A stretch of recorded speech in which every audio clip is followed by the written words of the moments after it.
Kim Si-woo began a late-night livestream on a small platform, intending to talk quietly about his worries. Sitting alone in his dark room, he admitted that life had been difficult. As the oldest sibling, he felt responsible for supporting his family while struggling with unemployment. Rent was overdue, and he hated relying on his grandmother for money. Though he had been discharged from the military months earlier, he still had not found work. The stream was simply a way to ease his frustration. During the broadcast, an account named Reman suddenly donated 50 million won. Shocked, Siwoo stared at the screen, unsure if it was a mistake or a scheme. He insisted he could not return the money because he truly needed it for rent and his siblings' admission gift. As confusion filled the chat, a strange figure appeared within a digital space before him. The being asked for something in return. Desperate to protect his family, Kim Si-woo accepted the unseen request without hesitation. A radiant woman appeared before Kim Si-woo and declared that a contract had been formed. In an instant, his surroundings collapsed into streams of light, and a message confirmed that he had agreed to save Eden. Before he could fully understand, he was thrown into a battlefield and forced to fight a monstrous being with a single mace.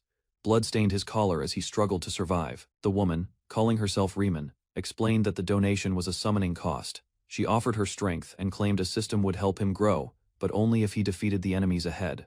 Surrounded by armed soldiers and creatures with glowing red eyes, Siwoo realized he had no choice. Reman promised to return him to Earth if he saved Eden. Thinking of his siblings and grandmother, he demanded their safety and a stable job upon his return. After receiving assurance, he accepted his role, with blue energy surging around him.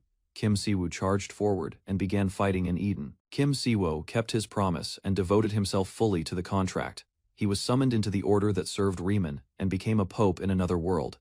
Eden was overrun by demons, and the only way to save it was to eliminate every threat, including the 7 demon kings. For 10 years, he fought without rest, carrying the responsibility alone, while trusting that Reman would keep her word.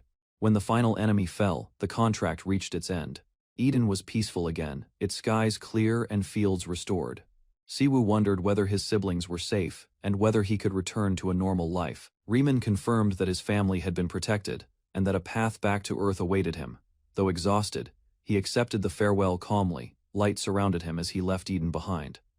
The blue sky faded into the image of Earth, then Korea. However, the moment he returned, the peaceful scene shattered. Creatures descended over Seoul, tearing through the city. Standing amid the chaos, Kim Si-woo realized his battle was not truly over. Kim Si-woo returned to Earth expecting peace, but Seoul was already under attack. Explosions lit the sky as flying creatures swarmed above the city. Soldiers shouted for reinforcements, while civilians fled in panic. Siwoo stood still, realizing the world he missed had become a battlefield. Even after 10 years in Eden, the chaos followed him back. As he tried to understand what was happening, Reman appeared again, watching calmly. Siwoo recognized her immediately and felt anger rise, believing his suffering began because of her contract. He questioned why Earth was not safe after everything he had done. Reman reminded him that without being summoned, he would have died long ago, and that she still held power beyond his understanding. Suddenly, the air distorted with divine pressure. A warning system announced that a god from another dimension was interfering with Earth's laws. Time itself began to freeze due to a paradox, forcing reality to comply. Siwoo realized Reman was breaking the limits of this world. In the stopped moment, Reman approached him with a new offer, asking him to form another contract. Kim Si-woo refused to accept another unfair contract, but Reman insisted this time would be different. She explained that if he agreed willingly, he could use the same divine power he once held in Eden. However, Earth had no believers in her, so strict conditions were required. Siwoo realized that crossing dimensions had damaged the laws of causality, and his powers could not exist freely here. Despite his frustration, he agreed. Knowing the invasion above Seoul left him no choice. A system message confirmed the new contract was complete, and time began to resume. Reman admitted she could not remain on Earth long, but she gave him one clear task before disappearing. Divine strength, she explained, depended entirely on faith. If people did not believe in her, the power would vanish. To maintain his ability to fight, Siwoo would need to spread the name of the Reman Order in this world. As the quest appeared before him, he stood stunned. The system demanded he find and build an order in Korea. Facing monsters in the sky, Kim Si-woo realized saving Earth now required, becoming something like a leader of faith. Kim Si-woo felt the contract activate immediately as the battlefield in Seoul erupted again. The divine power returned, stronger than he expected, and he struck the creature down in a single overwhelming attack. The soldiers watched in shock as the monster was torn apart before it could reach them. For a moment, Siwoo stood breathing heavily, realizing he had truly regained the strength of Eden.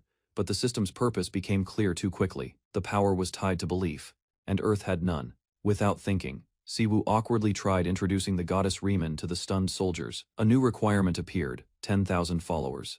Kim Siwoo understood. He was completely trapped. Blue flames burst into the sky as Kim Siwoo descended with overwhelming force. Lightning wrapped around his body and tore through a wyvern in a single strike. His golden eyes remained steady while the creature collapsed from the air, unable to resist his power. The battlefield fell silent under the pressure he released. Investigators nearby watched in shock as their detectors failed to measure any magic from him. Reports quickly identified him as an irregular returner whose strength surpassed disaster rank standards. An emergency call was sent to summon the entire bureau. The team leader decided to approach Kim Siwoo directly, believing communication was safer than confrontation. When he stepped forward, he saw no signs of exhaustion on Siwoo, despite the overwhelming display moments earlier. Siwoo stood calmly, as if the destruction had been insignificant. The agent sensed that he did not belong within their ranking system. Later, in a quiet apartment complex in Gwangjin-gu, Siwoo returned home alone. The powerful pope who could shake the sky now walked through an ordinary hallway, carrying his secret strength in silence. Kim Siwoo sat with the investigation bureau as they confirmed his family was safe and living normally. Hearing this eased part of the tension he carried since returning from Eden. Even though Earth had changed, the officials treated returners with care, which surprised him. Still, Siwoo felt nervous for the first time, because facing his family mattered more than any battlefield. That night, he stood outside an apartment door, hesitating before knocking. When someone answered through the intercom, Siwoo introduced himself carefully, hoping for a calm reunion. Instead, the voice inside reacted with suspicion, assuming he was some strange cultist. Siwoo remained frozen in disbelief as the misunderstanding grew. The person inside refused to open the door and threatened to call the police. The situation quickly turned chaotic, with pounding against the door echoing through the hallway. His brother suddenly appeared, shouting angrily and accusing Siwoo of being dangerous.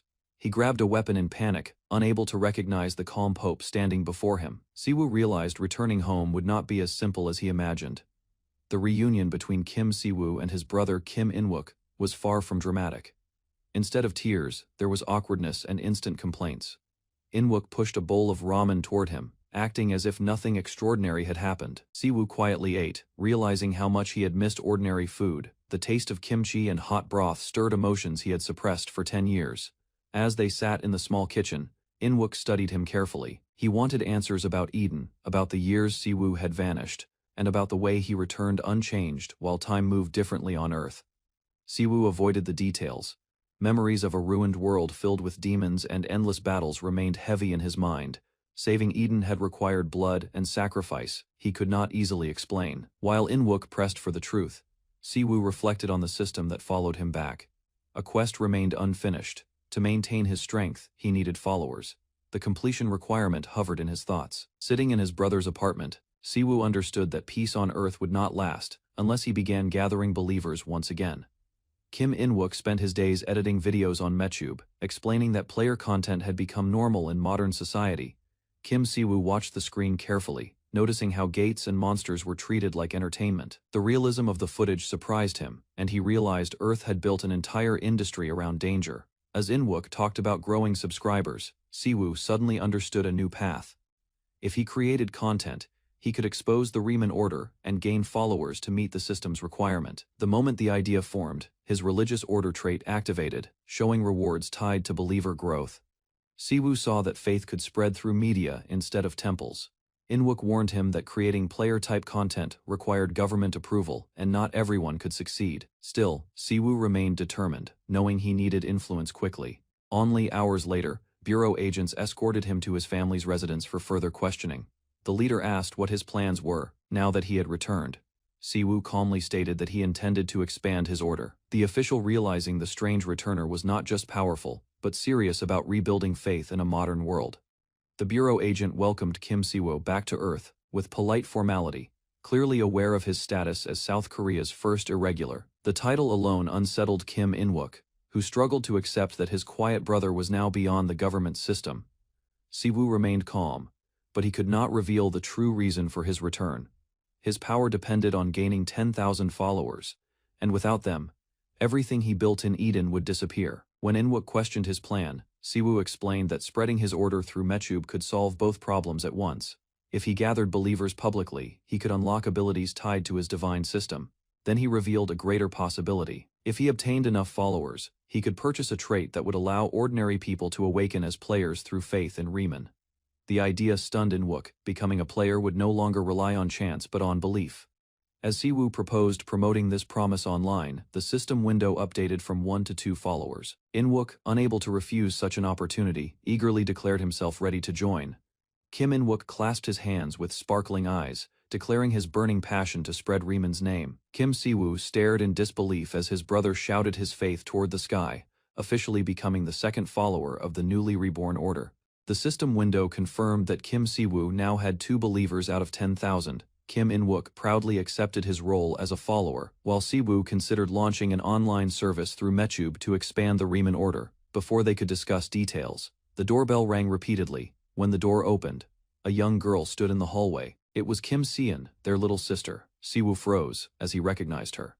She had grown older during the years he was gone, overcome with emotion. He knelt and apologized for disappearing without explanation. He tried to reassure her, but the shock of seeing him alive overwhelmed her. She began crying loudly, drawing attention from neighbors. The chaos echoed through the apartment complex until Inwook rushed to help calm the situation. The next day, Seon returned to school after making Siwoo promise to spend time with her later. He watched her leave, quietly determined to rebuild what he had lost. Though the previous night felt like a battle, peace slowly returned to their home. After speaking with Kim Inwook, Kim Siwoo learned that awakened individuals needed state authorization to operate properly on Mechub. To avoid complications, he met officials at the Department of Ability Management. Inside a formal office, Minister Yoo Seonho personally welcomed him, acknowledging the unprecedented appearance of an irregular rank in South Korea. The minister expressed both respect and concern, explaining that protocols required public disclosure of Siwoo's status through a press conference if he planned missionary activities online. They also discussed a recently released video showing Siwoo's overwhelming power. Although the department had attempted to restrict its spread, it could not be fully blocked. To ensure his safety, agents would be assigned around him temporarily. Siwoo accepted the arrangement calmly, showing little reaction to the political weight of the situation. Later, back at the apartment, he spoke with his grandmother overseas. She revealed that she had often dreamed of him walking across vast horizons and battling winged monsters. Those dreams had convinced her he would return alive. Kim Siwoo reflected on how the 3 siblings had survived, only because their grandmother raised them after their parents' accident. His disappearance had left Inwook and Seon believing he was dead, even holding a funeral in his name. Now that he was back, Inwook focused on helping him rebuild through Mechub. Inwook explained that successful channels often followed popular creators, like Player K, who taught beginners about dungeon strategies.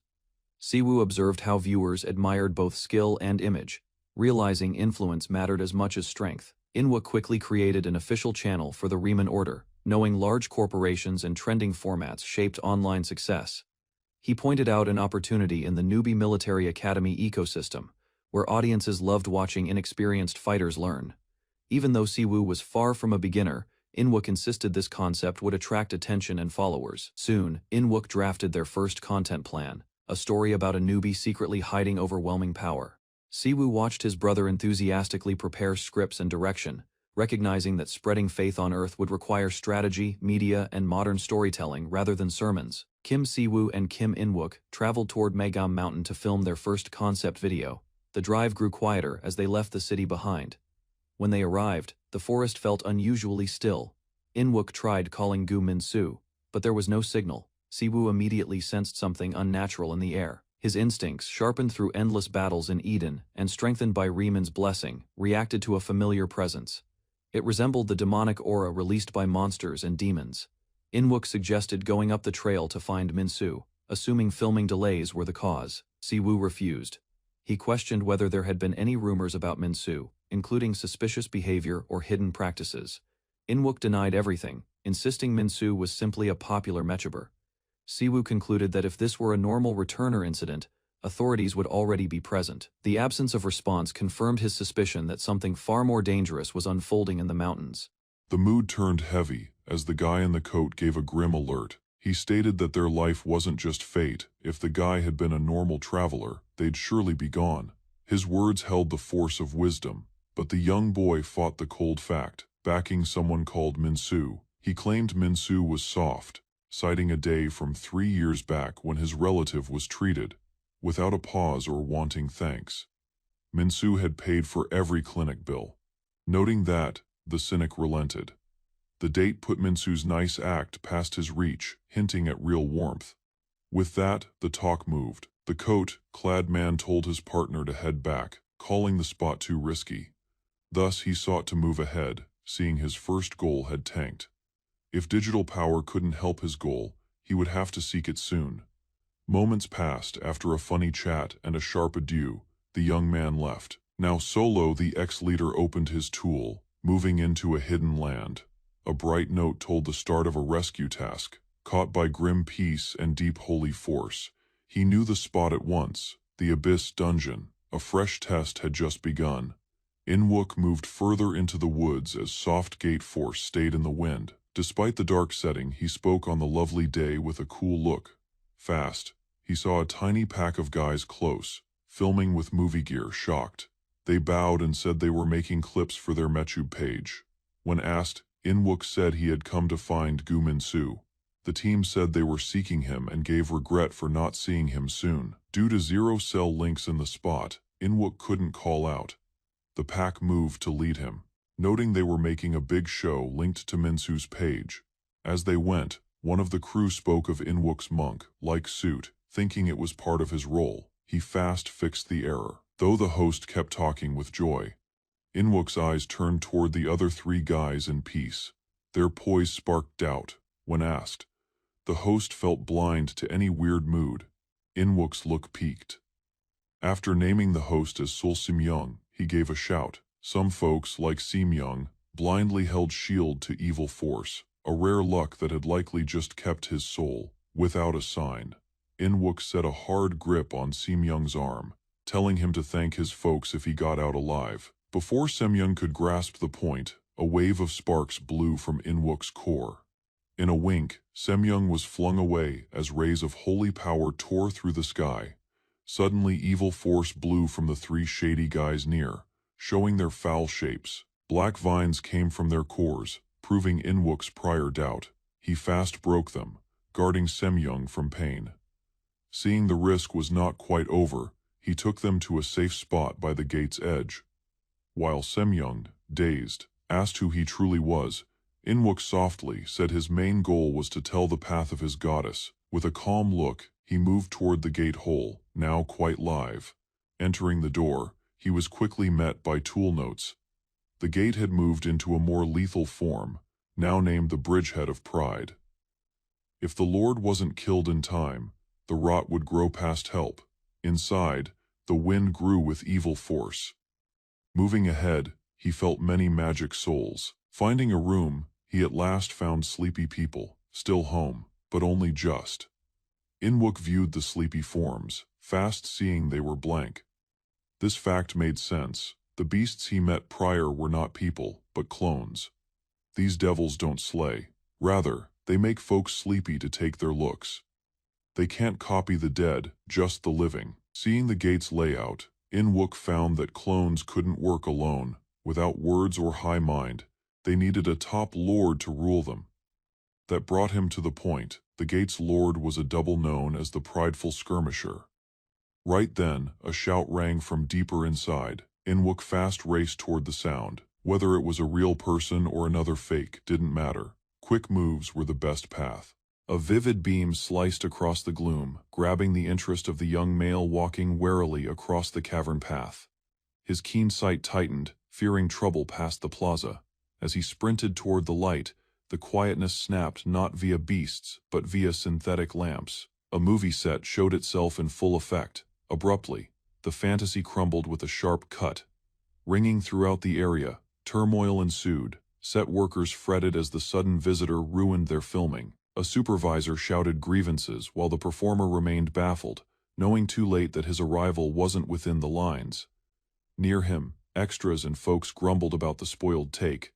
But during the panic, he spotted something odd. Many individuals were present who didn't look like actors at all.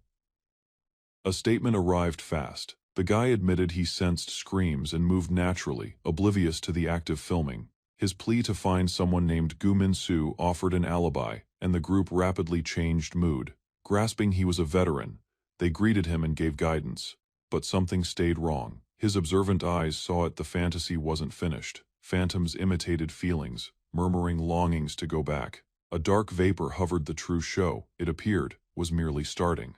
Sensing the depth of the phantom's trickery, Siwoo weighed the event. Such a giant mirage needed massive strength. Surely the factor behind cursed power spilling past cavern edges. Ignoring the peril, the movie team told him the zone was fixed. They kept the cavern leader in bondage. That news took him by surprise.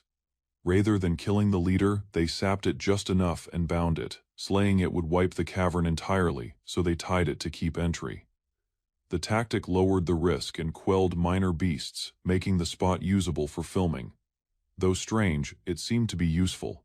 While Siwoo was taken to the throne room, he couldn't help but think on how boldly they'd been working. The group took him to a locked vault where Gu Min-soo stayed. The guy behind the filming stayed quiet, unknown yet poised. Siwoo stated himself as In-wook's big sibling, and awareness quickly ensued. Min-soo, charming and friendly, gave a chair and started light talk. Despite the oddity of their surroundings, he stayed kind. While the team started work, the two sat down. Although simple, the talk suggested at hidden motives for this trip, linked to the tainted power, the trickery, and what waited ahead. As the talk grew, Min-soo stressed how realism built every bit of their movie. He stated that many involved weren't expert slayers, but gifted people lacking the grit to endure battle roles. Rather, they helped behind the scenes as makers, making firm cash while aiding cavern takes. Siwoo heard intently, secretly tying their actions to his brother's goals. In-wook too had once hoped of being a hero. When probed, he stated that In-wook couldn't act due to sickness. Min-soo, startled by the talk, felt real pity, noting how often In-wook got ill cutting clips. Despite their short meeting, Min-soo's skill to keep the talk moving pleased Siwoo. He chatted warmly of In-wook, noting his focus and soft soul. Siwoo slowly wondered if Min-soo's spirit had always been part of his heart, or was made by fame as an icon. Wandering soon turned to reality.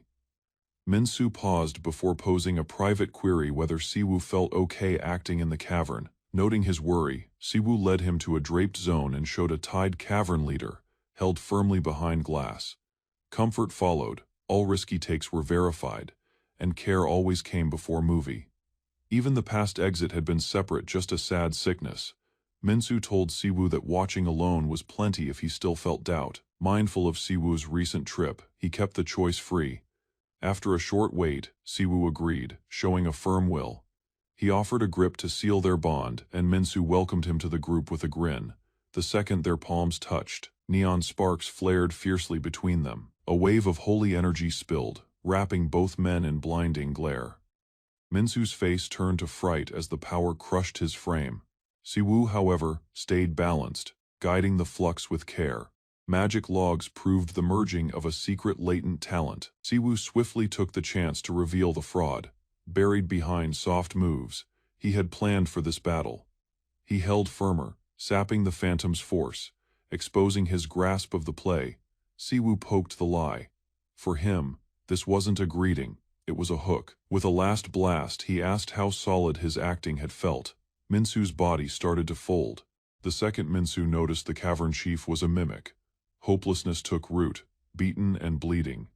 He grasped too late that this quest had turned into bait, knocked down.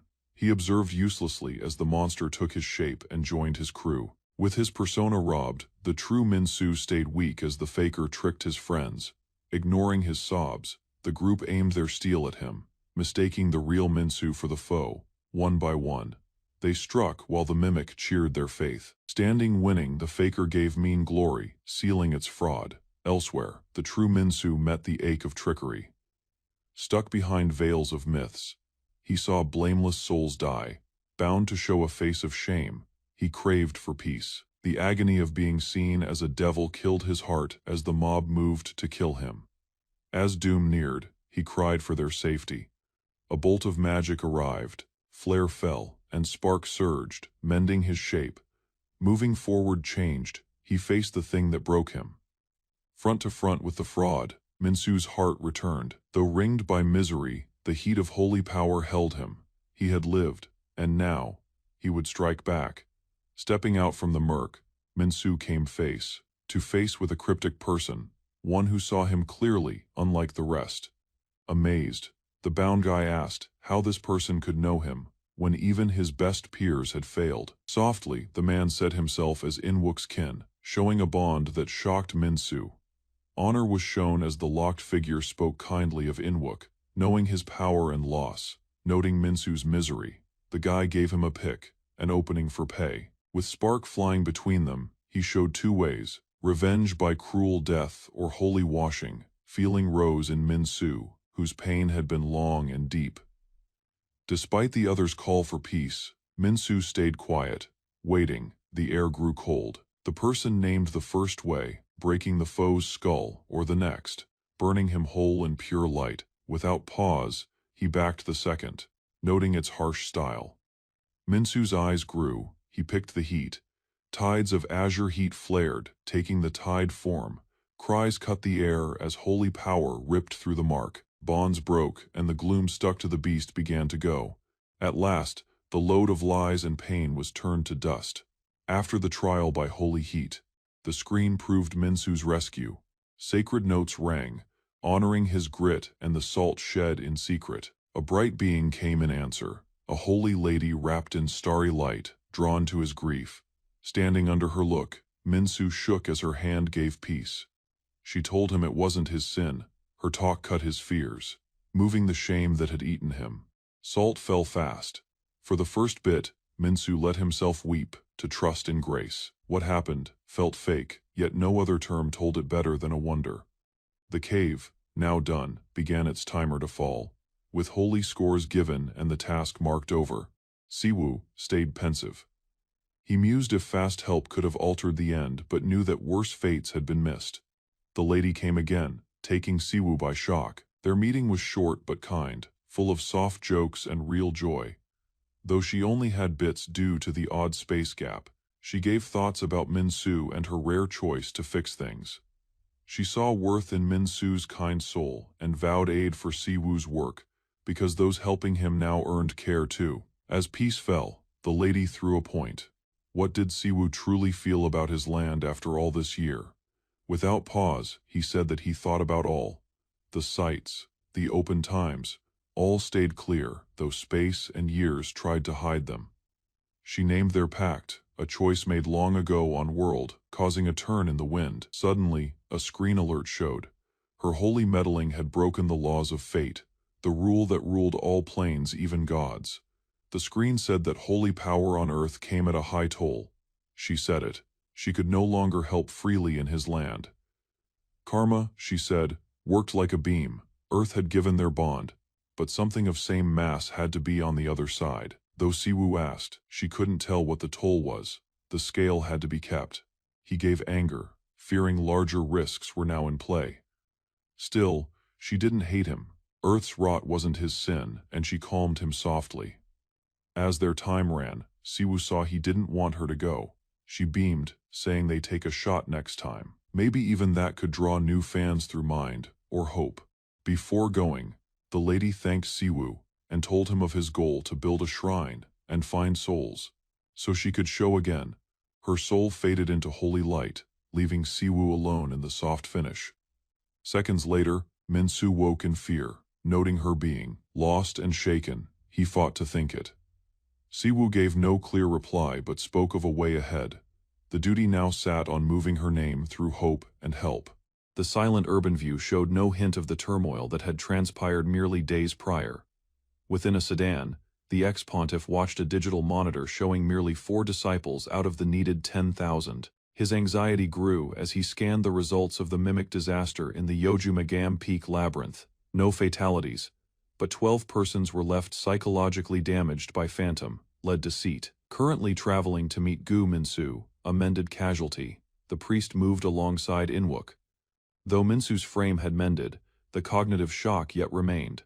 The priest pondered on the close call, If he arrived late, the targets might have vanished or perished. Inwook stated that hellish portals, scarce in soul, were the origin of the doppelganger's actual goal, starting a high-tier summoning gate.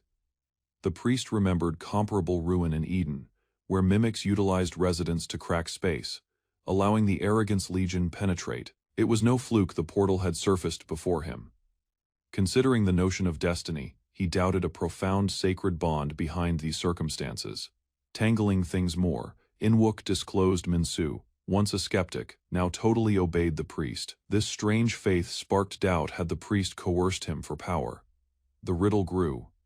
The talk took a sharp bend when Inwook jokingly dubbed the priest as a sect boss. Shaken by the claim, the priest instantly argued, recalling the second Minsu suddenly accepted his creed scheme. Despite rejecting any sexual aim, the hint that Minsu fell for him merely sparked more roasting from Inwook, finishing in a brisk tussle between the pair.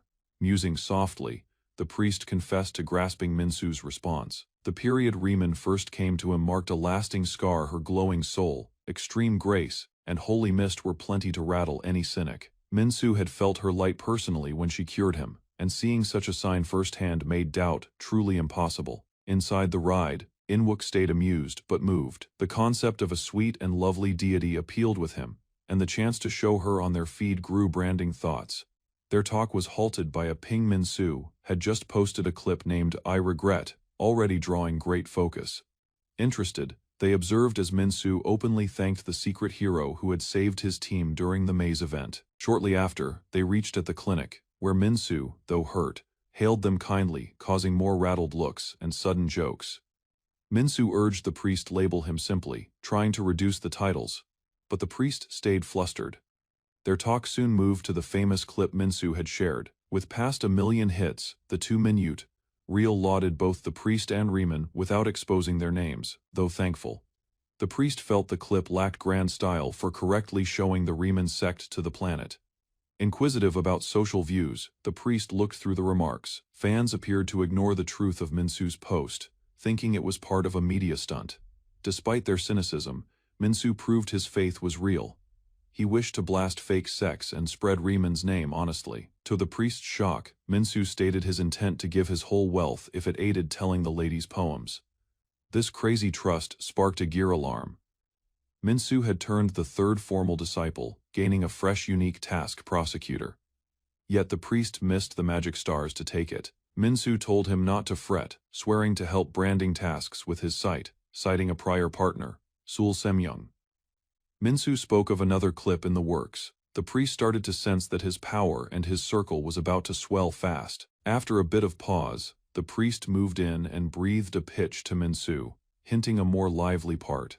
Although first doubtful, Minsu agreed, moved by the hope of pleasing Riemann. Meanwhile, elsewhere, a dim group kept a formal crowning, naming a new fighter to obey their evil path, pushed by total trust to a lofty soul. Abruptly, a devilish soul broke out, sparking frantic pleas for aid. The scene moved to a quiet carnival spot where the priest and a small kid spent hours remembering past days. That peace was soon broken by a sudden ring. A guy naming himself as a leader from the Bureau of Slayer Control reached out with a secret word and sought to meet personally. Following confirming Sian's safe homecoming, Siwoo spoke secretly with Chief Kim. The mood stayed serious, although the call was unpredicted. Siwoo admitted that the duration spent with Sian had solely been feasible thanks to Kim's prior approval. As thanks was traded, Kim turned the focus toward a thing of higher priority, one found in late movement involving the Chasm Vault. Without pause, Kim showed a popular clip. The video showed a sect, like ritual where veiled people devoted themselves to a goal, calling for holy power to fight beastly foes. Their intense songs rang religious passion, naming a boss and their duty of rescue. Siwoo checked the clip closely, naming the ceremony's setup as clearly fanatic. Despite the early humor, the mood turned grim as he asked the goal behind showing him such media. Kim noted that this pack, termed the White Radiant Clan, was no simple faith. The clip, Kim stated, was tied to various events involving abrupt Chasm Vault bursts. A web map showed their spots. These cases, once few in South Korea, had happened 4 times in merely 2 days. Even more scary, The White Radiant clan had stepped before leaders could act, revealing a lethal grip rising in hush. The White Radiant clan vowed their fast reaction to vault doors was through sacred vision given by their lord. Their hiding kept the Bureau of Talent Control from finding data, yet their fresh public clip hinted a change in plan. Siwoo stayed alert, doubtful that a sect could grow so fast in merely 6 months. He thought something more was at work, grasping the silent plea. Siwoo accepted the call for deed. Kim noted that they weren't asking for death, but teamwork. The sect's grip reached into law and money areas, making formal search tough. With the office flooded by vault bursts, outside aid had become vital. Siwoo agreed, noting that their use of clips likely meant more meddling was coming. This hour, he swore, he'd be set. Choosing to probe alone, Siwoo vowed to assist. Kim's comfort was clear.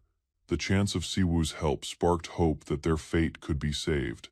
Still, Siwoo stayed wary, unsure if Joy was right.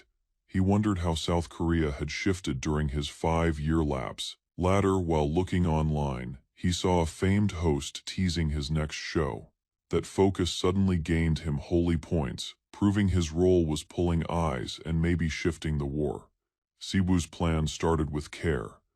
By using Minsu's web fame, he aimed to pull world focus toward a weird gifted person. His goal was to force the Bureau of Talent Control into hosting a media show, then turn the speed to praise the secret Remen clan, using the focus of a huge fan base.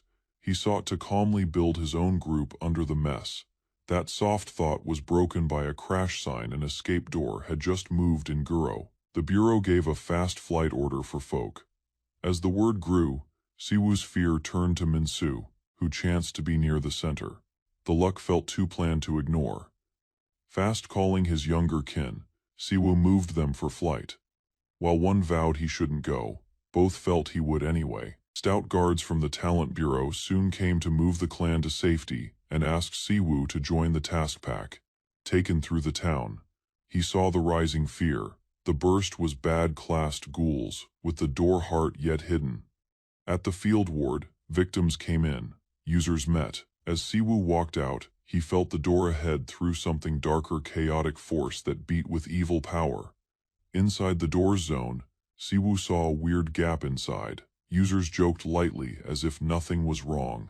Yet outside, folk wept in dread. The shift showed a hard fact. For group-linked users, chaos doors had become habit. Kim told Siwoo that the groups were stalling tasks until area spots were set a paper rule, even in crises. The coldness of the users pained Siwoo a lot. What common folks saw as ruins, these groups took as trade. Recalling the vow Kim gave about later aid, Siwoo picked to act. Rather than stay for formal roles, he told his plan to take the whole door solo. His choice shocked the pack, but Siwoo stayed sure. War was his duty. Others could look on flight. Moving his force, he flared a mighty light that lit the air in holy tides. The world looked up in fear, blind of the clash about to start. As his force grew, system signs came, noting the door's lethal path and closed life rules. Despite the hope, Siwoo stayed calm. At the core of the mess, he spoke. Not for mercy, but for holy wrath. Eyes set on the door, he swore to give his soul to truth for the hurt others had felt in hush. The structure shook as a dark wave of power crashed through its rooms, followed by terrified yelps. Ghastly beings spilled from the hallway, crushing anyone in their way. In the panic, Minsu and his friend sought to flee, but the monsters stayed coming. Forced to strike back, they killed one of the demons, but the peril showed no hint of fading. With no backup in sight and the rival counts growing, the pair knew they couldn't stay any longer. They made a bold choice to hunt for the portal boss themselves. As the wait grew, fears crept in. Grumbles about the clans and the state's neglect rang between them, but doubt had to be cast aside. They darted toward the roof, wishing someone skilled might still be whole. Slamming through the hatch, they found another survivor, but their comfort was short-lived. Above, in the black air, a grim shadow rose. A bony shape draped in evil showed. Lich Lakias, the heart of the Chaos Gate. Panic seized them. The A-rank hunter stood still, crushed by the scent of death. Knowing there was no flight, he braced for the end. Yet, as gloom grew, his palm gripped for something, hoping, maybe, for a sign. Minsu dropped in agony and gave a quiet plea, calling upon a holy force to protect those stuck with him. In turn, a grand light broke the night air, hitting the dirt with massive weight. From inside the burst of power, a lone shape showed, calm, steady, and grand. With a soft word, he took charge of the scene, telling Minsu and the others to flee, while he fought the peril alone. The arrival noted Minsu's deeds, linking the plea for his fast coming. As the device flared, words proved that Earth's spatial shell was breaking due to the fake birth of the Chaos Gate. A steadying task began. His being was the reply to the glitch. Before him stood Lich Lakias, a strong ghoul being led by ego. The Lich mocked the guest's force, stating it would not be enough. However, the device sparked a holy command, kill the rival. Light broke from the man's palm, making the Lich to lurch, lost and angry. Lakias asked the root of this holy vigor. Vowing revenge, Lakias called Necropolis, turning the nearby zone into a land for the slain. Towers faded, yelps rang, and the spot became a foul soil marked for ruin. Lich Lakias threw a heavy hex across the town, stating Seoul would turn a haven for the dead. Sure in his rule, he brushed the holy as weak. Firm, the man met him directly, his power burning in spite. He'd let the Lich to talk, but no more. A sharp blow tore through the mess, and the two sides met in flight, rising with glow and dark. The Lich was crushed by the sudden vigor, cast back and torn by bright power. He asked the fate he felt was his. The man harshly told him luck stayed with the lived, not the dead. Knowing his rival's name, Lakias fumed, showing that the one before him had spoiled many goals of the Great One. But the clash closed with a heavy hit. With the Lich gone, the device proved the Chaos Gate's heart was ruined. Despite win, the man stayed upset. The rot had already gained hold. Necropolis left behind more than end. It soiled the soil forever. Left alone, the spot would always spawn ghouls. Sadly, he braced to use a gift he hated, loud, silly, and too strong. Yet with no other ways, he sparked wings of purification, set to wipe the gloom away. Limbs of bright glow grew across the sky, washing the foul soil once soiled by Necropolis. The massive grace broke lasting gloom, bringing back life and peace to the ruined town. People gazed in shock as plumes fell softly near them, marking peace had returned. Near them, Minsu and others stayed under the holy glow, now seeing to a wonder. Slowly, a device news showed, proving what had shifted. His total of fans grew, each heart moved by the washing. As plumes tumbled from a beaming atmosphere, a massive set of holy wings spread over the town, stopping crowds in shock. A vivid glow followed, bathing the horizon in ghostly light. People flocked, sight set on the display as a media floor rose, declaring an urgent meeting. The leader of the power control agency moved out, starting a formal report. He explained a portal event by a school clinic, where mayhem broke. Fast help from their agency, paired with the quick arrival of the risen traveler Kim Siwoo, caused the destruction of the peril. With the danger cleared, the state named the event ended and truly recognized Kim's arrival to world. Though his power lacked a full check. Site observers proved his great force. The state labeled him as a top-tier ruin traveler, one of unique rank. Amid doubt, it was shown Kim Siwoo belonged to the secret Renem faith, which he had ruled in another realm for a decade. He told his aim and denied sect. Like tags, meeting a flood of inquiries, he stayed steady, telling everyone he swore to serve through belief, not power, with heart. He stated no soul would ever be forced into his path. With steady grit, Kim Siwoo named himself a unique zealot, catching the media off guard. Writers traded puzzled looks while others keenly moved out, ready to talk. Among them, a scout in a tan coat stood out, his zeal gaining quick notice from Siwoo, who naturally felt latent loyalty. The young male, Seo Taeho from Gyeongga Daily Press, showed his vast personal focus in the Riemann faith. He queried about coming works, to which Siwoo said that the faith would grow its reach through Mechub, asking fans to help in picking the new site. The talk ended with shared joy, as Siwoo greeted the keen member with wide arms. As the media meeting ended under the moonlit air, ad alerts for the Riemann Faith showed across websites. Their full task setup, shop, and soul group now stood ready to the folks. The next sun, Web Talks moved with views. Resting on his mat, Siwoo read through mean posts and lies, wondering how folks saw him. His peer gave mixed words, noting his very bold look, but saying he didn't look like a thug. Their fun-filled fighting went on, even joking about wings and holy changes as possible PR aids. A secret setup showed itself before Kim Siwoo, the fate match test. This holy tool, acting as a scale of weight, judged signs passing a fixed mark. If he went far, costs would come. Knowing the load of his gifts, Siwoo picked care, mostly when it came to high-tier skills like the Wings of Purity. Despite ongoing heat, Siwoo stayed cool. He knew that his first push of the Riemann Faith had built doubt, but he felt that steady, clear acts as an outlier would slowly turn folk views. His aim was set to change the group's look from odd sect to lead team. Soon after, a setup alert brought a new post-preacher. The rank would lift members' heart for good, but it came with hard rules. To gain it, one sought a high level of creed grasp. Sadly, Siwoo didn't hit the need, even being the faith's maker. Annoyed, he saw the worth of sharing creed by plan, teased by his kin for not fully using his wings. Siwoo's day got better when a holy note came. His rising fans grew his fate limit, and his god spoke truly through a sign.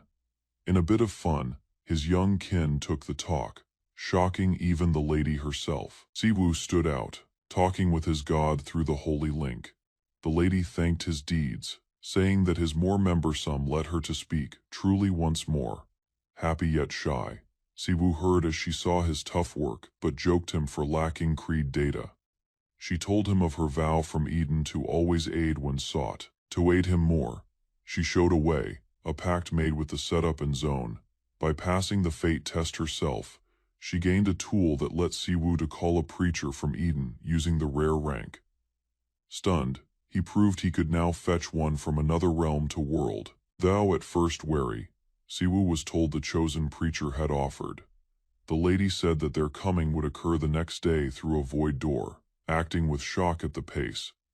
Siwoo ended the buy, giving points to fix the move. Peace hid over him as the setup proved all, but wonder stayed. Who truly was coming? When asked, the lady stayed vague, naming it a treat. As Siwoo thought the trait of the secret scout, a dark sight rose, a ghost wrapped in force and fear. Whoever it was, their aura felt surely scary. A talk starts regarding Gate C, -51 occurring in Anyang. Siwoo attends closely as the topic is broached. The portal has already been given to another team. Their sector can't step in without making trouble with other hero leagues. Siwoo, annoyed, remembers believing the method when Riemann mailed a preacher. He asks if there's truly no bypass. The clerk clarifies the portal went to the mighty Goblin Guild, placed 4th in Korea, funded by the Yosin Group. The group is employing the portal for drills, making deals tough. Siwoo asks why this unique portal counts. He shows Eden's deity is mailing a human through that portal. The clerk is stunned. It's not a devil or survivor. The mail cautions of likely battle if a group meets an unknown. Man-like devils from other portals were always savage and gifted highly. Even if calm, the unknown could spark war. Siwoo verifies the peril. Siwoo resolves to meet the Goblin Guild personally, at Gate C-51. Mayhem force warps the air above the campus lands. Slayers get ready. Siwoo arrives as strain grows. Choi Sejojin hails him after issuing tasks. Siwoo presents himself quietly. He feels Choi's massive force, and Prime S-rank Slayer. Siwoo thanks Sejojin for gathering on brief notice. Sejojin admits him politely. As they clasp hands, Tool pings, alert Siwoo, of massive aura weight from Sejojin's being. Despite the scary weight, Siwoo's shielding voids the impacts. Sejojin shows curiosity in the Riemann sect and quips about joining. Siwoo replies warmly, faintly pushing his backing due to Sejojin's sway and glory. Sejojin consents to assist, dismissing the portal's low tier. and vowing to aid though he cues there's more to weigh. He probes Siwoo's goal, doubting why someone like him came privately for such a portal. Seojin grants he felt wary once he heard the news, fearing something masked. With aura glowing, he meets Siwoo, noting that as a high-tier group, Seojin blames Siwoo of taking chances as an exception. Elsewhere, a peer tells Siwoo to manage Seojin warily. He tells a plan gained from years of aiding with Seojin. Siwoo breaks strain by praising Seojin, asking to watch his vigor directly. As aura rises, pings bode a chaos portal's birth in 10 minutes. Seojin drolly probes Siwoo's aims, seeing he likes baiting tough rivals for fun. Siwoo shows apathy about facts as long as he hits the portal. That's plenty. He views the vast troop gathered. For a C-rank portal, their setup is surplus. Seeing this as a study chance, he scans the split between old and new scouts. Siwoo asks why no medics are placed. Seojin says that curing types are few. The reason shocks Siwoo. He thinks this lack could aid the Riemann sect. Just then, the door starts. Bells ring as the chaos portal truly starts. A task note shows pull the preacher safely from the portal. Beasts appear in surges, yelling and rushing at the guards without stop. War starts quickly. Novices dash as leaders shout spacing tasks. Seojin stresses their job to guard the kids who trust them. Siwoo admires his view. Suddenly the portal starts to grow. Gore hits the dirt. The beasts seem to be fleeing, not moving. Hurt beasts fall. Something is surely hunting them from inside. Seojin thinks Siwoo knew this. Siwoo calmly nods. Seojin, hyped by the hidden force, notes this wasn't just a basic stop. As Seojin takes the state for himself, Siwoo knows he won't hear. His look tightens, eyes tracing the odd drift past the beasts. A hot item falls down. Rules are yelled for novices to flee fast from the crash area. From inside the mayhem, a new male steps out beaming fierce aura and poise. This is Leo Ruman, a top star in the Riemann sect, known for reaching priest at 29. His most noted fame, though, isn't Tyr, but his name, the wild mutt of the sect. He's hated for forcing his own views without trade, often wildly. Seojin grinds his fangs. Instead of dodging fight, he leaps toward Leo without pause. Leo doesn't flee. Their sparks hit fast in a bright blast of power. They trade a hard slam, each gauging the other's vigor mid-fight. Leo strikes back. His hand grips Seojin's limb, stopping the frontal push. Seojin acts wowed by the massive force behind Leo's return. With one firm shift, Leo sends Seojin soaring past the zone, jarring the soil. He calmly fixes his stance, already ready for what's next without a mark. Siwoo, noting from afar, sees the state has surged. A grin shows he knows he is in mess. Fumes drifted across the ruined road as Leo stood alone amid the debris. The quietness was dense. Whispers traveled an S-rank fighter had been slammed into the dirt without defiance. While bewilderment expanded, one boss leaped into motion, telling a group to check the peril. Requesting for tranquility, Leo urged the others to halt the fight. His speech kept no haste. The group didn't relax.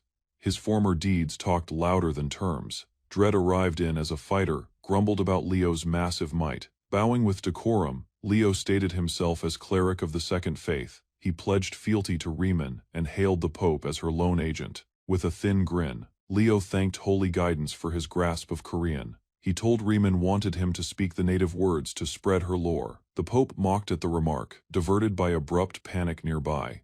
Leo excused his prior strike, claiming the mark was too risky to omit. A wave of holy spark flew from under him, splitting the soil. Soaked in bright glow, Leo showed his status as archbishop. As head of the combat monks, his record of triumph stayed certain. Leo tried to halt the Pope from acting, but Siwoo cut him off mid-phrase. Strain grew as Choi Seojin moved ahead, smirking. From high, Seojin leaped into the brawl, plainly keen to scrap.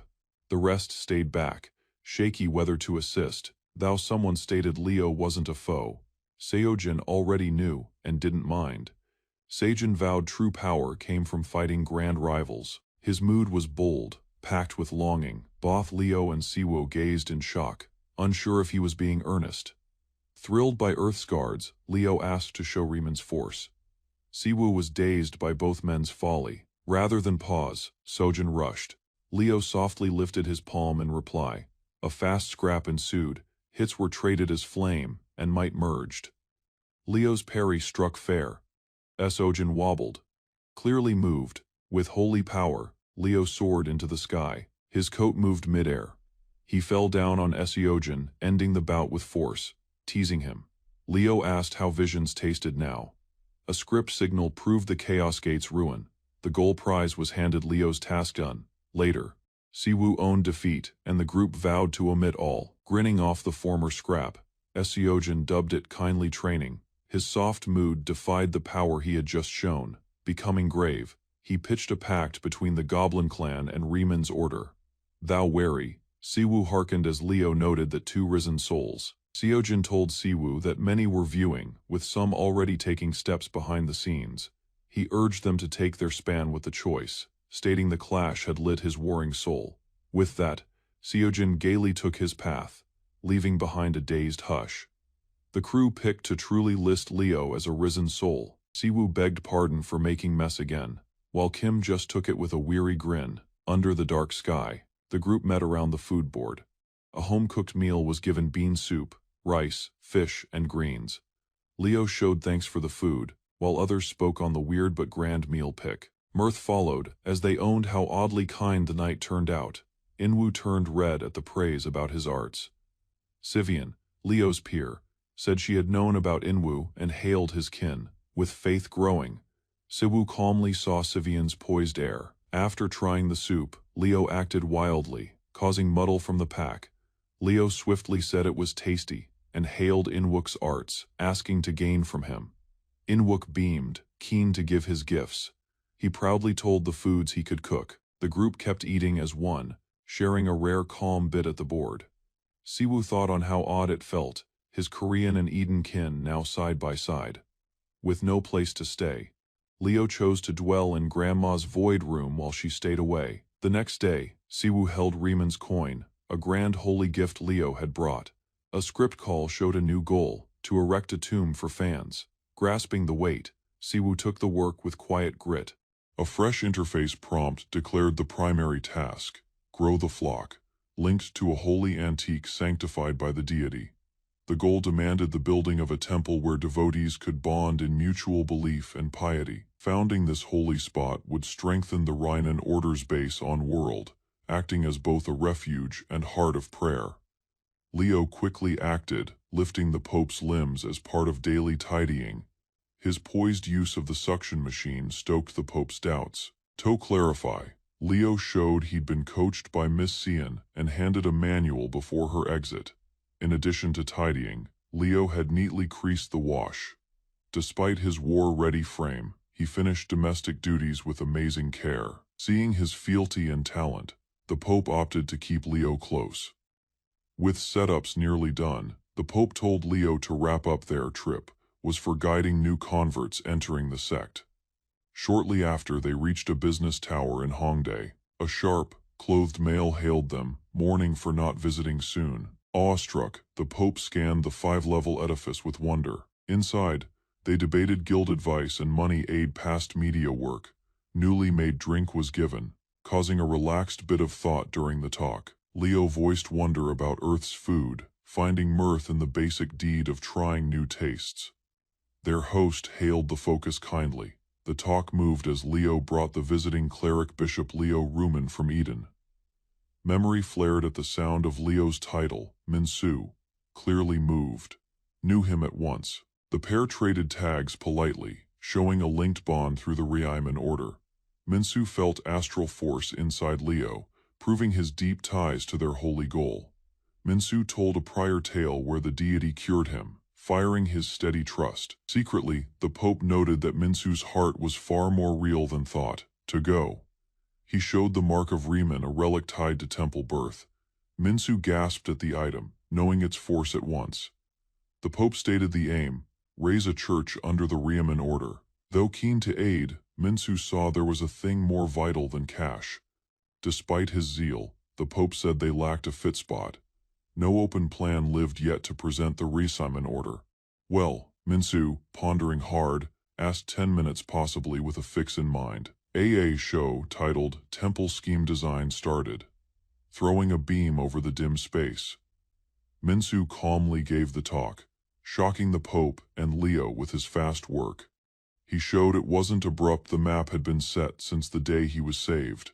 From that point, Minsu had felt it was his fate to build a home in her honor. The Pope looked in awe, seeing the whole task had been seen by one. Leo clapped, moved by Minsu's pure love. Thou modest, Minsu took the glory with poise. Focus shifted as he showed an open poll system for the church's spot. Through web shows, fans would pick where the church would grow. Letting the crowd pick gave the rhyme and order a new edge over fans. The Pope backed the path, valuing work with the folk. Minsu, clutching a clicker, moved to the next page to show the picked zone.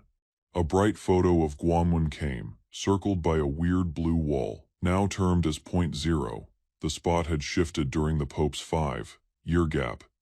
It was the site of a prior world tear, a locked place with a grim past. Point Zero was shown to be the ruins of a fatal door event. Soul filth grew during the guard, trapping those at the core in dirt. Global aid failed to fix the case, and the state left the spot lonely and shaky. To hold the peril, a 5-thick fence made with silver was made to suck stray soul. Only top-tier scouts were allowed to go, due to dead force soak. The Pope was dazed by the truth. Soul decay had killed life. Minsu told that 2 other Point Zeros lived, but souls stayed the most known. The hint was clear: a shrine could give hope in this waste. Signs like ease and rescue would mean rebirth, but cleansing had to come first. Minsu pushed them to seek holy aid, trusting washing was doable. The team spoke with mixed mood, balancing fun with real trust. Still, the Pope told them that the feat was far bigger than old spells. Doubts about dodging the first pull were put, testing the plan's worth. Minsu, firm, told them that he had worked for this end in advance. With a bold grin, he brought an odd hint to grain. The web poll ended with Point Zero taking massive backing as the temple site. User views were split, some hoping, others wary or cold. The Pope, watching the posts, was hit by how grave and wild mass mood had turned. A system beep proved Point Zero as the forced temple zone. The Pope thought of his lost kin, still unplaced, due to shut. Despite fear, he softly took the name, sign of hope and rescue. A state leader tells Kim Siwoo not to enter Ground Zero, his word hard and firm. Siwoo stays still as folks walk by, the weight of the moment clashing with the plain scene. He says he isn't fighting but showing a gap in the work, keeping his tone soft, urged for facts. The leader pauses before showing the veiled trap behind Ground Zero. He states a pit sits deep under Seoul, filled with rare, top-tier magic gems. Siwoo is moved. Magic gems made from dense magic force are highly prized. The pit rose when Seoul's portal first broke, tainting the nearby land. After its find, big groups began covertly digging, keeping it veiled from all. These groups now fight hard over rule of the spot, hidden to others. The leader proves the thugs are a rank scouts or more. Past state rule, he says they can't guard Siwoo if he moves. Siwoo would meet group war and exile without help. Siwoo sees the hint was care, not hate still. With public eyes on him, he can't stop. Oddly, the leader vows to help fix the case. Siwoo doubts the state's lack regarding Ground Zero. Sitting softly, he thinks he must shift to live. Sure, he takes the wild state of the zone, stating he must move wildly to win. A state file shows consent for his path, stating safety, fears aren't cause enough to stop entry. Siwoo and his peer, Leo, ready to start. A watch says on Kim's dark face, they stand before a giant wall dubbed Ark, a token final camp for humans. Despite fear over their tiny crew, they ready to step out without backup. Siwoo vows they won't start a war, and even puns softly about likely bait. He says he wouldn't back down if pushed, showing pride under the still skin. They near the gate, and entry is given without fight. Walking into Ground Zero, Siwoo softly bids Leo ahead, proving his lead. Leo humbly nods as the gate shuts behind them. They enter a burnt desert, lit by fire. already sure of the foe ahead. Inside, Siwoo feels heavy dark force, proved by his setup sign. Meanwhile outside, the watching leader hails Kim for finishing the goal. A top-tier person quietly sees the act, face hidden. The chief gets to the spot. Met humbly by Kim, the air is tight yet grand. The chief notes Kim's work for Siwoo, hinting long days. Kim replies with zest, hiding fear. When asked about hating the choice, Kim pleads, unable to hide the fact. The chief asks a reason for Kim's hate. Kim shows Siwoo told the state. Kim tells the risk. 5 big groups fighting over ground zero, making the costs too high. Sending Korea's first outlier into that mess could cause pain, mostly to Siwoo, or his kin. Kim warns that the Scouts Union is pushing the state to check Siwoo's grade. Despite early tests, groups claim state ties could fake facts. Kim says the snag comes from party pull and lack of law force. The chief says that the House is talking cutting Kim's office for good. He recalls being told to speak if he truly saw in Siwoo's spark. The chief purposely let Siwoo's path, sure that an outlier wouldn't die so fast. Kim fears Siwoo may feel used, but the chief vows a bond was made. He names himself a fair trader, despite the game behind the scenes. Siwoo suddenly comes, stunned to see someone of the chief's rank there. He and the chief sit under the night air. The chief tells the mess caused by the magic gem pit, lately told by head Kim, notes the state's lost force and group rule. Seeing the truth of force and cash, Siwoo wants the chief's gift openly. The chief vows full aid from the Bureau of Power Control for all of Siwoo's wins. In turn, he asks a part of Siwoo's skill to aid the Bureau's goal. Siwoo replies with a firm vow to clean ground zero if certain terms are met. He asks legal ties to land within ground zero and leave to raise a hall. Siwoo says that folks would be free to walk, making a spot of shared goal. He gives grand bond through the Riemann sect, giving the Bureau pull against big groups. They admit ground zero is past state rule and truly lawless. The chief nods if Siwoo cleans the spot. His hold on the land will be firm. Their pact is made with a grip, marking the start of a new bond. Inside ground zero, Siwoo's setup finds mean goal from nearby foes. Enclosed by nearly 30 souls, he sees he's been openly marked. Although bested, Siwoo softly hints fixing the task through calm talk. Siwoo steps out proudly, hinting a calm talk to the hidden veiled set. Despite his open frame, no one talks, and hush fills the gap between them. Fast, a giant pop of magic force blows from under him, jarring the spot. Veiled thugs move, but Siwoo easily talks on their look and asks help. He states their presence is only to check the spot for hall work. With a warm grin, he bids them to move away calmly for the lady's sake. Inside floating fumes, veiled spies gasped while seeking to stay sharp. A tone rang out summoning the mark. Across the mist, a shadow steadily paced inward. His arrival made horror to surge across the pack. The male showed himself as Choi Siwoo. Despite his youth, he radiated poise. Siwoo reacted without spirit, gauging the rival's name and vigor. He noted Choi Sepul's link with the Goblin clan. He judged the event. Sepul slighted him, believing grade alone fixed fate. The raiders moved. Leo, quiet until now, sparked his talent with a quick wave. Leo dived into the pack, hitting many rivals in a wink. Panic broke out. Without halt, Leo flung raiders away, beating them with skill and grit. He said they might yet prey, though being near. Dead pity was not his focus. One rival feared as Leo struck another hit. Sakongo was already out. Sepul shook. Their data had lost Leo totally, a fatal error. Troops wailed in dread. They named Leo a devil, vastly rattled. Sepul grasped Leo's vigor, exceeded even prowess. Rank's flight turned tough. Gravely, he planned snatching Siwoo captive to flip power. He leaped inward. Unaware Siwoo was already viewing him closely. Siwoo's look fixed onto his mark. Gut and might led him as he saw the rivals. Choi Sepul jumped, but before he could move, a mighty bolt hit him mid. Leo's eyes glowed with spark as his gift sparked. A holy wave showed vice within Sepil. Flashes of pure thunder flared. The gift bared Sepil's file hundreds of sins. Sepil jerked in agony as his life was rated. Siwu coolly judged him, bored by the bloody list. Sepil asked for pity. Siwu denied, noting that loss would be too soft for such vice. Siwu stated, it bared dark acts of anyone posed before him with real evil. Sepil snapped under force, telling ties with Jongat clan. Siwu teased him, showing out the clan's plan to probe him with someone stray. Sepil quivered, unable to feel the ache. Siwu stared, Stony asking if it stung, as Sepil begged. Siwu gripped him with grip. His grim face made his goal plain.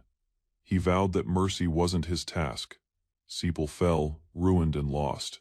Siwu stood high, stating trial was in God's palms, not his own. Ada device notice proved link with Realm Eden, with bans gone and traits marked. Siwu checked his logs. Power, speed, and grace were all at start ranks. Baffled, he saw the only clear shift was the label of his soul as unruly. Despite his soft look, Siwu was jarred by the hint of a second patch. Leo told the arrival of a minor pack. Siwu idly saw they didn't look keen to clash. One local paused, asking if Siwu was sent by the state. Feeling deep magic under them, Siwu found the pit spot. Siwu probed the pit's worth. With 7 tons of top-tier mana gems, its price beat hopes. He told how aura might ruin mana gems, standing at the brink. Siwu felt ghoulish aura akin to the lich's. Siwu asked the folks about fresh deeds, but their replies were vague. He found inner feuds had masked them to larger risks hiding close. Boldly, he gave a test if he beat them, he would grab the pit. The pack stayed mute, unsure of how to reply. Siwu said he wasn't seeking a feud, only testing his bounds. With a droll grin, he mused aloud if he truly had leeway here to act without check. Suddenly, Riemann's coin moved to the foul aura below. Siwu used the device and sparked a holy tool using a unique sign, the device asked, trying to claim a refuge. Siwu held his palm to agree. A mighty beam shot out, marking the change of the soil into a refuge. The folks nearby viewed the beam with fear and shock. Leo mutely noted the pure power now washing past the zone. Blessed aura wrapped the space, cleaning the formerly foul spot. Siwu stood firm, having picked to give the soil to Riemann. He stated his work as her aid, unable to miss vice. Life grew where gloom once stayed, proving the refuge's gain. Vivid power dropped via the firmament, marking the machine's ultimate decree. Siwu remained vertical in stillness while the machine signaled victory. With quiet returned, he scanned over the debris and dead foes, thankful he could at last depart. A dreamlike world opened toward him, peaceful, flowery, supernatural. He observed its charm with wary wonder. Riemann, glowing and ghostly, surfaced among the blooms. She spoke to him softly, hidden from folks. He felt her bond, knowing solely he might easily witness her form. She looked toward the firmament, thinking of former visions linked to the soil. Riemann voiced thanks for his aid of Leo, who'd lately been a youth below her care. Her vibe moved shortly to heat and fondness while she took Siwu's palm. Siwu asked her abrupt coming. She told she had something to offer. A bright halo pooled in her palms as power grew. Glow spun around her, marking the start of a favor. A surge of heat moved across him, soft but deep. He stood near her while blooms hopped, knowing the act. This was no common boon. Siwu sensed Riemann's vast truth in every point. Riemann stood near a rock stand, seeking the heat of fixed visions. She hoped for folks who once wanted for quiet to view this point as a wonder. Siwu grinned softly, likening it to Zion just before holy power broke. A tiny bright altar surfaced, its layout shining with holy grace. Riemann smiled with joy, showing that this haven was her real boon to the tribe. Siwu noted its charm, while Leo moved to sobs, cried out Riemann's name in wonder. Riemann pushed Siwu to hear Lucifer's ghost. Bits had moved into a nearby plane. She noted that Earth's machine might have taken Siwu's pact due to Lucifer's slow sway, though it sat past her sway. The duty of finding the fact now sat on Siwu. Riemann sighed and gave Earth to him before going into holy glow.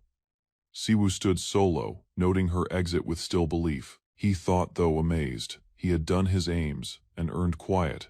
With Leo reading the holy books and a house built, the task moved. A machine text signaled his win and paid him for ending. Now fit to rule the altar and use holy rooms, Siwoo felt intent harden. The wall pulsed as a show started from point zero. A lead showed the spot as the fresh altar site, standing near Siwoo. Siwoo politely hailed the crowd, showing joy in showing the first altar of their way. Talk posts came in some odd, others unsure about the rank and its truth.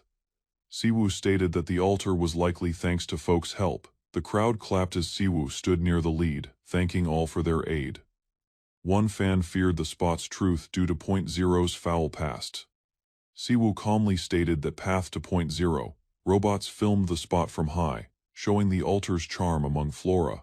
Fans kept hitting the flow, shocked by the change of Point Zero. Aya's state leader stood near Siwoo, thinking on how he never hoped to return. He said that, while wary at first, he was happy the plan had come to life. Nearing a small grave, Siwoo said it was a gift to those who slept here. The boss saw it as a sign, a token to mend without losing hurt. Moved with heart, the man thanked Siwoo for doing a long-sought dream. Siwoo paced in stillness, thinking on how Riemann once pulled him to Zion without word. He knew her sway came from what she gave folks. The hope she sowed became the path he always took to go ahead. Online forums explode with debates as users question whether Kim Siwoo is a fraud or a true believer. Siwoo observes calmly while his companion panics. Despite the sanctuary's beauty, people still doubt their intentions. Though frustrated, Siwoo accepts the criticism. He knows that faith must be shown through action, not words. The two arrive at a radiant sanctuary. Even skeptics are stunned by the purity of the land. Siwoo reflects on Riemann's power, comparing the transformation to the goddess's promise. He announces the space will open to the public, letting families grieve in peace. Minsu praises Siwoo's efforts. Siwoo hopes this brings closure to the people. Siwoo inquires about labor guilds, hinting at a larger plan. Minsu agrees to help. Siwoo quietly plots the next step. Magic stones in the area absorb divine energy, turning into holy stones.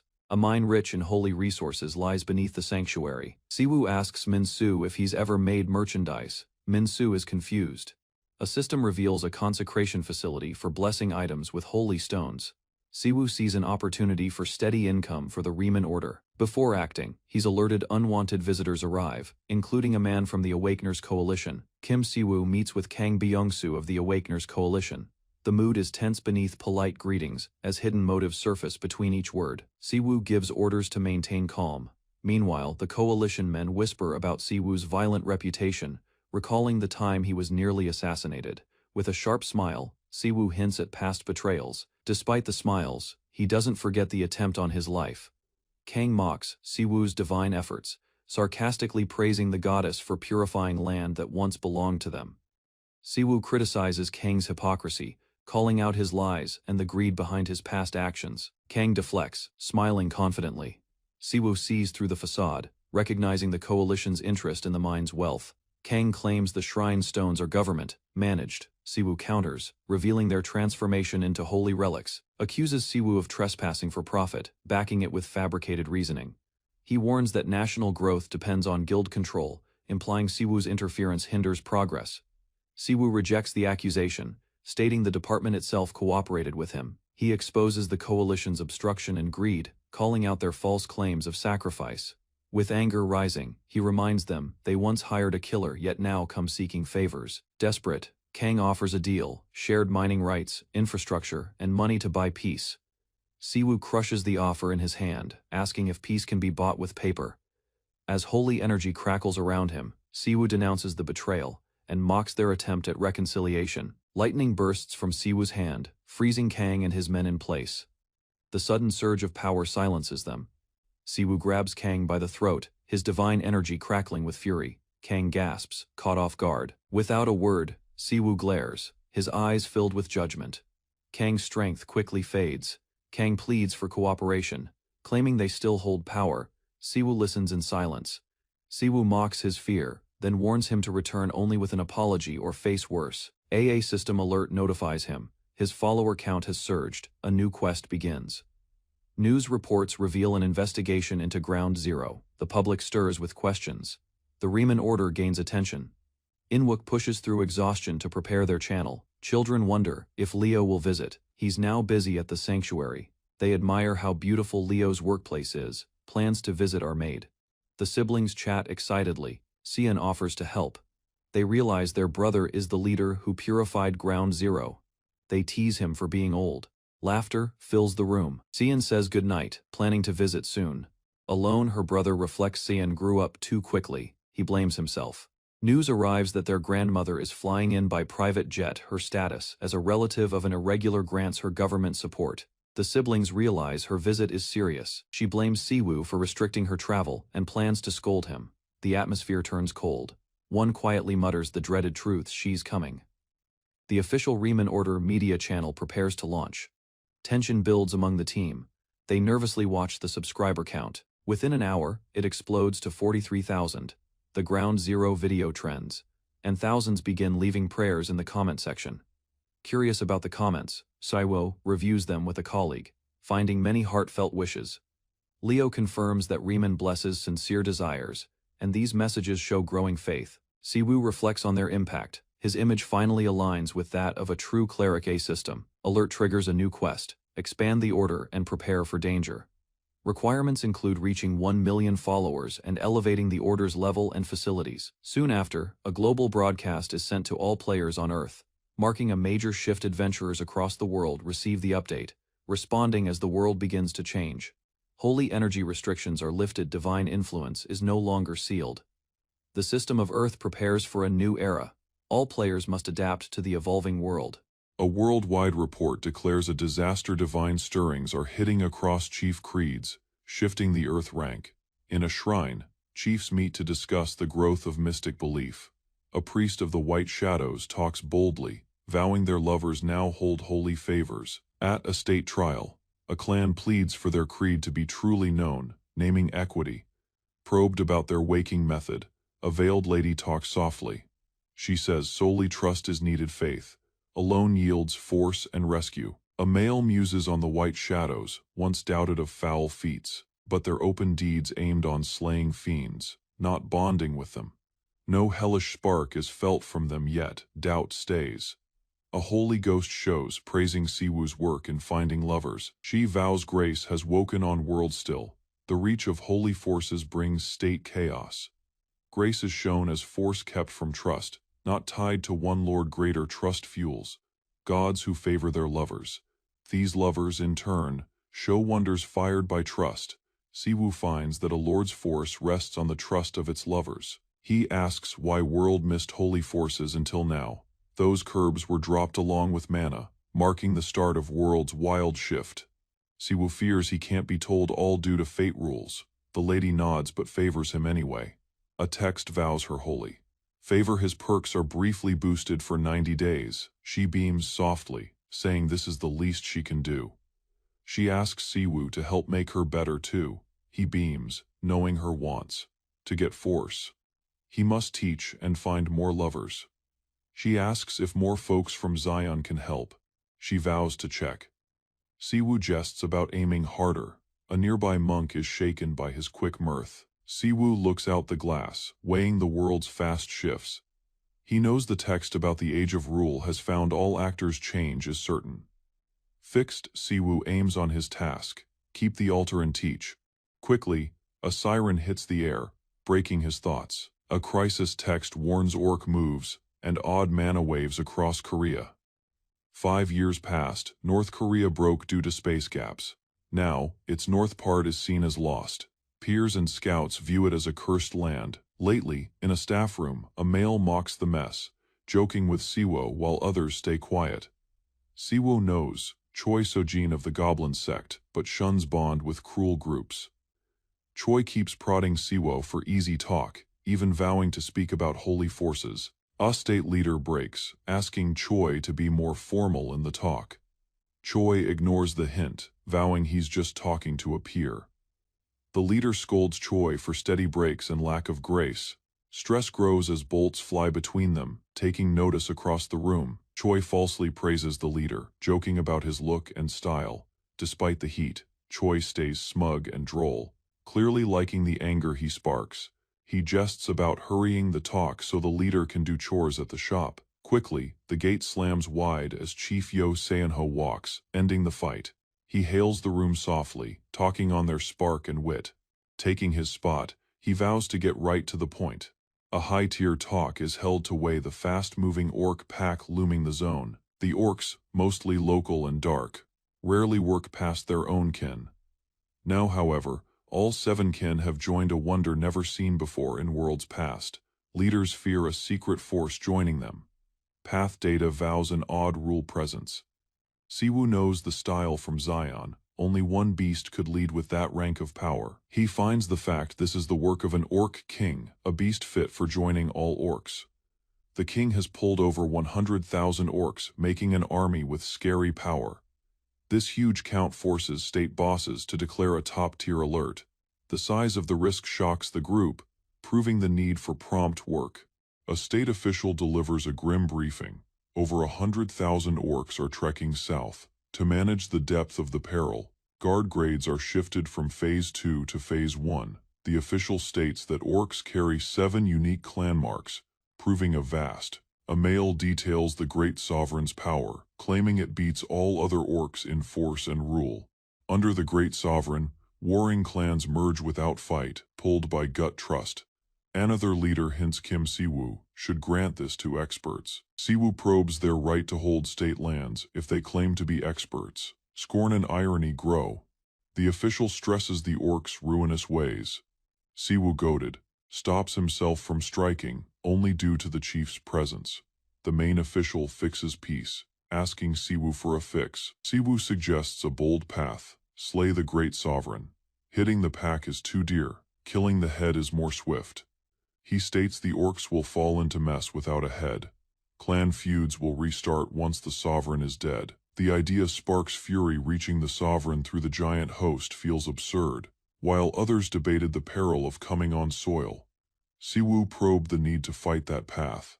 He urged dropping shells via chopper, a group head, wary. Reading the idea as a death plea, the group rep faced Siwoo. Siwoo vowed he would finish the task solo. His poise stilled the hall. He spoke to rumors that the press hyped his force with no protests voiced. He asked only one thing: a chopper. Standing near the vessel, Siwoo told the team he could manage the task solo. He told his old beast, riding past, and felt choppers were more cozy.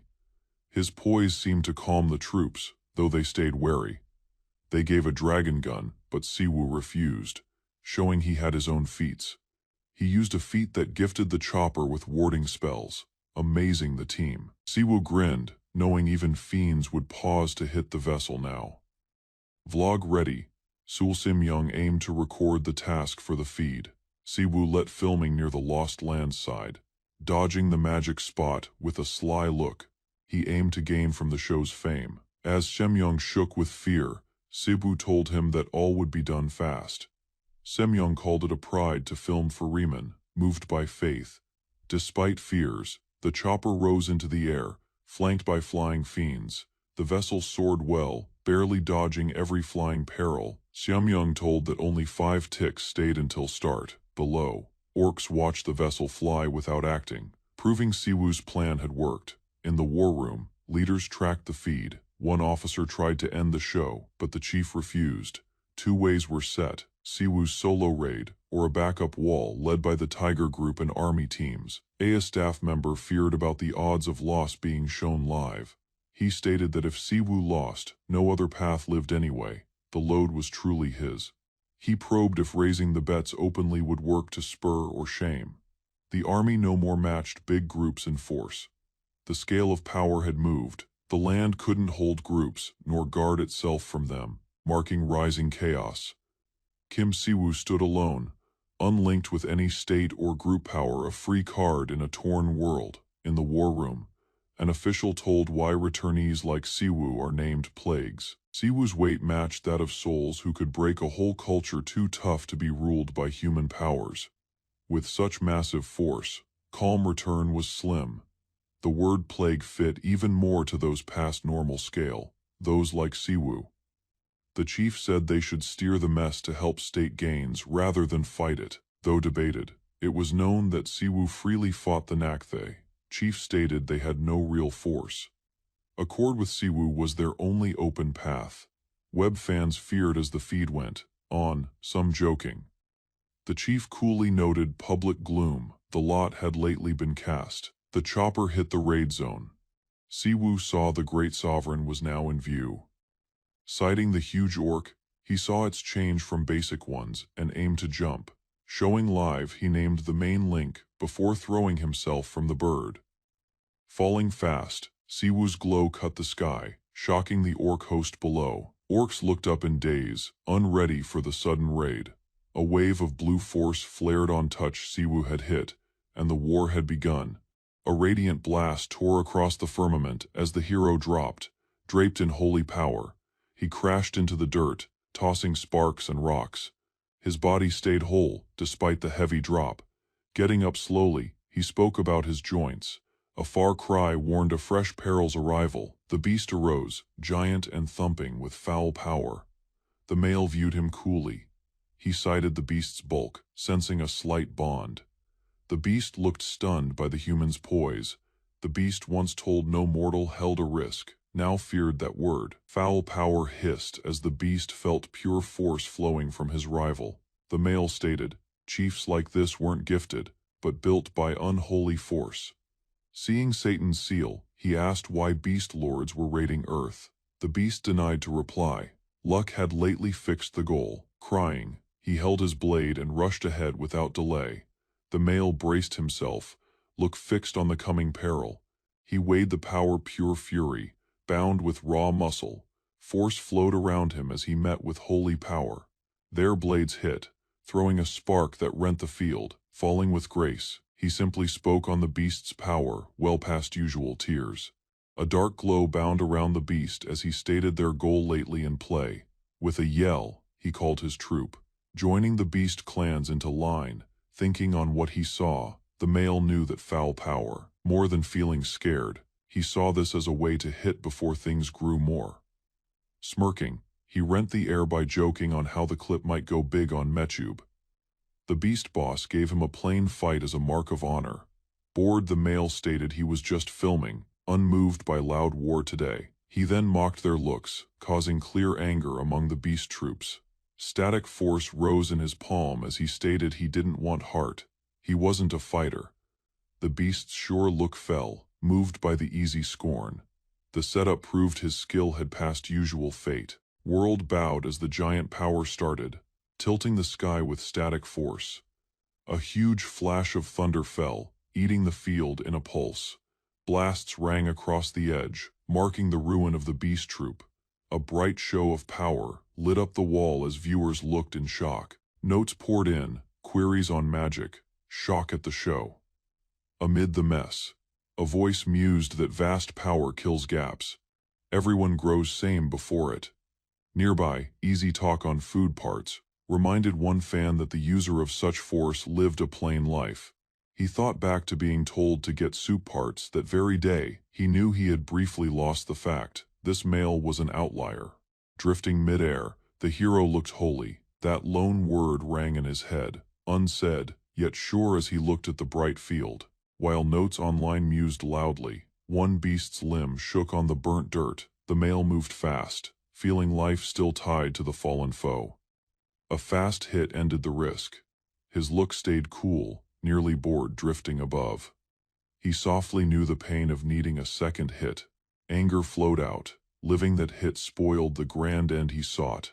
Holding his head, he spoke grief, feeling the end lacked force. Yet others hailed the film, saying he showed a mortal side that made it even more grand, hinting the first hit should have ended all more purely. After the chief fell, the last beasts turned on each other. Though the case cooled, news bits showed new risks.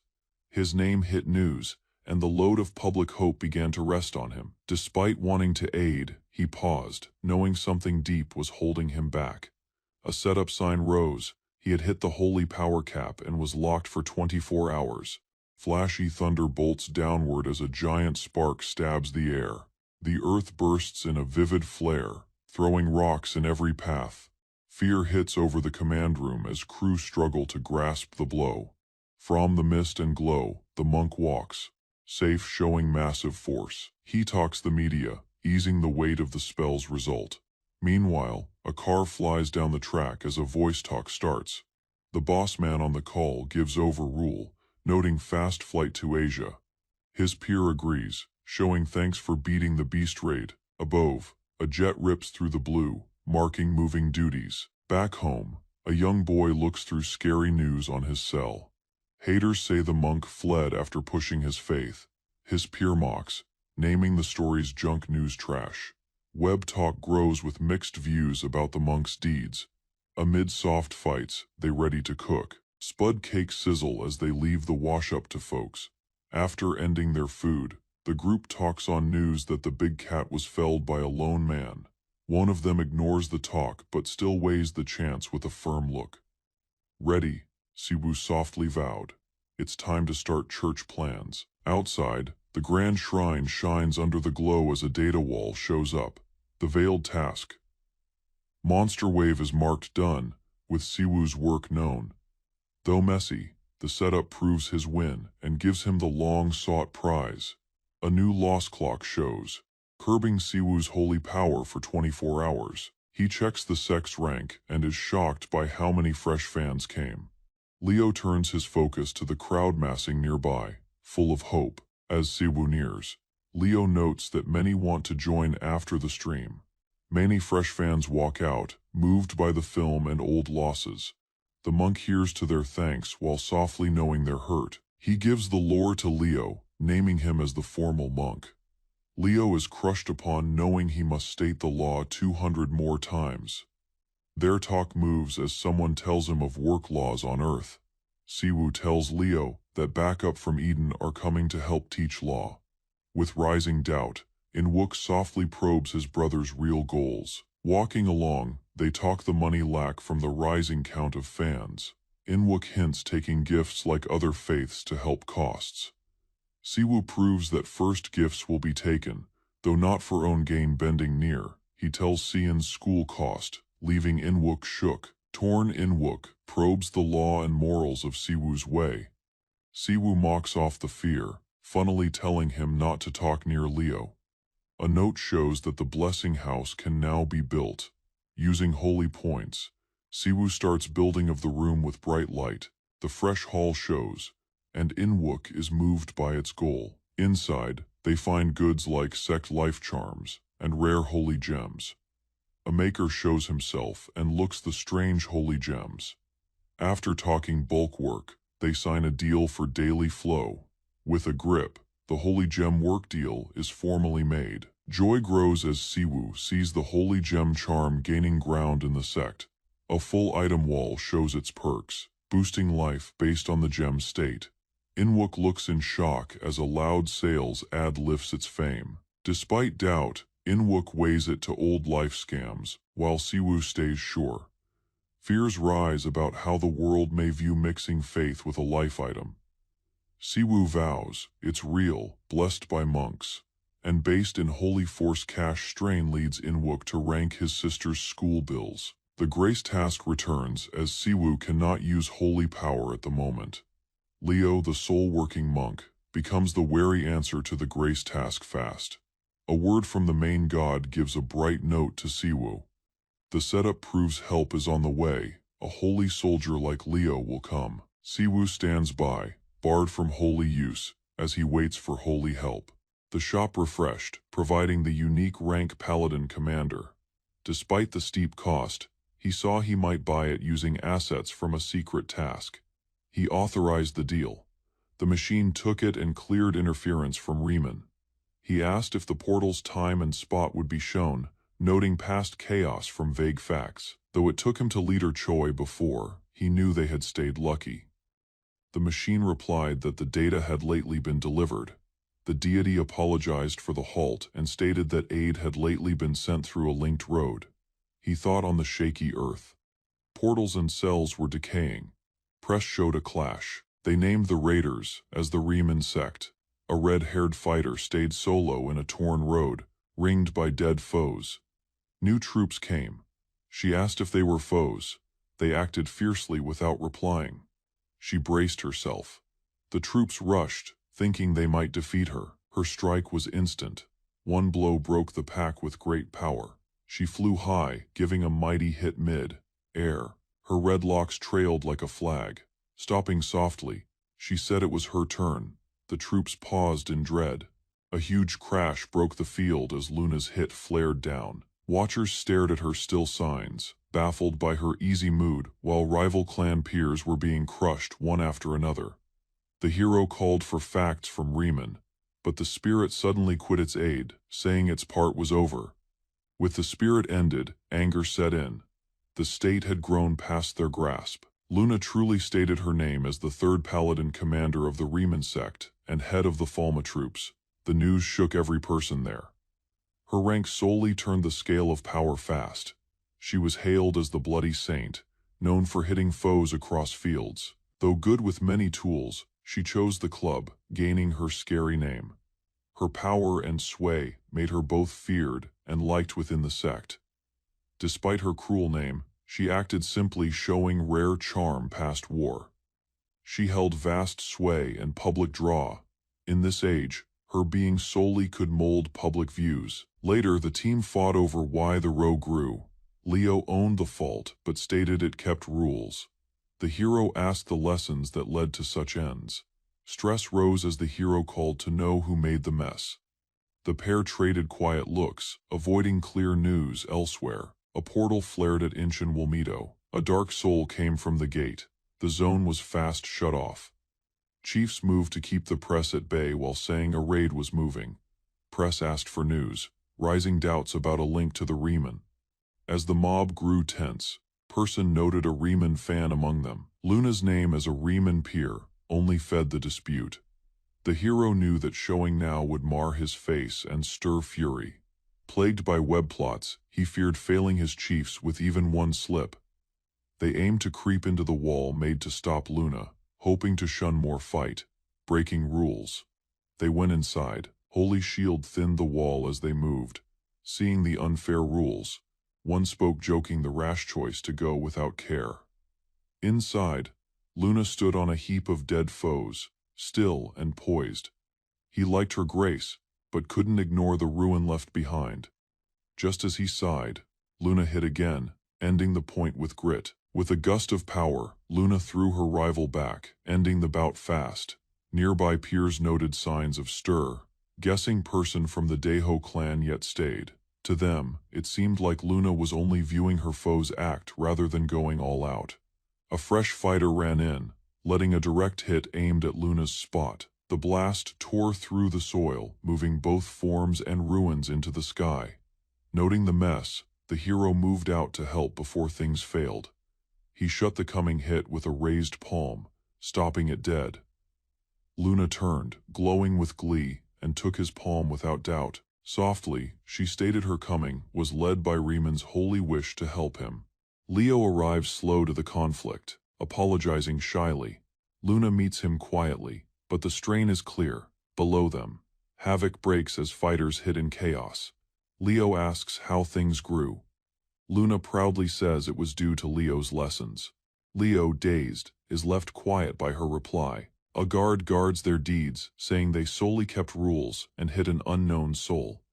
Another says they hit first, despite the soul asking for quiet, in Korean. Leo asks Luna, fearing she might have swayed the guard oddly. Luna denies having any unique skill. Leo asks why the foe joined their part. She puns about using such a gift on Leo himself. He acts in anger. Her male kin shows, scolding her. Luna hails him drolly and covers him with love. Leo sighs. They aren't true kin, but Luna claims otherwise. Their jokes pull gaze. A peer blames the team boss's choice. The boss takes fault and vows to take duty if he was false. The rival guard thanks Luna, asking if they can chat again. He shows hope in learning more from her. Luna hails him and tells him to grow his sword skill. Shyly, the young guy pins eyes on Luna, unable to mask his red face. After Leo hints a trip to the altar, he halts only shortly before taking with zeal. Inwardly, Leo smirked.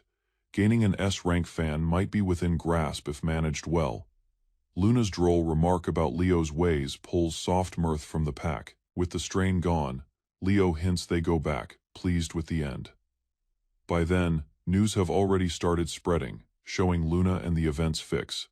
Thou the club cut the clip, its short life online left a mark. Masses hit the post parts, hailing Luna's look and war skill. To Leo, her fast star. Status gives a vital chance for the altar. Later Leo views Luna joke around, glad yet slightly worried. He wonders how she learned so fast, mainly to Earth's way and speech.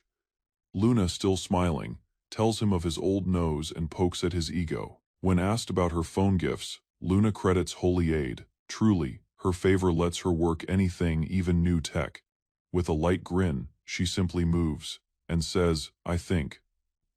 Leo mulls on Luna's rare skill, knowing how strong it really is, even with new gear. Awed and slightly bitter, he says that she is even luckier on World than she was in Zion. When Luna mocks him about being glad to see her again, he halts, dodging the point. Leo fast hints testing Luna's favor on warplanes. Luna smiles, and a walker simply calls her cute, making Leo's angst grow. Treeing to swap the point, he asks about the state at the holy spot. She says that Devil Brutes rose once Leo came to World. Scarier word of the Devil King's spot rose, forcing them into deed. Though Leo thought the risk was gone, Luna says they'll fix it, and he shouldn't feel bad. He softly thanks her, happy for the aid. Later the pack joins simply, talking beer.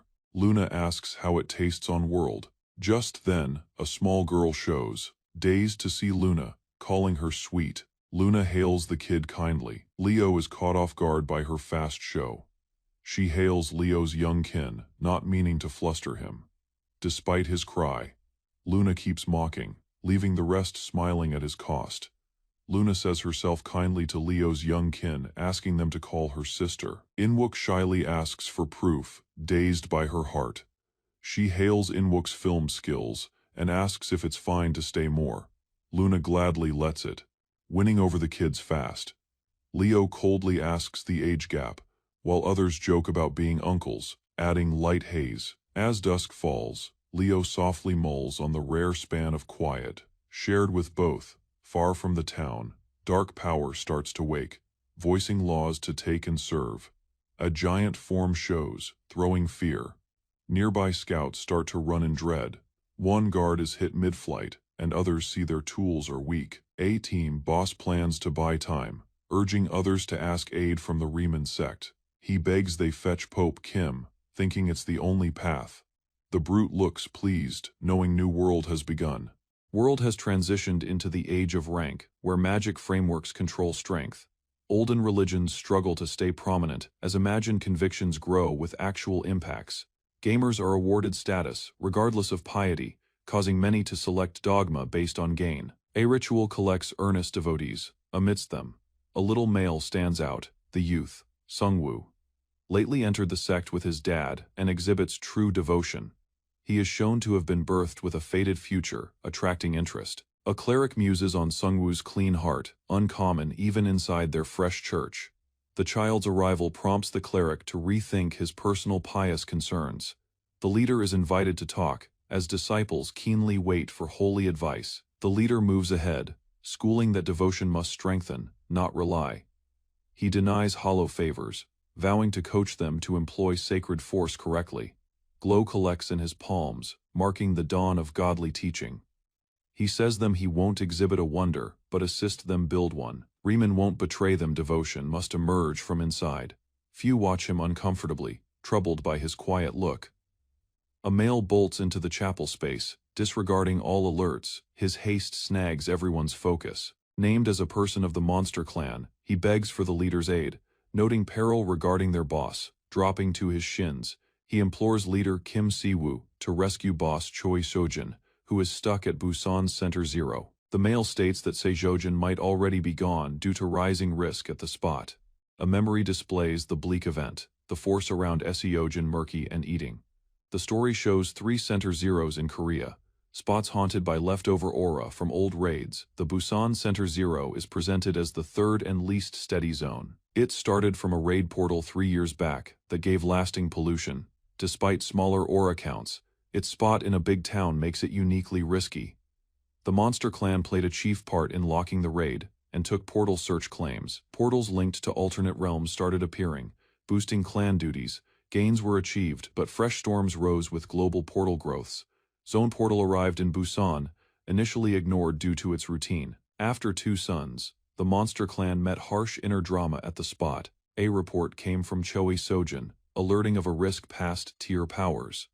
Luna walks out clad in trendy gear, inquisitive about Earth's tech and looks. She quips about Earth's look while the leader asks her picks, mocking her about using budget on outfits. Their soft talk is broken when a cleric shows, set to escort them to the portal. They reach at the radiant door, the cavern's mouth, thumping with shaky force. The leader feels something known yet twisted, sensing why Choi sought aid. Luna labels the spot as the holy zone for outcasts, fouled by decayed devotion. The leader finds foul godly force and a cavern alert shows, stating its name, Mayhem Cavern. A clock warns the cavern will go wild in 11 hours, urging them to move fast. Taking the task, the leader joins the cavern, set to clean it from inside.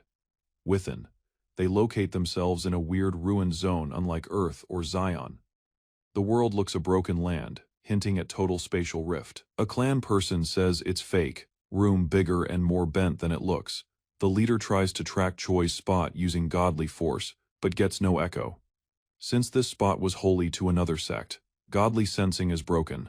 Luna hints at asking another god, but the leader says no, feeling this road must be trod alone. The leader views the broken chapel ruins, seeing it passes the size of any known Earth cult. He muses on how holy force was brought to Earth, only lately too brief a span for a lost deity.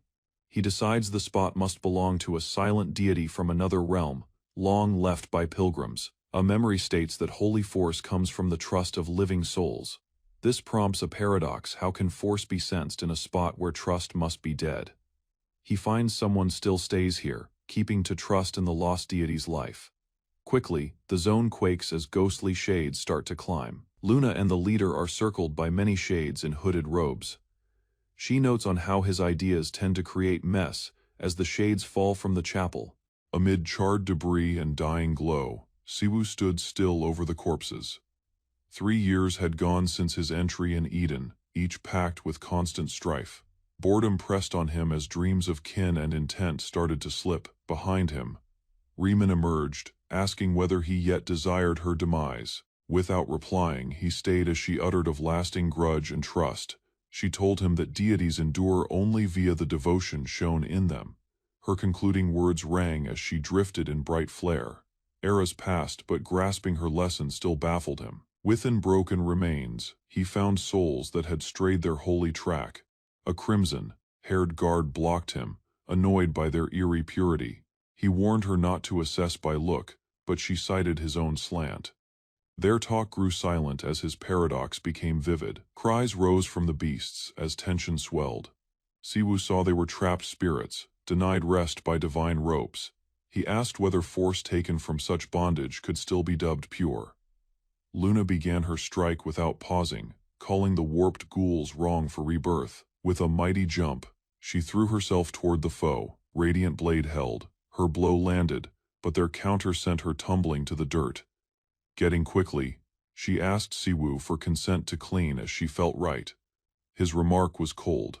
She was already acting however she liked. Giving the brawl to her, he planned to seek for Boss Choi, denying help from kin. Suddenly, a blast shook the nearby wrecks, catching everyone's focus. Siwoo hinted they start the hunt. His voice stayed cool despite the panic. They moved through the ruins, but a weird feeling spooked him. He paused at a pit where hints of Choi's aura stayed dimly. Though marks of clash were thick, the path stopped shortly. Without pausing, Siwoo vowed he'd walk alone. He used a guarding skill, telling others of psychic charm ahead. As the divine shield broke, power flowed around him. His innate gift killed the trap. A group of foes stayed beyond. A bright pocket wall flashed under their feet, parting the holy door from life.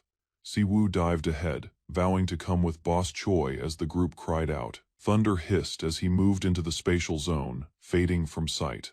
The holy wall reacted, hinting of ruining friction, but Siwoo's frame held, dropping fast. he saw Choi's soul still whole below. With a heavy drop, he made Link Choi hailed him with a gory smirk. Despite being trapped, Choi joked, amazed by Siwoo's visit. Siwoo chided him, noting his dying state and unskilled crew. Many cursed peers moved ahead, clearly past their grip.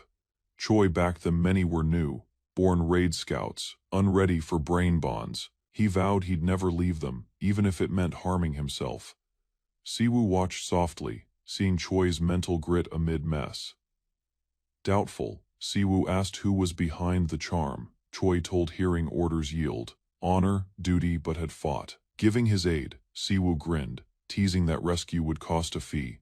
With a hard tone, Choi vowed he would give his soul in return for aid. Siwoo was taken back by the deal, seeing it too grand. Choi pressed, comparing himself to a loyal scout dog. Siwoo shyly said that he liked cats, crying truly. Choi begged for the souls of his tainted kin. Though Siwoo hated rash chiefs, he couldn't miss Choi's truth. He started cleaning the foul spark, meeting the ruined lord lurking behind the wall. Might snapped loudly as Siwa hit, forcing the ghost to show itself.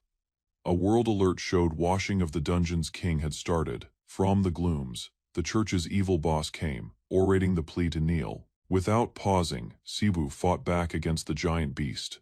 The devil's frame bent, limbs flinching from the hit. Still, it said its plea, eager to rule his soul. The fake, named God wanted bond, claiming holy right. Its vile shape grew big, crying, heed me through the wind. Siwoo met with scorn, screaming down the sin mid-swing. A holy shout breaks the void, claiming power as the sole real deity. Its dark aura coats the land in fear. A vast eye snaps wide, burning with eerie power via it. The soul wants total loyal duty. Instead of bowing, the young male hits back, blaming the sick control and dark trust it grows. The Lord's foul shape looms in the gloom, a dying deity holding to power shown to holy force for the first bit. Earth's folks drop weakly under its grip. A plea for care stops Choi's attack, hoping mercy is still there for the cursed. He stays firm. With keen focus, Choi sees how fast souls snap to sect, led myths. Bolt strikes as he hits, cutting via the beast's shields. Its pained howl fills the room, but Choi scorns to stop. Might flows near him as he nears in. Driven, he lifts his blade, ordering the horror to die. The beast coils wildly, yet Choi stays calm. His palm moves ahead, touching a veiled heart. At last, the mark of glory rises bright and shaky, pulling it out. Choi halts the fake lord's rule. A bright beam of fire flows upward as the prize is given. Without delay, Monk Kim steps ahead. His choice is prompt. A news comes task prizes are proven, and he wins the path to talk. While checking the new screen, Kim sees an odd data wall. Elsewhere, the spell, bound souls find light. One peer calls for the souls to wake. The holy light grows into the air, marking the end of the foul grip that had tied them. In a far field, a tiny girl stays quietly near a holy rock spire. She drops a stone at the foot, eyes shut in soft hope. With heart, she asks for joy for all, unaware of the holy force her hope holds. The hope sparks a change, light rises from the rock she held. Kim looks as the screen proves her tale has been taken. Truth hits on him. Her deep hope gave life to a lord in that very pulse. Back in truth, the girl says her hope near the rocks, circled by bright calm. Lately bound souls look about in shock. The hex finally gone. Queries rise. Why were they mean? What hit them? Truth comes, and shame hits in. Boss Choi falls in fake hurt, holding his chest loudly. Monk Kim softly gives tasks, telling everyone to check wounds and join fast. A red-haired lady flies near him, hitting into him with grit. Luina holds to Kim with a mix of joy and zeal. Kim tells her, noting the dead lord has been dealt with. Though he muses on the dark luck of the cosmic foes, as dark hits, the team builds a site under a starry sky. A cup is given to Monk Kim. Boss Choi hails the zest. Joy grows among them. The tone turns to fun, and souls rise as they party. Kim grabs more booze, amused by their soft law. Breaking boss, Choi thanks him truly. noting that none of his crew fell due to Kim's aid. Kim humbly waves it off, showing that Choi was the lone one nearly lost. Choi lifts his cup, saying on how most wouldn't live what he felt. Kim stays still as Choi jokes that wine is war cure for his cut soul. He puts a palm on his chest, saying his heart cuts prove every cup he takes today. Luna fits with Choi's logic, naming soul fatigue a fair plea to drink. Everyone laughs and joins in, as lifting their cups and party after the war. Kim looks quietly, not quite moved by the soft air. He muses on their ways, feeling a shift in the wind. A world note tells a new core goal: the Age of Order has begun. Kim learns he must find the holy gems from other worlds to stop coming risks. A key goal started as the machine noted the fighters landing on Globe, with haste. It gave him the duty of fighting tainted powers and growing holy impact. To help, the machine gifted the faith tracking gift, naming him as Globe's anchor. Unlike ghouls, lost gods still leaked pure power, making their risk worse. The fighter weighed their erratic traits, unsure how they could move on Globe. Before goals could gel, a helper told a quick arrival by a secret group. Uncalled souls from the White Brilliance group had moved a barred zone. They sought a meeting with Choi Sojin, hinting of payback if moved. Doubt grew as Choi moved ahead, hateful to show faith. Shim Jingyu named himself and told vital causes for their entry. He begged for bonding, but the area chief met him with hard push. The standoff grew as neither side gave. Focus moved to Pope Kim when his view was asked. Shim froze. He hadn't felt Kim's aura at all. Truth hit.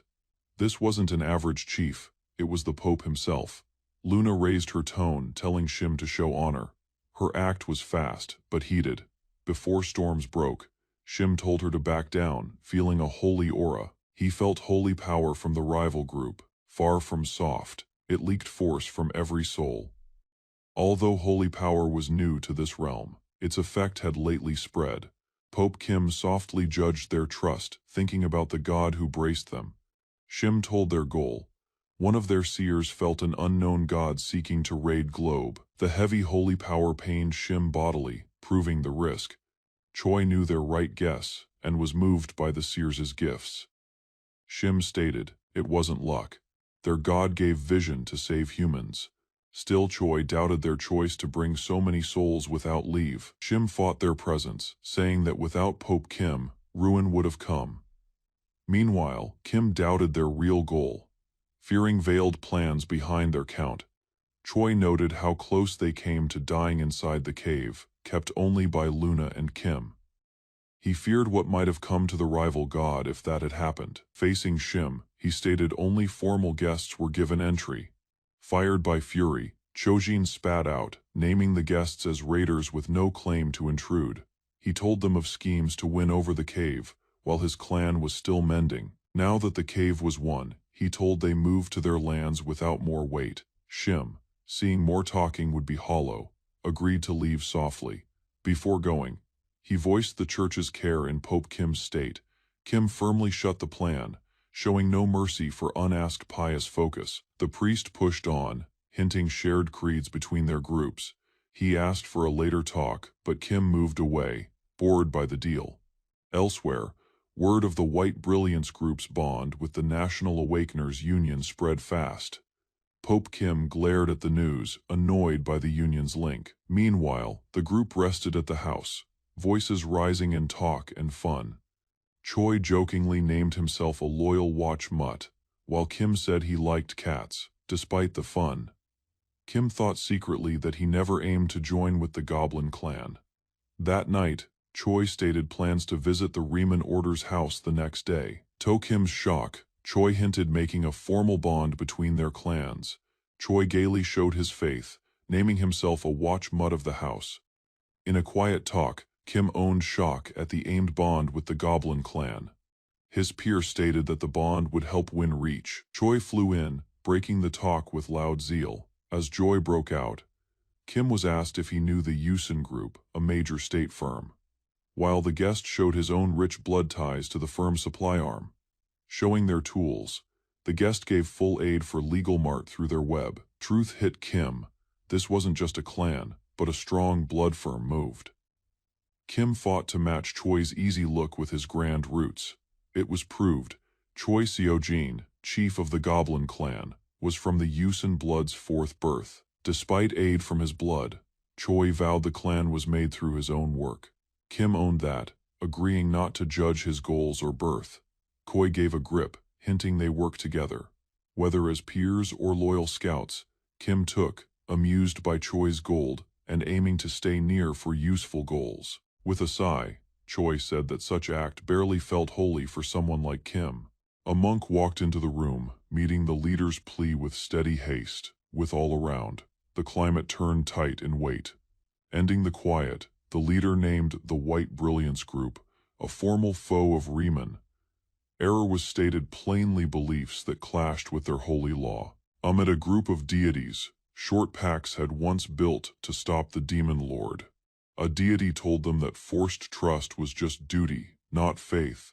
Set to guard his troops, the leader shunned old ways of control. Instead, Riemann's view moved toward quiet living, banning bad zealots. Those who scared folks met fast fate from the hunters. Keen to move, the red-haired fighter asked the foe's spot. A peer monk fought her, noting the group's main goals of honor. Her anger broke out as she spoke their boss's failed death. Bishop Leo urged the leader to start a holy war. Another friend gave aid, only to be told of Riemann's faith base. With soft end, the leader vowed to plan the fight. The leader broke into joy, snapping the fear with fast fun. A strong blow hit the dirt near the set, shocking all there. With steady heart, he told his choice to mark the White Brilliance Group as a foe, and asked if any fought. One soul gave fears, noting they might be wronging the other group. The leader knew the fear but showed doubt about the team's goals. Though lacking firm proof, he asked if the White Brilliance Group would have just left the field without touch. Two souls heard quietly as the leader drew a likely case. He felt the team would have killed friends to hit their mark, showing deeper fears. He hinted their deity might be tied to a dark, scary god from another world. Despite small proof, the red-haired fighter vowed to trust the leader's view. Another soul told his doubt came from wanting to stay fair for art goals. She told him that his care would still aid the group. Soft jokes came, easing the air as they teased about reading the word. The leader, now firm, formally named the White Brilliance Group, a foe of Riemann. He ended with a rule to stop all sales and grow their group, marking a move toward gain. Bishop Leo said they had 500 bands ready, hitting goals. The leader vowed the next task, selling the thing made with Holy Church gifts. Upon seeing the band, one soul saw its high worth and chic look. The leader told the band's power to fix long pains. Another joked it might even fix hair, hailing its wider draw, with leave given. The man keenly took it on, wary about its fruit. A mark on his limb began mending, leaving all stunned. He vowed it far better than any magic drink he'd had. The leader noted it only boosted real mending and would turn to plain after use. Boss Choi vowed to help with sales, moved by its force. He asked taking out the pile to grow life odds among club stars. The leader saw he hadn't yet set a cost, noting its worth on the spot. Selling 500 bands at 1 million each would pay them for a year. After thinking, he changed the gift to 100 million per Pascal RT. Boss Choi took fast, vowing to buy the whole pile. Boss Choi asked sole rights to future band sales if work went on. The leader noted they only had 500 for now, but vowed to the state. Choi told him the buy wasn't out of thanks, but real value of the item. The leader saw the trade power, seeing many folks buying for life. With 50 billion seen in pay, he was moved by the money paths. Grinning, he thanked Choi again, finally seeing the chance he had missed. Their bond was made with a firm grip and a shared grin. Choi left to get the huge cash fading fast back in the room. The others thought on how this trade could fix their money woes. Leo asked saving holy gems for crises involving gods from other worlds. The leader vowed, saying they needed one skilled in cash tasks. Despite the White Brilliance Group's packed lead, their news power gave Riemann a win. Minsu said their Mechube page was doing, thanks to Luna's fame. Her late fights had won huge web focus and new fans. With Luna's power and player K's charm, their team stood out in every way. The team talked plans to beat the White Brilliance group through web power. They aimed to turn fan care into real star signups via live shows. The leader sought to show key souls during a show and asked showing their work. A live post came on the formal page, marking their next move. Fast. A blast broke at the power office's second house in Seoul. The team saw the hit in real time, their faces filled with fear. Mist rose from the spire, proving it wasn't a fake call. They fast saw it was an aimed bomb hit, not a fluke. Cries for aid rang nearby, moving fast care for those stuck inside. Answering a call, a guy nears the glass viewing the townscape. Word comes that the Busan fight has closed, turning focus elsewhere. Tasks are given to find someone tied to the Fiend King's gift. In a murky area, a soul vows power far past modern bounds, with foul force swirling. The taker starts changing under its weight. The state worsens as fears about Kim Siwoo hit a vital mark. Fast. A blast hits a statehouse mid-show. Viewers move in doubt, unsure if it's true or fake. Guessing proves the power office is under direct hit. Minsu pauses, trying to grasp the mess moving live. A cry fast begs Siwoo's aid, moving people nearby. Amid the blaze, Boss Kim shows hurt but still leading. Cut yet firm, Kim bids others to think on life. The ring ends fast, leaving Siwoo gazing at the wall. Left in peace, he muses on the man's soft death. A blast cuts through the high rooms, proving that a strong lady has fought Boss Kim. Seeing the wreck, Siwoo fears the work of Lee Si-hee, a famed blue fire user. Her past shows S-rank depth, having left after breaking a club years back. A red-haired scout coolly marks Si-hee as a lethal thug. Siwoo feels odd aura flowing from the house, though its root feels strange. Despite thinking the white light group might be linked, he notes the hint of holy force clouds the state. Luna and Leo vow to make a way for his grace, moving with goal. Together, they move fast, their link showing old bonds. Siwoo plans to go, leaving Minsu in charge of the rescue work. Falling through the broken tower, Siwoo gears himself to face the secret. Inside, Lee Si-hee sings among limp forms, unmoved by the blood. She speaks dullness, let down by the lack of good foes. Facing a peer, Si-hee says grief for coming under fake hopes. The veiled guy tells her the plan is to pull a prize from the top room. He tells her that loss will not be taken by their boss. Lee Si-hee mocks her peer, coolly vowing to slay someone just to amuse herself. Kim Dong-shik is dazed by her chaos, calling her shaky. She flouts his lack and proves his name, asking his spot, grasping her lead. Si-hee becomes set on learning about Kang-shae. Dong-shik marks Kang as one of the last lives rank state scouts, though scared. He's unsure how to find her needs for facts. Se-hee warns that death by heat is the most painful end one can feel. Despite the threat, Dong-shik vows most state peers lack cross-office lore. Her calm ends, blue fires leak as she plans to kill him. Lost in heat, Dong-shik waits for death, crushed by the ache, yet he lives, dazed, feeling like a burnt plant instead. Se-hee is dazed, asking to know how he bore her fires. Another veiled peer steps in, choosing to keep Dong-shik live for study. Si-hee is told their real task sits on the 39th floor. Haste grows as they hear Kim Siwoo is nearing the house. Just as Si-hee flouts the state, she's hit and rocked by a fast blow. Nearby foes are thrown into the dust, limp and torn. Luna says that any fight calls for death, noting their haste to aid Dong-shik. Leo hints giving mercy before war, but his moves break his words. Luna tells him he broke those who gave up without doubt. Si-hee, moved they found her, starts her fires and dares them openly. Fires rise harshly as Si-hee checks her boosted force against the guests. Filled by joy, she basks in the ruinous force around her. Her need for causing ache grows, fully taking her cruel self. A strong hit is loosed, bathing the room in bright heat. Sihi grows sad as her marks stay firm by the glow. Fast, a counter hit breaks out, led by Luna's tight force blow. Sure and still, Luna guides her force with care. Cece falls back, dazed by the heavy force mocking her rule. The blow sends her flying, yelling in pain as the rolls flip. Golden power pulsed above the fire, haired hero's edge as she beamed. Truly certain to strike, without hint, a giant holy bolt smashed down, tossing the blue-haired witch into the sky. Her frame hit into the dirt, standing above her. The hero spoke grim scorn. Bent and sobbing, the witch heard as her rival mocked her bad stance. A quick clasp to the neck flung her into a nearby stone, brick breaking behind her.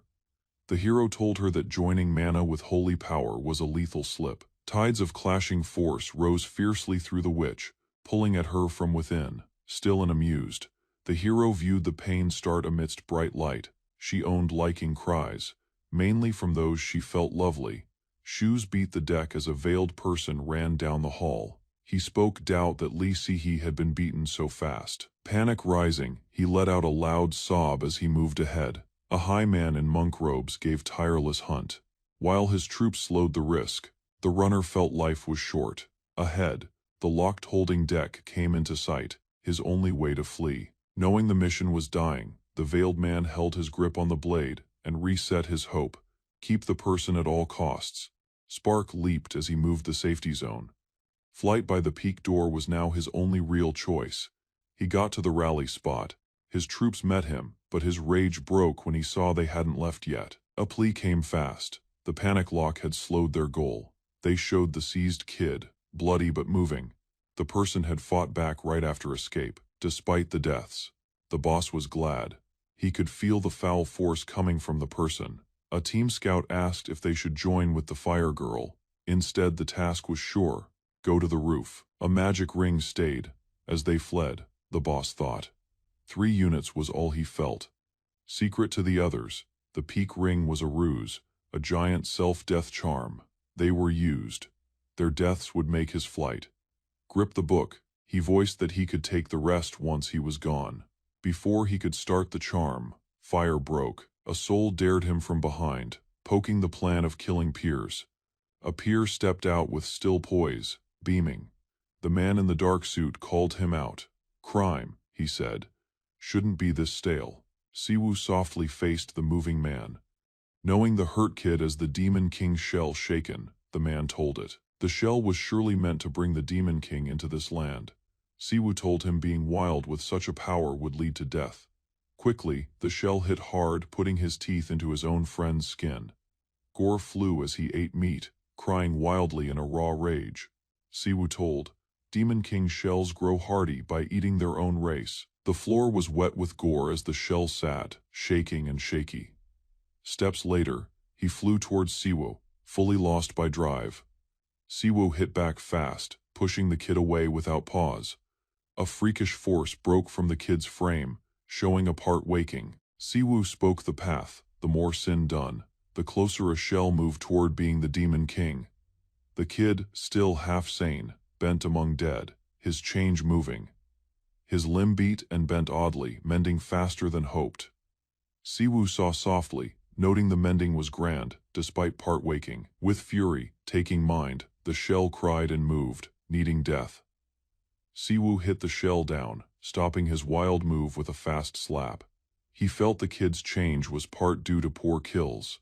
The setup proved his sins, flesh, eating, hurt, and more, marking him as truly foul. Siwoo asked the shell's past, fearing a strong link. Holy force lit as he felt pause in the kid's act. With still fate, Siwoo voiced the kid had lost his way to flee. Sacred sparks pooled in the monk's palm, emitting a sharp flare as his strength surged. Meeting him, the mangled shell snarled in hatred, mindless of the unstoppable might he fought against. With a single gale, the hallowed beam flew across, driving the villain tumbling into the dirt, hurling himself toward the sky. The monk smashed into the shell, triggering a wave of bright force. A rapid riposte blocked his charge, and foul spirits fought against grace in midair. Still upright, the shell pulled power from the Abyss Lord spirit, refusing to quit. Another strike flew fast, talons swiping, but the pure shield halted them dead. Amazement flashed in the shell's vision as his swing failed to pierce. Quiet and resolute, the monk told him his divine wall could not be cracked. Spirits boiled fiercely inside the shell, pulling out agonized shrieks. Details followed. Holy power denied mana, rendering defiance futile. Grace crushed shadow, squeezing the tainted corpse to its peak. Dark vapor dripped out as the shell's shape started to dissolve. The monk stared as hellish magic was pulled away, bit by bit. Truth struck. This wasn't enslaying, but a forced ripping of control. The monk stood steady, calling his rival pathetic as coils of foul magic lashed about him. Naming the ghost as Satan, the shadow lord of fury, he recalled their old clash in Eden. Lifting his limb, he triggered sacred heat, his pure glow growing in answer to the rival's peril. Violet vapor tore away from the shell's frame as hallowed power flowed upward. Within moments, the monk hoisted the rival into the sky, drenching him in blinding grace. What stayed popped fiercely, drifting across the blue in a radiant flare over the town. From afar, scouts saw the mana beginning to scatter into the clouds. As tainted spirit died, the monk looked at his searing palm, the rest of the soot vanishing. He stood firm, trusting sin would always break under its own bulk. A cleric neared, stating the stopping of the foul spell circle above. Leo came, earning praise for ending the ritual's success. The peril, if left alone, could have ruined the whole place. Gore, coated tiles showed signs of a mighty hellish rite. The monk stated the soot belonged to Satan's rebirth, a way of calling him back. Both folks felt Eden's horror barely surged, tucked within this world's gloom. The monk shared the real cause behind the late raid. Satan's rebirth had been the goal. Dread grew as Leo grasped the meaning. Servants of the Shadow King were busy on Earth. He stated that this reborn shell worked like a seer, rallying fanatics under hellish intent, proving the worst. Leo noted there were 7 Shadow Lords, and Satan was just one. Anger swelled as he mused on perils from both sects and devil seekers. Turning stern, he urged Leo to reveal how many of the rival were still whole. Leo replied proudly 70 units had been seized. The rest died due to weakness. The monk, shocked by Leo's mean ways, got sharp excuse in return. They moved on, wishing Luna had kept at least a few goals for questioning. Fast Luna came, happily shouting her arrival by tossing a slave into sight. The monk quickly told her not to view folks like toys. Checking the captive, he proved she was the witch they had been hunting. Luna swore she saved the girl for her face, ignoring the monk's lecture. He asked if she was pained, but Luna grinned, more teased than worried. Shaken, she joked back, misreading his worry for love, still beaming with power. Luna stated that she couldn't afford to get pained by weak, tier foes, choosing pride over harm. The monk moved focus to boss man Kim, who stated he was safe, despite being raided. Kind Kim thanked the monk, noting hallowed safety had saved him real pain. With honor, Kim spoke, thanks, naming his life to the prior charm. The monk said it to Kim's deep trust, seeing his firm hope fueled the charm. Nearby, a tied witch grew mad, unable to bear her loss by one she felt weak. The witch started yelling, claiming the weak were trash and must be killed. She yelled at Kim and Luna by name, blaming them for meddling with her group's ends. With a cold look, the monk moved ahead, calling her clan as little more than thugs. Luna abruptly flings the captured female across the tiles. She reckoned the father would reach the identical verdict, while Luna chuckles and adopts the girl as her duty. The father asks about the cleansers, turning the talk toward their beliefs and aims. It is stated that the cleansers hunt normal people and feeble users, seeing them as trash. They trust only risen persons, merit safety, and claim the frail must be killed. The father hears without feeling, seeing their trust in death as warped madness. He suddenly strikes, breaking their pride and showing the void of their excuse. Team boss Kim shows the cleansers knew about the Devil Lord's shell early.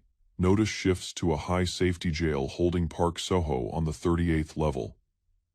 At 16 he rose as a user and killed 2 school pupils. The father asks why he was not judged more harshly. Kim grants he was bound to stop Soho during fight. They vow to name the event as an raid to rule mass reply. The father thinks that stopping Suho's gain might have blocked ruin. Luna says the blue-haired lady has wilted, and the father bids her kept as a captive for questioning.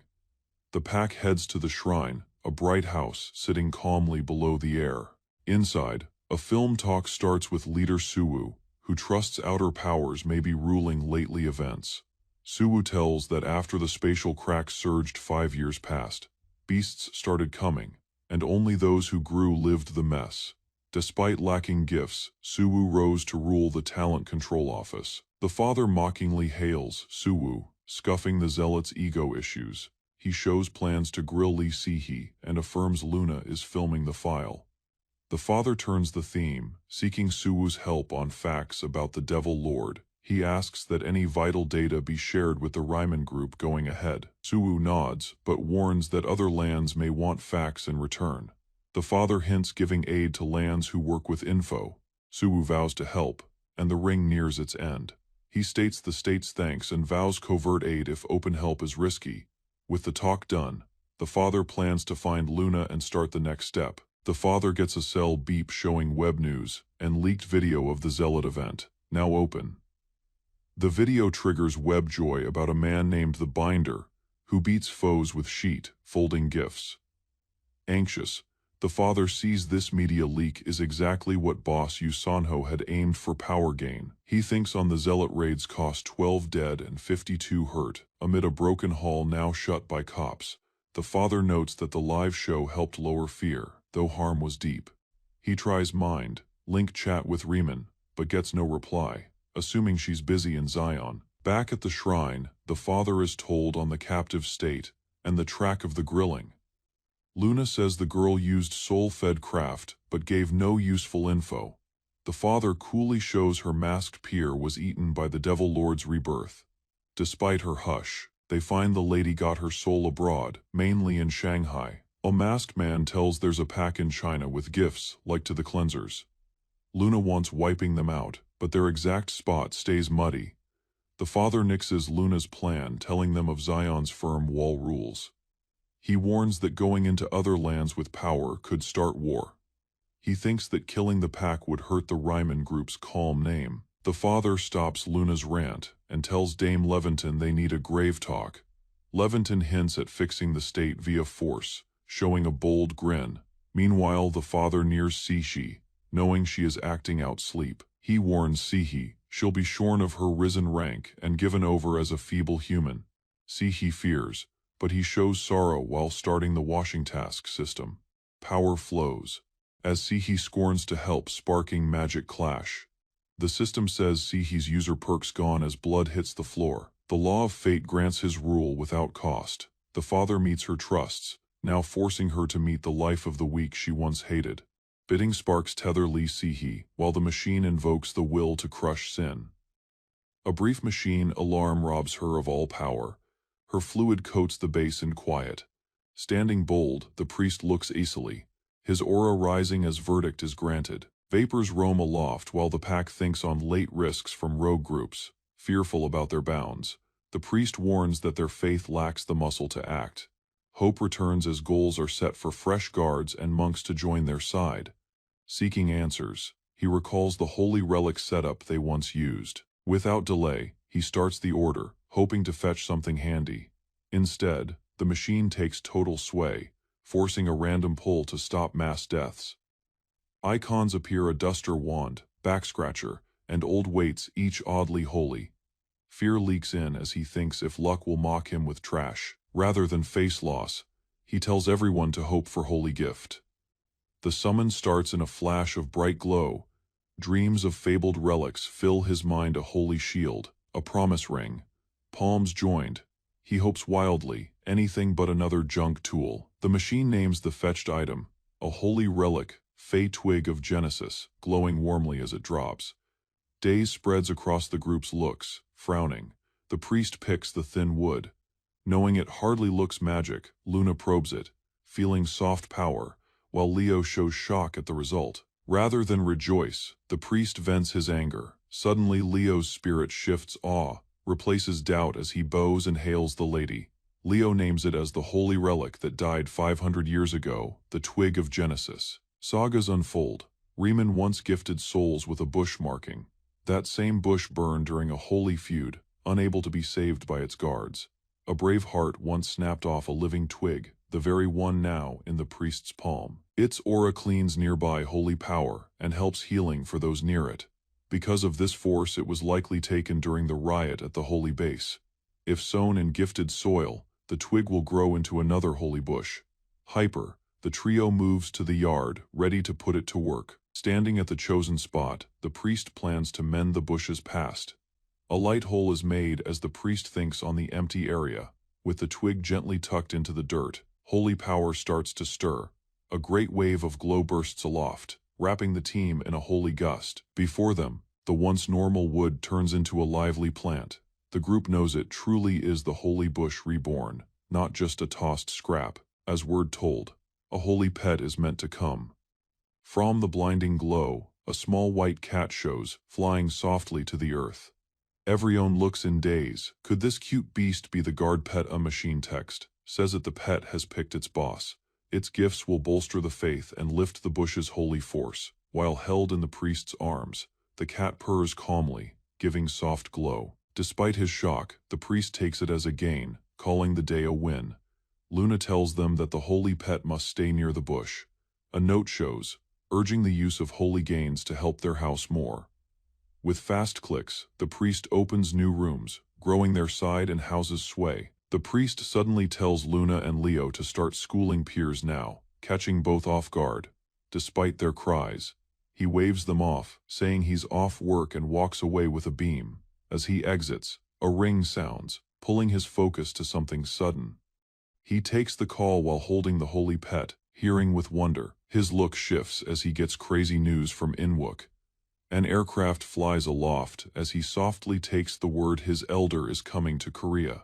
An airplane glided through the air, nearing a sleek city under quiet puffs. The trip went towards Sejong Special, self-governing city, where top-tier leaders had met. Inside, a gated room, the plan stayed on a global peril, a ruin-class beast spotted near Japan's shore. The United States vowed arrival of Aiden Howard, a fighter famed vastly for his battle skill. Aiden, named the Savage, was a traveler who lasted 20 years of combat in another realm. He grew hated for killing outliers, using raw power and a big-handled blade. Focus turned to Kim Si-woo, South Korea's lone outlier, whose help was being asked. Unlike other lands, Korea lacked ways to rule their outlier through fixed rules. The leaders knew that talking had always been the most useful way of labor. Tasking started for a private talk with Kim Si-woo. The leader planned to use state thanks as a way for bond. He also held secret goals tied to the land's fate. Experts judged likely results of Kim Si-woo facing Aiden Howard. Based on past acts, Kim Si-woo was shown to hold total lead. Graphs showed that Aiden would likely fail to hit a single strike. Kim Si-woo turned on the show and heard of a ruin-class beast coming near Nahagi. The Japanese state started moves and asked global help. The U.S. vowed to send Aiden Howard, while some experts saw it as a path to pull Kim Si-woo. Si-woo stayed calm, doubting the case while keeping his way at home. A peer gave him meal and told him that, without calls, no move was needed. As he ate, a pale holy beast called Snow joined him. A small girl showed joy over not being itchy to the pet. They called the beast Snow due to its pale coat. Si-woo took it as part of the house, noting its still way. Si-woo thought Snow able of guarding against lesser risen folks. He saw Snow as a smart way for safety. Fears about Snow's food were dropped due to its holy soul. Si-woo was told of their elder's call and a plan clash. He vowed to handle things alone without pause. He eyed their webpage, noting gain and world fans. Inwook left for work, telling Si-woo to be wary. Si-woo answered with a still face. Si-woo thought on Inwook's better mood, noting the ease since his return. He saw the load Inwook met aiding for both their elder and Sian, and began hoping to move. Outside, the day was bright as Si-woo geared for his ride. He eyed an odd crowd near the hall's gate, sparking fear. Safety staff met him, giving aid to find his elder, which Si-woo softly passed. Si-woo tried to leave alone, but the staff urged, leading him toward a waiting car.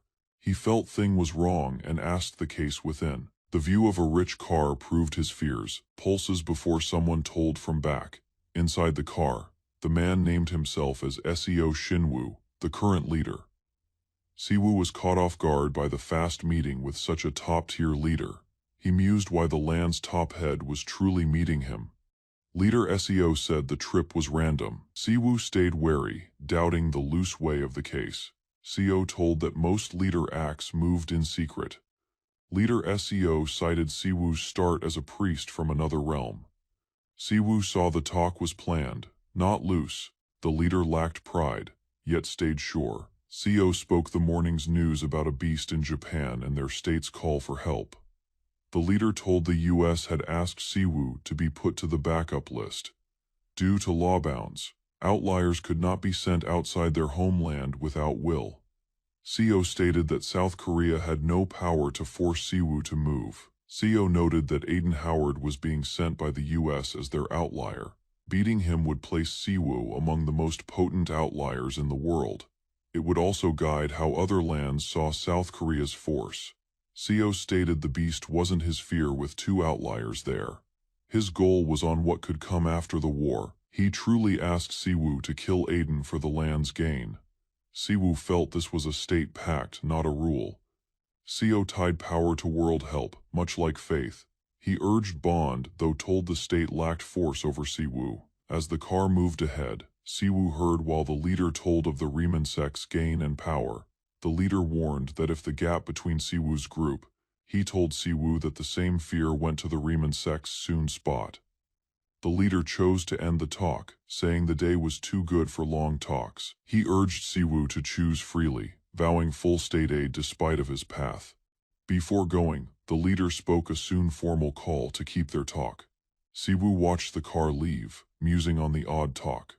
He softly knew the leader's words and the mood around them. With blue skies above, he noted it was a fine day for coming. Following her partner's loss, Go Eunyoung spent her final years traveling through lands. Word of the bloodline mishap drew her back to Korea, where her offspring sought her most.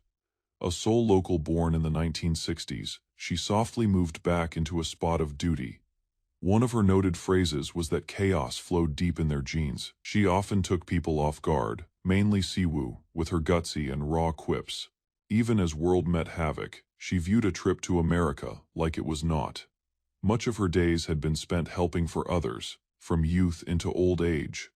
With intent in every move, she hit the terminal clad smartly, pushing her bags along, the dark shades and straight back left.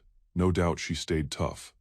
Sighting her grandson across the room, she moved without pause. A sly grin grew as she talked on his growth. Instead of a hold, she gave a sudden smack, showing him who was in charge. Another blow ensued, this one full of honor. Mutters about his lack of thanks. She still viewed his health, though years rolled. Siwoo knew she hadn't altered at all. As they paced together, Grandma calmly asked about his stay in the other realm. He spoke softly, citing a newfound trust and even hinted at raising a shrine. She saw his shift, then asked his hinted work at Ground Zero. A soft sign from her palm showed pride rather than blame. With kind words she hailed the man he had grown since their last talk. Mercy filled her tone as she held him, eased he came back safely. Grandma stated her sudden tour was tied to a paid travel deal. She said she went on a private jet due to her grandson's plans. He saw a peer from the U.S. was grabbed by spies, causing worry. She told him the guest wasn't lethal, only keen to see him. A man in a coat termed it as ride, sharing leaving Siwoo mute. Soon, they got to a grand shrine, where Grandma gave real thanks. Two mystic figures met them with grins and praise. Pleased Grandma beamed when one took her for his aunt. Happy by their grace, she hailed them as new grandkids. Siwoo asked about the secret peer Grandma had named before. With calm will, she stated that she had lately told her guest and sought to see those Siwoo prized. She saw the presence of the god he held in. The lady stated that a blank figure held truth missed by most. It could show anyone. A crying mother, a sturdy father, relying on the seeker's soul, since she could not openly talk with Riemann. She joked about Siwoo once hating shrine tours, amused by how things had altered. Bowing before the figure, she gave thanks for her grandson's calm return, with deep truth. She prayed for him to be led through the tests still ahead. A monk stepped forth, warned that someone must give a formal favor. Knowing it was his duty, he made a charm with bright power. With kind words, he asked holy care for her, bringing a soft grin. The monk sought to lead Grandma, moved by the shrine lawns. She sought to walk with Luna and Leo, showing interest about Siwoo's days. Thou moved, the monk vowed, as she hinted at seeking to know him better. The monk watched Grandma exit the shrine lands, and thought about her peer's turn. His nerves lately felt a soft but far mana sign. He froze wary, knowing the power as strange yet sleek. The mana felt thin and soft, unlike not near. A suited guy told him that Grandma was with a highly vital VIP. Siwoo knew that the guest his elder brought was someone of big rank. The girl was not just a seer, but also a famed riser from the US. She had come at the leader's plea, and knew much about Siwoo. As they met each other, both saw their bond through Grandma Yunyoung. Within a massive church, Siwoo is greeted by Madame Emma, to his shock. She talks clear Korean, giving her gift to Yunyoung's aid. Meanwhile, a state spy shows that Siwoo's elder, the seer. The spy tells Siwoo that even a small harm to Emma might spark a global crisis, mixed by the duty. Siwoo asks why he's been picked for such a vital job. It's noted that Emma mainly asked to see him due to her firm bond with his elder. Finding Emma is an S-rank fighter from the US leaves Siwoo awed. He mutely muses how it feels to have the power to watch the future. Emma grins, hinting, it's just hunches, an old lady's feel. Interest leads Siwoo to ask how she and his elder became pals. She says, the meeting came via someone grand, likely the leader. Fearing a plot, Siwoo asks if she used vision to plan this meeting. Emma shuns the idea, saying luck played the grand part in their bond. Fast, her eyes beam and a wave of red power wraps them. Rule screens appear around Siwoo, hinting Emma's gift is mainly tied to its gears. Emma shows her part as Earth's rule agent, matching Siwoo's spot for Riemann. She says that her vision gift was given when she took her part. Only those truly part of the rule can reach this gift, barring outliers. Siwoo sees she's talking to him, someone who sits past the rule's usual frame. He sees the void alert walls, proving the rule doesn't mark him like others. Emma notes that such people pull power from other planes. Rather than a seer, Emma notes she is just a scout for the rule. Her goal is to watch Earth's path of acts, not change it. She says that Siwoo's god and her own rule are linked in this world's plan. Her trip, she says, was to grasp Siwoo as a man. He acts, asking for her views now that they've met. She hails the shrine he made and proves he still feels love for the land. Siwoo knows Emma's status. She doesn't fight him. Despite all, she feels him the most grand gifted soul on Earth. She jokes about staying more, pulled by Korean food, and warns Yunyoung might yell her for staying too long. As Madame Emma moves away, Siwoo muses if she truly had no word to give. Before leaving, she stops, noting that souls from past will bring gloom with them. Turning a bit, she vows that Siwoo and his god must be the flame hard enough to face it. Her words ring in his head, leading Siwoo to think on the gloom she noted. Seeing his duties may reach past Riemann, he feels a rising load. Later that night, he comes home, met warmly by his kin. Sian asks why he isn't giving more time with their elder's guest. While folding rags, she notes how both kids and adults want time with pals. Even their cat Snow joins in, easing the mood with fun force. Done with jobs, Sian moves to her room, leaving Siwoo in thought. Keen, he asks Inwook if he knew who their elder's secret pal was. Inwook says blankness until noting Emma Miller from a newsbook face. Keenly, Siwoo shows that Emma Miller, the US seer, was their guest. Inwook acts with doubt, thinking it's just another lie. But Siwoo vows it's real. After all, even the most grand honor their plain elder. Siwoo's big talks about knowing world heads are shunned by Inwook. In turn, Siwoo coolly notes his firm link with the leader. Inwook jokes the idea, funnily saying news exposing Siwoo as a fake. Siwoo proves he is being sent to Japan to fix a peril involving the Yamato no Orochi. Inwook sees the case, noting that though Siwoo is wildly grand, Korea needs the fame. Aiding Japan, Inwook hints, would let Korea to win back power after late shaky acts. Despite his usual soul, Siwoo halts, fearing his worth in world facts. Their soft jokes end as agents meet, proving Siwoo's move. The scout tells the team head and proves Siwoo's part in Japan's task. Word of Siwoo's part flows fast as the state gives a formal note. A grand aid crew is built, joining top gifted souls. Later that night, Siwoo sits a wing, his views fixed on the job ahead. Over big channels, news analyze the coming fight between the priest and the savage. While inside a Japanese state plane, Siwoo reads through the reports. The drop into Narita port starts, and he readies to work under Japan's Bureau of Power Folks. Group boss Kim nears, casually asking about the trip's state. Siwoo thanks the easy trip to Kim's work, then says that Luna and Leo stayed back to lead fans and make bands. Keen, Kim asks if those bands might aid with hair loss. With a smile, Siwoo vows to find one for him. He thinks how Luna is acting but trusts Minsu to guide her. Back at the church, Luna loudly greets new staff, ready to coach them. Siwoo tells himself that any slips abroad can't be saved.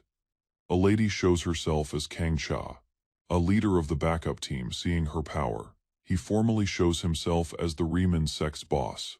Recalling old risks, Siwoo sees a killer's hate of Chait. Came from envy, not fight. Her soul now proves it, her force vastly beats theirs. She notes Siwoo's gift to world safety with a calm salute. Siwoo thinks on Chai's pride despite her top rank. She thanks him truly, her poised pride and grace stand out. Siwoo feels she's the reason the Power Bureau has stayed for years.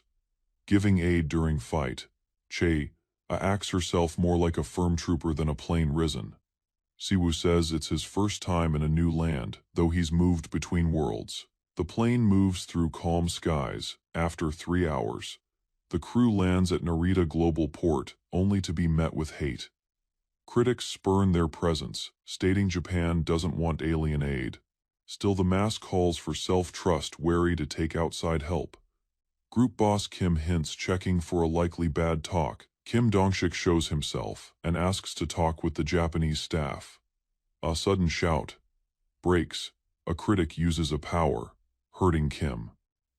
Cha and Siwoo guard him fast. The mood turns tight as anger grows.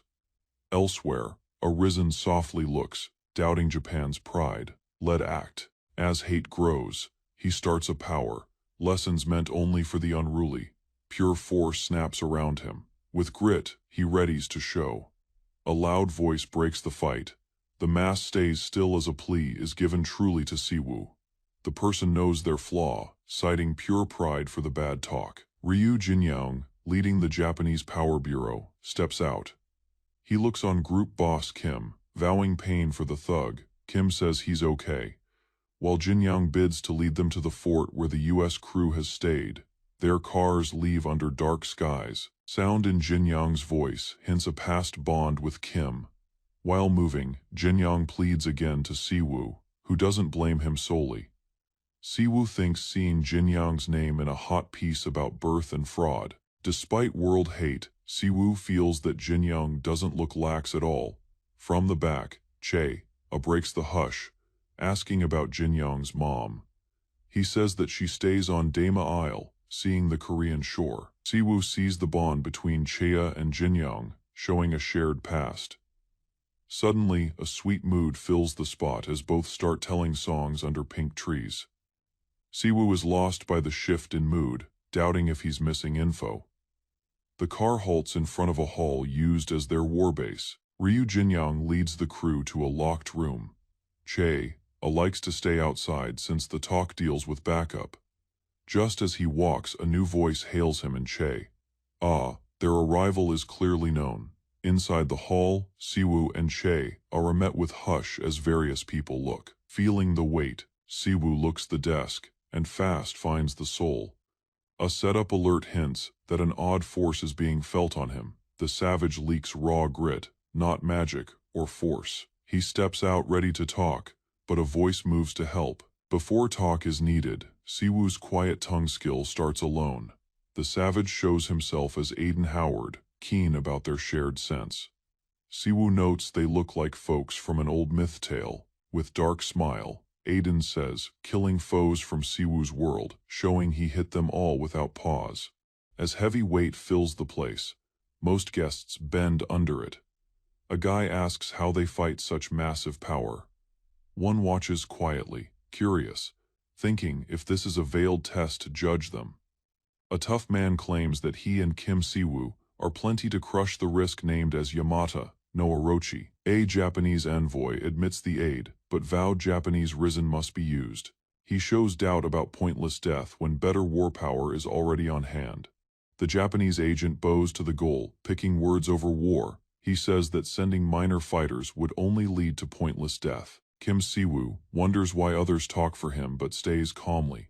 Okay, a holy soul says that souls near godhood are nearly impossible to slay. Such beings can only be killed when dying or frail, like those from other realms. The man notes Kim Siwoo's power, naming him the best among risen. As the state grows, Kim Siwoo ready for work without needing more words. He rejects extra facts, believing what he knows is plenty. The beast Yamata no Orochi, a dragon, like ruin animal, stays still after huge ruin. Kim Siwoo rejects aid, telling others to aim on flight instead of the war. Another crew soul jokes, telling Siwoo not to bash the savage into the dirt. Ski beasts fill the air, making it tough for their chopper to fly the zone. The tough man notes how newsmen want to film the war, which most outliers shun. Siwoo thinks how shaky the newsman felt when asking for leave to film. He says he couldn't lose a shot to show off, getting a grin from his peer. The peer asks Siwoo's nerve, naming it pride. Siwoo stays still, waving off the talk, aimed on the task. Nearing the mark, holy power guards them. Siwoo sees dark fires and venom, knowing the beast's high-risk rank. The venom hurts both risen and folks, making the land risky to live. The peer tells his safety, having lived through like venom 20 years back. He grins, saying the venom feels good due to his old pain. Siwoo is glad the venom has no sway on him.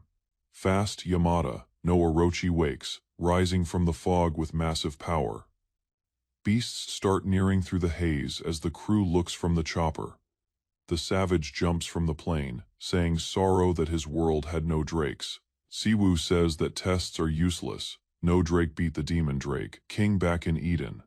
The savage shows his real thrill stays in fighting Siwoo after this war ends. Stating his power, he runs into war, calling Siwoo a dino nugget.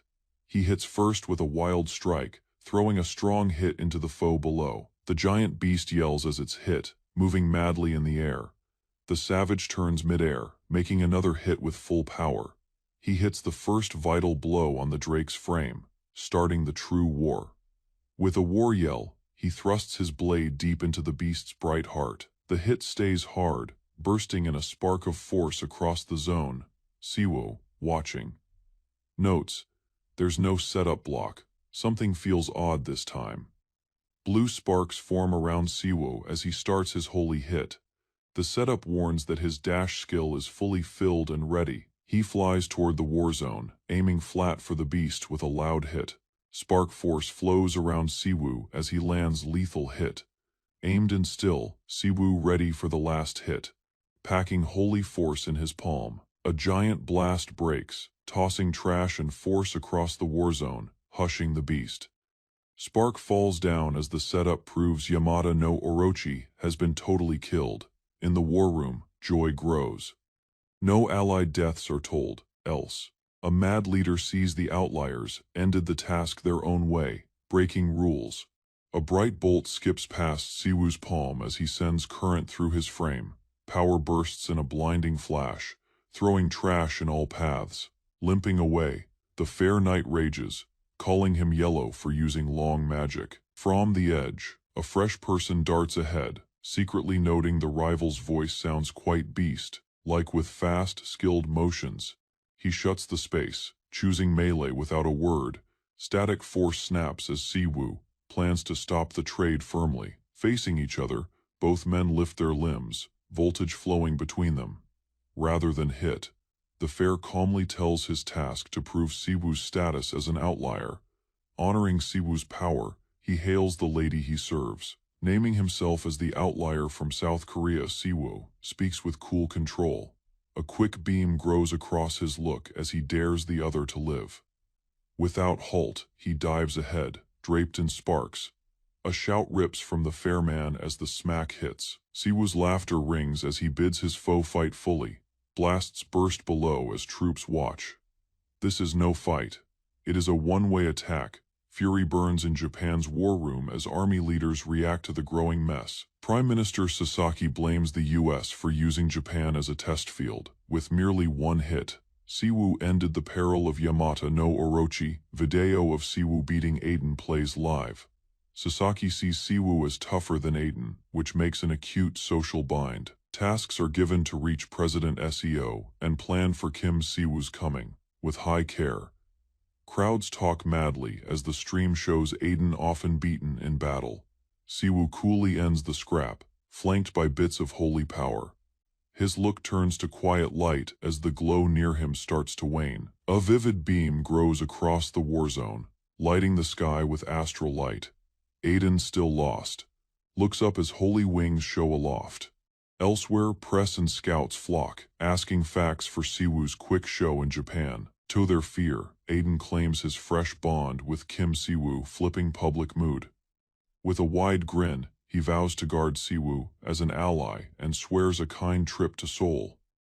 Caught off guard, Siwoo asks if Aiden's lead came from grit or smart ruling. Press pelts Siwoo with social tide goals, pushing for facts on global links. He lifts his palm coolly, moving their asks to a coming news talk, turning focus. Siwoo marks weeping the lives lost to Yamata no Orochi over party items, asking for faith. He bids everyone to honor the dead of the event. A holy form shows in vivid light, leading lost souls with heat and poise. With the event fixed, calm returns as the peril truly ends. Siwoo is greeted back warmly at home, hailed for beating the peril solo. Leaders show thanks for his part, noting Korea's jump in global rank. Though he's given a rest, Siwoo muses on Ryu Jinyang's move to Japan and its sense. Wonder grows about Ryu's turn from guard of Korea to peer of Japan. Despite fears, Siwoo guards Ryu's truth, vowing he's loyal and moral. He stays sure that Ryu's paths were never led by treason. Ryu Jinyang's past is shown. Once a peril rank returner who worked in a mystic realm, coming to Earth, he moved all to bond with kin and peers. Siwoo notes Ryu's tasks, giving holy aid from Riemann for his own turn as well. After coming, Ryu Jinyang began work as a state-linked fighter. Despite match, Ryu's mystic skill stayed unique, moving many to take state jobs. His rank brought in a rich time of union between fighter agents. The 12th of June noted horror when a giant chaos gate broke in Busan. However, a second door rose just hours later in Daejeon, catching the land unready. Seeing at the peril chart, Siwoo sees the land nearly broke during. With no choices left, Korea made a wary deal with the NAC for aid. In return for help, the NAC called Ryu's move from Korea as a rule, though few knew the truth. Ryu was made to move to Japan to guard local peace. Ryu asked hush on the topic, leaving freely to defend his land and kin. The NAC sought force and a new boss, shaking Korea's main guard setup. Siwoo muses that the press should have been used to guard Ryu's rank and gift. Despite total rule, Ryu's gift is kept through this quiet story. The rain goes on as Siwoo hears the name of the one who just came. Standing before him, the man names himself. Ryu Jinyang at last returns. Mist hit against the glass as a person hit steadily at the gate. Kim Siwoo moved the lock to see Ryu Jinyang standing near an aged guy in a robe and cap.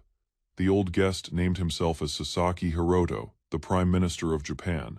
Siwoo was moved by the abrupt stop. The load of past talks with world chiefs rose in his mind. He named himself formally as the boss of the Riemann sect. Hiroto voiced, "Thanks for Siwoo's past acts," clearly noting his rare skills. Hiroto took Jinyang to aid the talk, hinting at private themes ahead. Siwoo asked the need of a third soul, hinting secret space might be vital. Seeing their link, Siwoo felt Hiroto cared for Jinyoung like kin. Despite his fears, Siwoo invited both guests to finish the talk inside. Dongshik, hearing the noise, softly went away to his room. The group met at the desk as Siwoo let the talk go on. Hiroto formally hailed Siwoo for killing Yamada no Orochi and saving lives. Siwoo said that aiding folks despite of land was a plain task. Citing President Seo Shinwoo, Siwoo mused that real rule often stays in shadow. Instead of trading nice words, Siwoo asked if Hiroto's stop had veiled goals, knowing the fear. Hiroto cited the hangar event, told by Jinyoung and voiced grief, though the result was safe.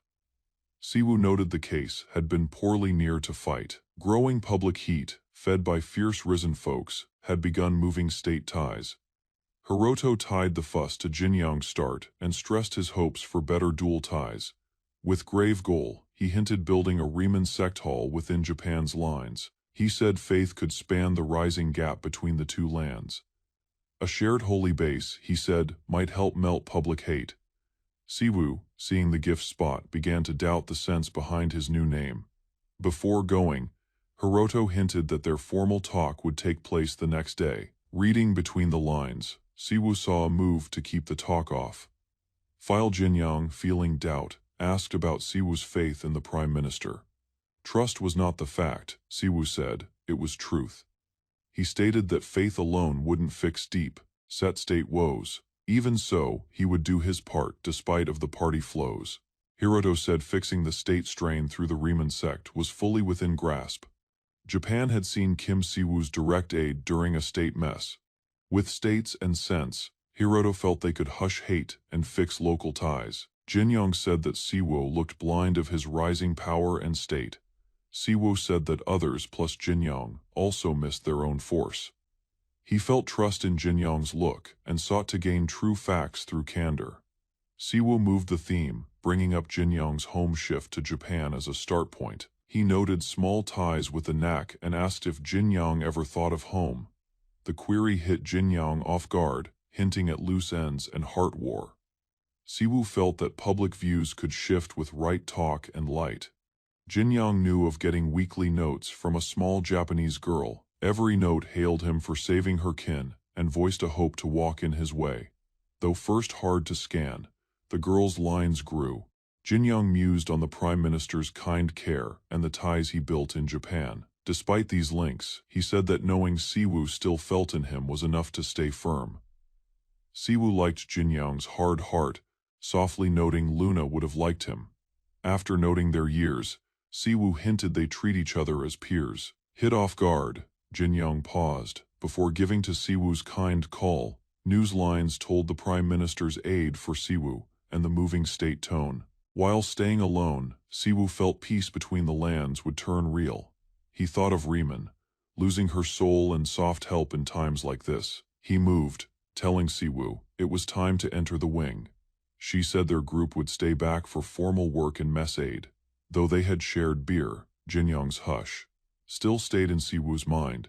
Jinyoung mused on Chi's public face and the shared bond they held. Letting her go was hard, but there had been no other way. Chatty knew his steady looks at his phone during their last talk. She said how Jinyoung hadn't wed, almost as if waiting for someone, before going. She poked Siwoo about being nosy, then flew ahead. At the gate, her soft word moved him. She felt the same. Before flight, Che voiced, "Thanks for Siwoo's truth." Beaming truly, Siwoo softly beamed back, knowing the point without words. As the wing rose, Siwoo hoped for a good end between Jinyoung and Che. 3 hours passed. Siwoo's wing landed at Incheon Global Port in South Korea. A giant mob had met, cheering and yelling Siwoo's name as he came. Hit off guard by the huge focus, Siwoo stood still, unsure how to act. Aiden proved that Kim Siwoo, the named Black Pope, was helpful. The cleanser group had hit Korea's power control office, feeling hellish force. Aiden knew Kim Siwoo wasn't an average sect boss. Korea's North lands could keep portal assets like soul gems. With Siwoo present, Korea might move to grab those lands. Aiden, shocked, was told to fly to Korea at once. His task: keep warm bonds with Kim Si-woo until further word he'd be shown news on Korea's main stars and the cleanser. Aiden argued, saying he served the US and couldn't move freely. He took a glass, crushed by the heavy duty. Everyone bound to Suetu had world forces seeing them, though prized. Suad's being still scared Aiden a lot. Still Aiden agreed that tough souls were pulled together. He swore to be Siwoo's mate. Landing at Incheon Airport, Aiden saw shouting masses waiting Siwoo and the Pope. The group gasped as peers of the Riemann sect reached. There being built awe and fear. Paces rang as the team moved across the airport, and a red-haired lady led them. She was known as a scientist. The awed viewers moved back in quiet. The scientist bent, hailing Siwoo as Your Holiness, winning even more focus. Siwoo, crushed by the honor, mused if this was still Korea or something holy. He blamed Luna for the flashy show. She only grinned slyly, steady by his gripe. Luna told him that serving the Riemann sect meant leading folks with trust. She proudly told their winning hiring tasks during his time away. Siwoo was miffed but too worn to fight. He wished moving to the shrine at once. Outside, writers and leaders packed the spot to prize Kim Si-woo's brave return. Even the leader came, hailing Siwoo openly and thanking him for his work. Fast lights blinded Siwoo, who didn't look for such a show. The leader vowed Siwoo's deeds built South Korea's future. He thanked Siwoo with making large law shifts, vowing not to fail. The leader promised Siwoo of steady aid. Kim Si-woo silently mused whether the leader would keep firm to his words, asked if he'd meet with Kin. Siwoo said no, citing fast work at the shrine. The leader sought to see him later soon before leaving. Moving away, Siwoo thought that the leader was a weird but frank man. Fast, a setup message rose, catching his focus. It was a new task: raise a shrine in Japan to gain fans. At the shrine, Siwoo was hailed by his monks. Luna said that they kept sharing the words while he was away. He sent the group after a short talk, letting them go to tasks. Luna said they now had 142 pupils taking birth school. They were seeing rites and tasks using the turned books. Siwoo saw it was a firm start, though another team had 190. He asked how others had found more souls so fast. Luna saw more folks would join soon, mainly after Siwoo's Japan task. With a new setup opened, Siwoo picked combat over gospel as their school aim. Leo felt fear that aiming on combat might turn all souls into knights. Siwoo told him monks could also gain combat, naming Leo as a case. Luna joked that most were still readers, better than those blind of Riemann's words. A loud knight dared Siwoo with a talk, blind of his full rank. Luna told him Siwoo was also leader of the Holy Knights and Guards. Heat rose between the bishop and guard leader as Siwoo was lately told over. Siwoo warned spoke about going back before being pulled back by Luna. Luna wanted money plans, telling him of their rising school fees. Siwoo said they had lately gained a pact with Japan to help costs. He said they'd sell holy gems and spare items to fund debts. Leo proved new souls were lately making charms for cash. Luna, happy, said their money stayed firm for now. A monk told Siwoo to sleep, but another broke, telling an elite guest. Siwoo stated doubt. He couldn't think anyone brave enough to boast such weight. Wary and keen, he moved toward the sudden guest with doubt. A tough man loudly moved, hailing Kim Siwoo and saying he carried boons. Leo and Luna were lost, while Siwoo doubted the man's sudden reach. With joy, the man loudly yelled to Siwoo, hailing him with force. He praised Luna and felt pity for not looking best upon seeing her. The man vowed he had found his goal in Korea, liking Luna. Luna, pained by his nerve, began to call force with angry goal. Kim Siwoo claims that the guy can't die, giving Luna full consent to strike.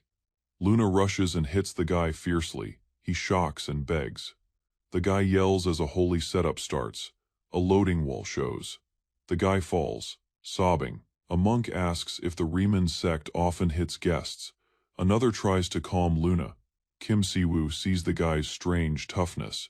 The guy vows he's a scout from America, holding a boon, frantic to speak, before being shot again. Luna vows to wait, but hints more trauma if the boon fails. Siwoo probes the guy. He vows the boon is vital, shining with odd power. With a smirk, the guy starts the item, vowing, it's a thing they truly need. He shows data on the purifier behind a horror strike in Korea. A spatial gate shows, showing gods and lords hitting Earth. Earth meets mess.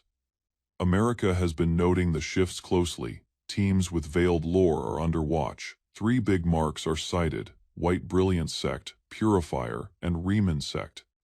Siwoo moves in shock, asking why his own sect is named. The Yankee Scout shows Kim Siwoo's status as an outlier, naming him as Asia's best waked. He tells the Riemann sect's boom, seeing Siwoo's power. America shifted its view. The Scout shows a file proving Riemann sect's trust. But the Scout pauses, hinting deeper truth behind America's moves, and probing Siwoo's wonder. He hints Siwoo, check the boon's truth, noting it gives data past Korea's skill control office. Siwoo peels the page, proving the data fits with his own lore, despite hurting his soul. The files name lethal groups: White Brilliance Sect, Purifier, and Nate C, all tied together. A masked guy shows, likely tied to the web, growing the riddle. The data shows that White Brilliance aids alien gods and fights the lords from Spatial Gap's Purifier. By contrast, calls lords through human shells to kill the weak. Siwoo says there's still little told and ready to scout alone. He sees local names in the files and doubts America's goal to make him move. Siwoo takes the facts and cuts the talk hard. The Scout moved, begs for bed. Cold Siwoo bids him to rest in the rail, moving away as the Scout yells out. Night falls as Kim Siwoo comes home, truly tired from his day. Just as he rests, a loud bang shocks him. His brother traps him with a party bomb, yelling loudly. Paper falls down. His brother puns about the mess Siwoo made. His brother says seeing Siwoo's post with the leader and doubts if they'll get known. He puffs the press, focus, and puns about needing guards due to their rising rank. Siwoo muses softly, with their elder moving in and his brother being unwaked. Siwoo greets Sian and hands her gifts. Inwook asks about his gift, but Siwoo skips him and points to a kind cash move. Instead, Inwook checks his bank, finding a huge sum and moving with joy. Inwook vows to make anything for food. Siwoo finds his tone vowing but grins. Sian joins in. Snow gets moved by the gift. The kin bonds well. Siwoo sees them, softly glad to see his kin happy and safe. A news clip shows kids acting at the Hope home. The voice tells these are kids from the spatial wreck 5 years ago. The boss, Lee Won-hyung, shows state cash has sunk since the Busan Gate. While seeing television, Siwoo hears as the home boss tells his task to tend for kids as long as possible. Sian, sad, asks for aid to help Hope home, feeling care for the kids. Siwoo muses on how varied life would have been for his kin without their elder. Inwook asks if they can use their pay to help the home. Sian aids the plan. Siwoo stops Inwook from giving cash fast, taking the duty himself. He tells Sian he'll aid the home not just once, but with long-term aid. The next day, at the church, Siwoo talks the plan with Luna. He tells them that their lady likes mercy, mainly toward kids. Siwoo simply bids brother Minsu for the night. The others move in shock at being left out. Minsu is moved but nods, saying he's free. Siwoo bids him to see the Incheon tide that night. As dusk paints the air, the trip to Incheon starts. They get at the Incheon Dark Mart filled with varied shops and talk. Sellers loudly push drugs, magic stuff, and war gear. Minsu tells wonder at the mart's busy vibe. Amid busy booths and beaming signs, Sekonga moved into a bazaar, far unlike from his hopes. Traders yelled sales, seeking to pull in anyone walking by, including him. Once titled as the Shady Market, this spot now bloomed as a governed base for users. Cheap items packed the zone, making it a center for supply swaps. Nearby, Brace team members kept watch, wearing Dahio bands as marks of power. After state control faded, ruling moved to the Jeon, Gak League. In the gloom, quiet people traded goods, dodging the main path. Despite formal scouts, real power truly rested with private units, not the land. His friend noted fixed raids for rogues, though many likely crept through. Some thugs stayed unhurt, shielded by value or pull. A wave of foul magic moved Sekonga's focus, warning him to something veiled. His power reacted quickly, marking the spot of a mystic hint. It hurt knowing outer lands kept vital news from Korea. Past the next row lay open ground, shunned by scouts. Without pause, Sekonga moved, ready to reveal what others feared. Before entering the barred area, Sekonga told Minsu to stay on alert in case anything turned bad. He thanked his scout and walked inside alone. Eyes fixed and sharp tense thoughts filled his mind. Cleansers might be hiding ahead with veiled plans. The path felt tight, the air denser, and locals watched him warily. Airman walked with queries, seeking to scan Seonga's goal. He showed items and news, viewing Seonga like just another buyer. Seonga played along, acting with a keen remark about the bazaar's wealth. His cool stance shocked the man, who thought he was green. Without hint, Seonga's power fired, showing the person's long file of brutal deeds. Faking care, Seonga mirrored the pitch with a slick word. Knowing grew among the thugs. His look was noted. They saw too late he was the famous Black Pope. With a keen stare, Seonga teased them and asked who sought to fight. The mob boss struck first, horror in his eyes. Seonga moved nimbly and struck, steel out, hitting with sharpness. Seonga vented power with a grin, teasing the rogue's despair. The man yelled in dread, his frame shaking under the holy force. Nearby mob folks fled, scared by the sudden power burst. Looking low, Seonga teased the name, too, face as he kept the man beaten, crying for pity. The rogue showed defeat in return for his soul. Seonga spared him, then tasked a path to the zone's best mart. The path led to a veiled mart, kept behind thick walls. Inside, a lady met them. Seeing Seonga's fresh face, she asked his goal, and he said he sought their best wares. In a dim room, small kids were shown as goods. Seonga's look grew as he saw the foul trade rage rose. His fire barely kept as force beat around him, beaming with holy light. Seonga's soul showed his pure self. The lady knew him in horror, the Black Pope. She ran wildly, wanting to blow up, but he stood firm, unmoved. Seonga built his soul, mixing holy and foul force to crush his rival. Aimed and fast, he shut the gap before the foe could move. With a final blow, he hit the foe to the dirt, ending the fight. The beaten lady slumped, unable to get from the hit. Force grew in Seonga's palm as he gave his focus to the fleeing men. He mocked their wild use of force, calling them fools for wasting power. Seonga bade the youths care before moving further. He felt the mystic root moving deep. Sobs rang through the gloom, souls caught under the shady market. Kim Siwoo walked into the passage, his footsteps ringing under the soft violet beam beneath him. At the far of the room, fires glowed and a foul beast leaped through the dark. Siwoo calmly held his palm, making sparks to battle the brutal power ahead. The brute hit but was beaten by Siwoo's wall, breaking into mystic dust. He noted the staying power and felt many called beasts nearby. Seeing something was bad, he asked the goal of the magic happening under before. He was told on saviors and their linked crews named altars. Siwoo was asked with finding how many were live across South Korea. Underground, scared slaves called out as a magic ring boxed them. He arrived as the shrine flared used for giving human deaths. A masked man stood at the core, pulling hellish power from the prey. Siwoo saw quietly as force rose sharply across the room. He saw a devil rising and asked the calling of a devil lord. Pair beasts broke out, crying with red eyes and keen teeth. Siwoo's face turned. Power pooled as he geared to fight them. Kim Siwoo's charm hit sharply with the devil's force.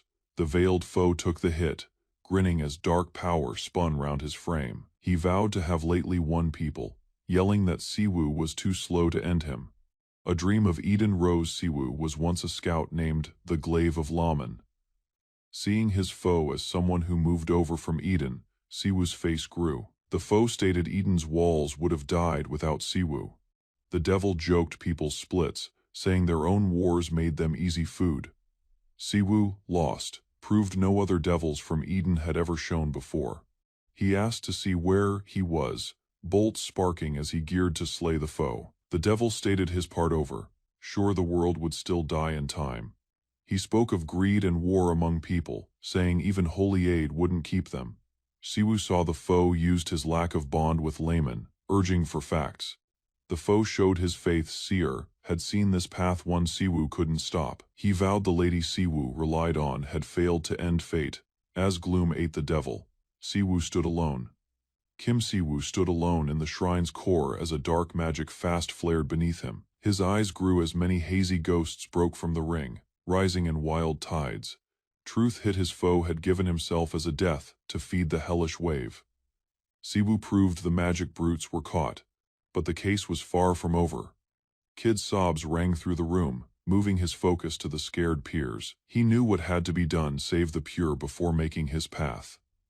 13 folks stayed alive, nearly half of them weak, shaking kids. He told them of their peace and geared to guide them out. Facing into their scared souls, he begged for not coming faster. One kid broke down in sobs, shaken from seeing the deaths. Siwoo softly told them they were fine now, trying to lull their fear. Fast scouts broke through the gate, backing the peer's safety. A cold guard asked Siwoo's name, asking if he served the Jeongak group. Siwoo easily spoke, noting the help time had used 10 minutes. The guard stated rule over the spot, hating to let him go freely. Siwoo calmly spoke to the risk, noting that the group would feel heavy costs. One of the armed troops told a junior to drop his blade fast. Their boss begged for the mean look and formally hailed Siwoo by name. Murmurs grew among the pack as they saw the name of the outlier before them. Junwoo, seeing the case, stated regret at Siwoo's lack from the house. Siwoo hailed Junwoo with a grin, seeing the known friend with ease. Junwoo stands before Pope Kim Siwoo, describing the group's stress under an active code yellow alarm. Siwoo recalls a former meeting, noting Junwoo never returned after their contact. Junwoo remembers receiving aid from Siwoo during a past flight. Junwoo is known as an S-rank slayer from Daehyo Guild, first seen during the Luna Gate event.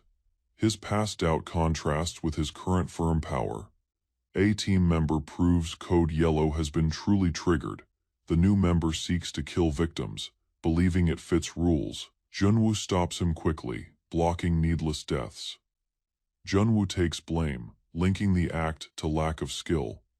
Siwoo says his move was meant to stop growth. He asks the source of the death order. Junwoo says Code Yellow fits for bad plague risks. Siwoo muses on the worst-case scenes talk. Junwoo shuns asking the case openly. Siwoo feels Junwoo already sees the fact behind the event. Siwoo asks whether the Daehyo Guild truly failed to see the right happening in their own land. The scene shows many limp bodies lying inside a calling ring. Junwoo drops his head in quiet, his tight hand showing inner war as Siwoo looks without a word. Despite Junwoo's doubt, Siwoo tells him to step away.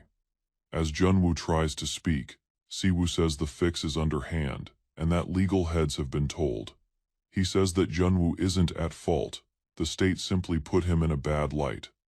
Siwoo truly feels that Luna may have liked Junwoo because she could feel his heart. Giving hope, he tells Junwoo the hall stays free if asked. He ends the talk with a hint. Tiny gaps often bring a crash.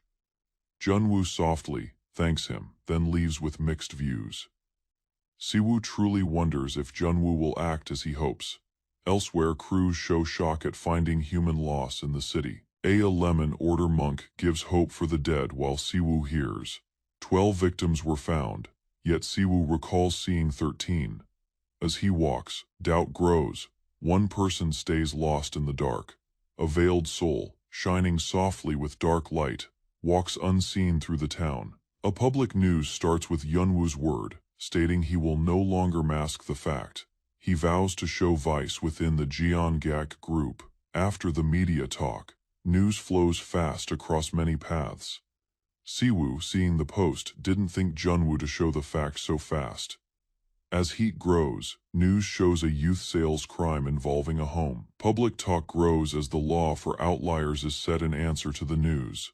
The Daehyo Guild is blamed for missing black trade acts. Junwoo's leak breaks a main bond, by chance breaking part of the Jeongak power frame. Siwoo fears that the foe fled during the mess, and may be aiming something using the base. He asks Luna with finding the ghost. She takes the task gladly with her peer. Soon after, a group chief comes to hold a formal post-event talk with Siwoo. The group chief proves the base's life and says US facts that were kept from the Seoul state. News of this outer move moved heads, adding force on local teams. He shows Siwoo with secret files from Aiden naming linked firms. A top-tier head reads through the paper with a grim face. His tight hand shows a mix of shame and rage over Korea's lack of sight, next to the US telling his staff to show thanks for America's aid. In a formal talk, head sees Siwoo's vital part in finding the plot. Team leader Kim says fault and fatigue. Siwoo turns the goal ahead, saying one healer fled, and they'll need help to hunt it. The Lemon Order vows to aid, promising to give holy gear to help find magic paths. Siwoo notes that since the Power Control Office took over black trade laws, heads agree that the power scale in South Korea has surely turned. With growing tasks, Siwoo is placed to win wider power and social sway. He asks if the state is ready for the faith scale this turn may hit. The talk is yes. Cash boosts are already set for ruling magic goals. Siwoo is moved by the talk of a rainy day fund. The head simply says that if asked, moving with doubt, Siwoo shouts at the smart party move turning Korea into a land made by outliers.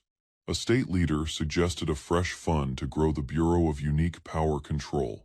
One member asked the root of cash, noting the nation's money woe. The leader showed the goal to sell state debt, shocking many.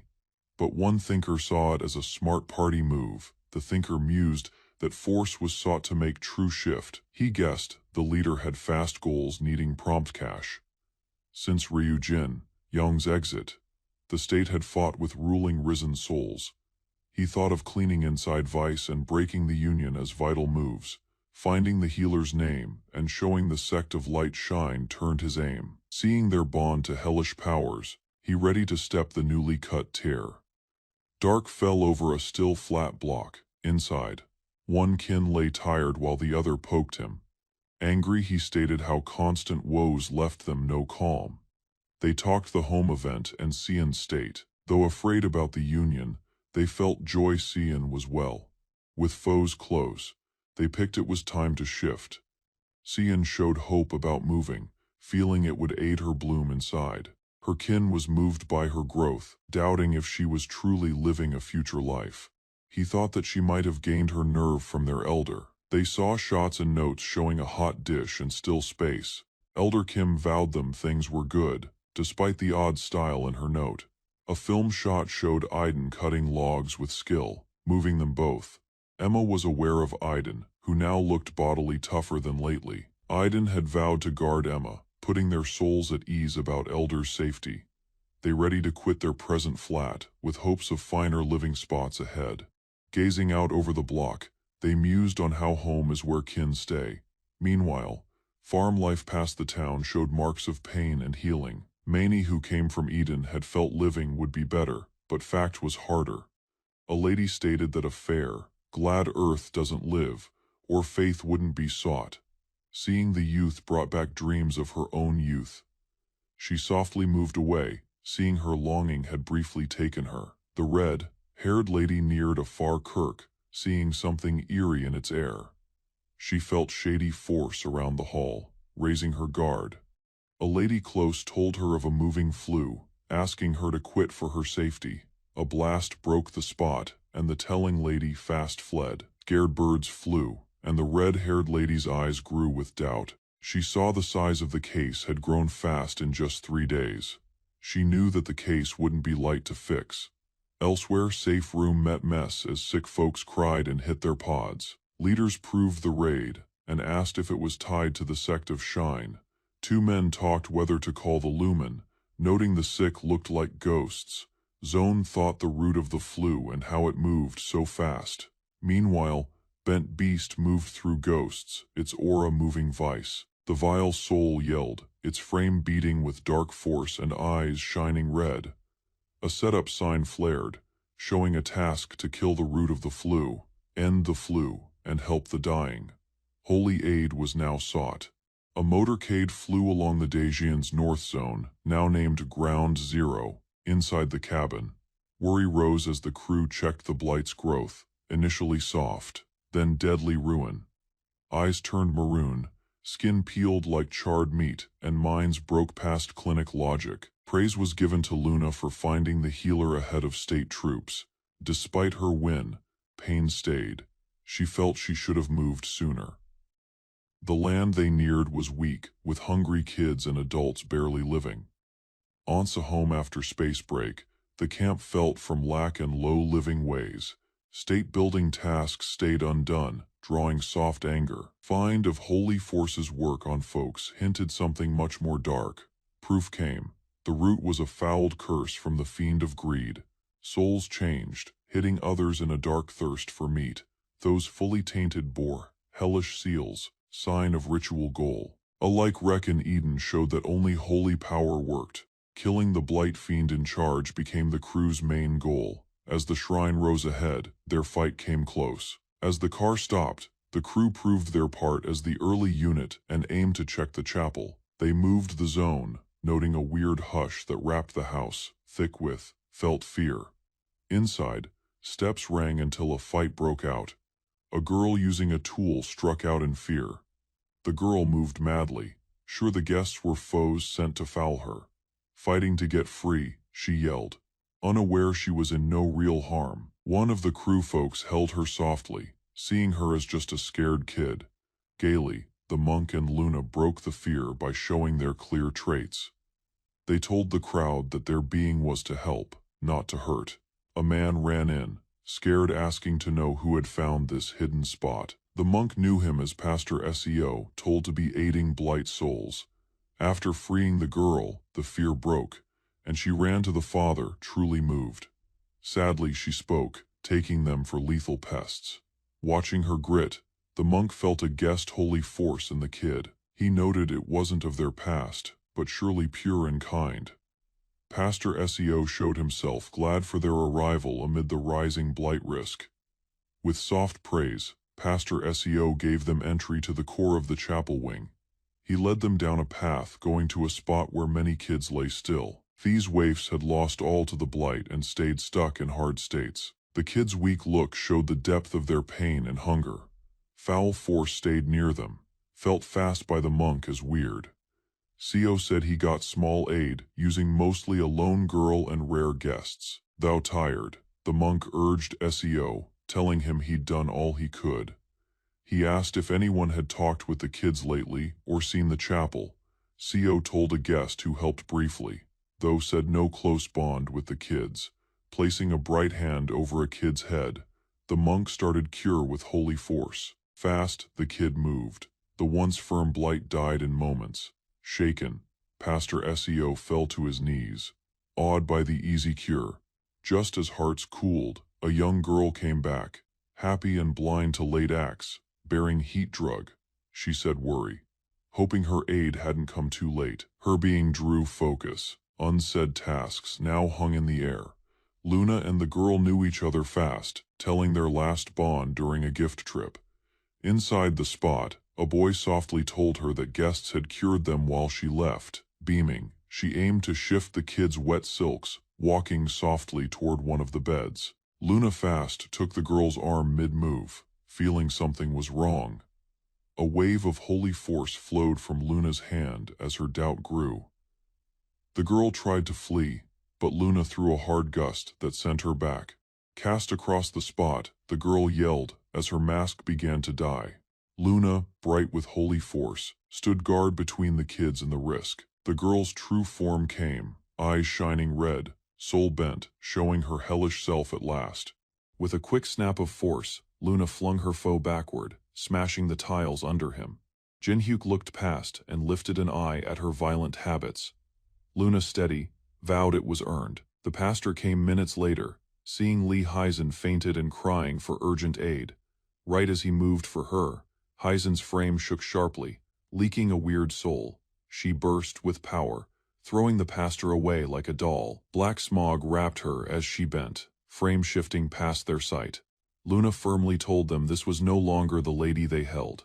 Fighting with shock, The pastor evoked years of work near Heisen. Her shape had already been taken, leaving behind a soul half human, half beast. Jinhyuk faced the thing, mocking her lack of trust. The fouled lady leapt, yelling about her ruined gifts. Luna took her blade, its beam marking holy doom. Dressed in shiny plate, she moved ahead, beaming sacred force. Without delay, she faced the beast mid-rush, eyes fixed. Her blade bit deep, forcing a yell from the warped soul. The beast's frame shook as it sank. Luna stood fast. Sobbing regrets, the dying thing dropped in a pool of gore. With cool will, Luna turned. The fight was done, but Jinhyuk softly told her to lower her noise. Nearby, the pastor knelt, moved by what had passed. Jinhyuk found the plan. Seeds of a demon blight fouled souls. They had likely picked the youths next, aiming to kill them soon. Bending in hope, the pastor asked his merit and trust through shaky vocal signs. Luna told him the force he took to guard the youths came from that same trust. Her words felt heavy. Maybe he hadn't been left by his lord after all. Luna told him to look at mending, not self. Hate. Her tone was firm but real. Jinhyuk felt her cold style veiled a soft soul. He thanked Luna for finding the town. Thanks to her and Hemin, the town dodged ruin. The pastor, crushed, spoke his love for their kind aid even past sex. Before him stood the Pope himself, Kim Siwoo, shining with holy light. Truth came. His lord had been seeing all along, he had simply failed to feel it. Jinhyuk felt thin magic pass the wall, and turned his focus toward it. He gave the youth safety to the monk and Leo, then moved out with Will. Stepping into the dark, he found a big pack of ghosts staying. Luna joined the fight with a hard hit, telling Jinhyuk's halt mid-war. Turning her frame, she gave a long sweep cut, holding the foes at bay. Pleased by her zest, Jinhyuk saw calmly as Luna halted for a gulp, and grinned. Softly piqued, Luna blamed him for his sharp words while still held her blade. Jinhyuk easily told her to wash off the gore before being so happy. Luna's formal hello years ago as a priestess came in his mind, in the past. She had shyly shown herself keen to help him. He kept her soft style so far from her grit now. Her change began only after moving with him. He mused if he was truly to blame. Bloody heaps of blight beasts filled the land, a scene of Luna's former fury. Suddenly shaking sounds marked a new peril, rising from below. A giant, ugly thing rose draped in limbs. Jinhyuk and Luna met the moving pile of ghosts. Luna held her grip on her blade, evoking her past bout with the same thing. Dark thoughts rose as she readied herself, seeing the peril had followed them even here. The beast struck out, briefly hitting Jinhyuk aside, amid the mess. Moving ahead, Luna vowed to end the risk before it could grow more. She asked to move forward, geared to end what was left open. From the tainted earth grows an orbital-shaped beast, marked as a minor ghost of Baal. The thing acts as a fungus base. As the seeds fly on the air, new bases grow. Cool gazing lets the dark-haired guy to infer that the beast is just a mock form. The base lacks real parts, making standard physical combat moves useless. Holy power pools at his palm as a pure gift is used. Pure heat falls from high, burning the fungus base. Seeing the foe fall, the red-haired guard steps ahead. She bolts right through the staying seeds, closing the gap without doubt. A final blow stabs the thing's heart, tearing away limbs and shaking its frame. Under the shared weight of iron and pure force, the base fails and starts to crack. What stays is dark soot, proving the ghost was just a piece. Standing over the dust, the guard feels that the risk has not fully ended. Stirring moves within the scraps as a lower being starts to rise. From the failing bulk, a warped ghost peeks, hinting at a much larger risk yet to show. A hideous fiend moves ahead on bent legs. Close up, lids glow with fury as it mines the Pope of Lemion, the black-haired man, noting this fiend is a nameless slave of Baal rather than a real monk. A vision of Drino shows marking him as a black market mage lately, lost without fight. Sharp study ensues, seeing the fiend as low tier and small, even among Baal's kin. The fiend mocks his old task, saying he was just Baal's errand kid in Eden. Beset by clutching palms, the man stays firm. At his sign, the red-haired guard steps ahead, rushing past him with steel held. Her blow swells with force as she shuts the gap in an atom. A loud bang breaks when her move meets the fiend head. Blue force rips across the fiend's frame, drawing out a mad turn amid the trade. The fiend stares on the red-haired guard, seeing her face. A grim vision rises of the guard, saving a youth in the past. That vision aids her heart as she lifts her steel high. Bright holy glow pools above her, marking a final blow meant to kill the fiend. A harsh crash rips through the fiend's frame, as blue force bursts away. As its power dies, the fiend mines its life in Eden. Its vision stays on finding of spatial gap. The fiend tries to trade, giving faith and used power in return for life. That hope is denied, as it is seen to be neither soul nor host. The red-haired guard stays firm, seeing the thing as nothing more than a lost fake of Baal. Past deeds are known, showing how the real demon king of greed was bound. The size of that war is stated as the elven woods was nearly turned to dust. By contrast, the local foe is seen unfit of Baal's name. Pure force swells once more as the last wash is done. System notes prove the root of the sick has been killed and gifts given. The war zone turns quiet as the trial truly ends. Focus turns to the town, where only fully lost forms became ghosts. Living get help and outer aid is set to fix the result. With the risk ended, the crew ready to move on, leaving the town under guard. The red-haired guard gets back poise, turning her mind from feelings to the task of wash ahead. Nearby, the black-haired man fixes her manner, stressing rule as they stand among the town dust. From far, the hurt colony shows hints of life. Joining his palms, the man moves pure force, readying a large-scale wash skill. Vivid fins of glow show behind him as pure force flows across the zone. The guard looks mutely as plumes of glow fall, bathing over the soil. People and hurt are held by the light. System pings show, counting dead and asking the soul price of help. Despite the pings, he takes the load, set to move even if results come. Kim Si-woo views his data screen but finds something strange. A note shows, logic fitness check, denied. Despite his pleas, the logic hurts him. His gifts are blocked for 168 hours, leaving him weak. Puzzled, Si-woo doubts the truth of the cost. He felt his healing task was fair. He keeps his jobs, helping rescue with the group. Asked about his shift in clothes, Si-woo says he's now just a normal man briefly. Witnesses prove that across world WorkSap's power. Si-woo is now prone. They see this is their luck. Even small people could beat him. One lady mocks the weight mark. She says they must strike before his gifts return. News sites show Si-woo's healing of Ground Zero in Daejeon, hailing the force. Leaders praise his work, seeing the hope it gave to folks. They think on the size, an entire ruined town truly healed. While moving, they thank former aid groups for the win. Si-woo mildly says he only ended the task. They name him a rare outlier. He says he's bound to Yeoju not for rest, but to seek truths. Si-woo reaches in Yeoju, glad he didn't wish to move far. The air is bright. He paces known paths, seeing school gaps spent here with old peers. He halts past a house, images rising. The area hasn't shifted. As he nears the door, formal men hail him kindly. All feels very still. A lance falls down without hint, breaking wood and shaking the point. Si-woo walks through the ruined door quietly, as if fearing fate to dog him. A large man hails him loudly with a tool in hand. Si-woo knows him lately. Once a grand outlier from America, he now cuts wood like a slave, while the man hails farm life. Si-woo is moved at how tame he's grown. Two aged ladies hail him kindly. He talks with a basic nod. He softly says he's here, standing near the old flat once more. They all meet round a board for a home-made food, sharing a still point. The seniors chide him funnily for never coming unless he seeks a thing. They say the food isn't grand, though the board is full. The man proudly shows the meat is wild pig he killed himself. Si-woo is moved. Aiden gladly eats, thanking the senior. Si-woo looks in doubt. Outside, Aiden's works are shown. He aids with wild pigs and logs.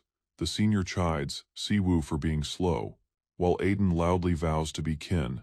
At the board, Aiden vows to guard the kin. The senior hails him more than her own boy Siwoo doubts. If his mother is secretly teaching Aiden, Siwoo dreams Aiden as a total outlier slave, already part of their farm life. Aiden turns the talk, asking about the magic germ in Daejeon. Siwoo fears Madame Emma already knew his trip. She talks oddly, leaving him shaky. She fast hits him below the board for telling work during a food. After the food, Aiden leaves with another lady for a walk. Siwoo knows she sees why he's here before he talks it. Her look proves it. They sit together outside. Siwoo finally talks. He came to find about logic. Siwoo asks why his gifts were shut. He thinks on old wars and sign cases. Even his large-scale acts elsewhere didn't start costs. Something is dead in Earth's logic. He feels that the logic's tie is shaky. Emma hears softly. Emma says she cannot truly show the logic's choice. A bright force beats between her and Siwoo. Big weight scale shows. Emma starts to show the fact behind the cost put on Siwoo. Emma shows that Siwoo's cost came from truly touching many souls. Siwoo asks why grander acts in Japan didn't start cost.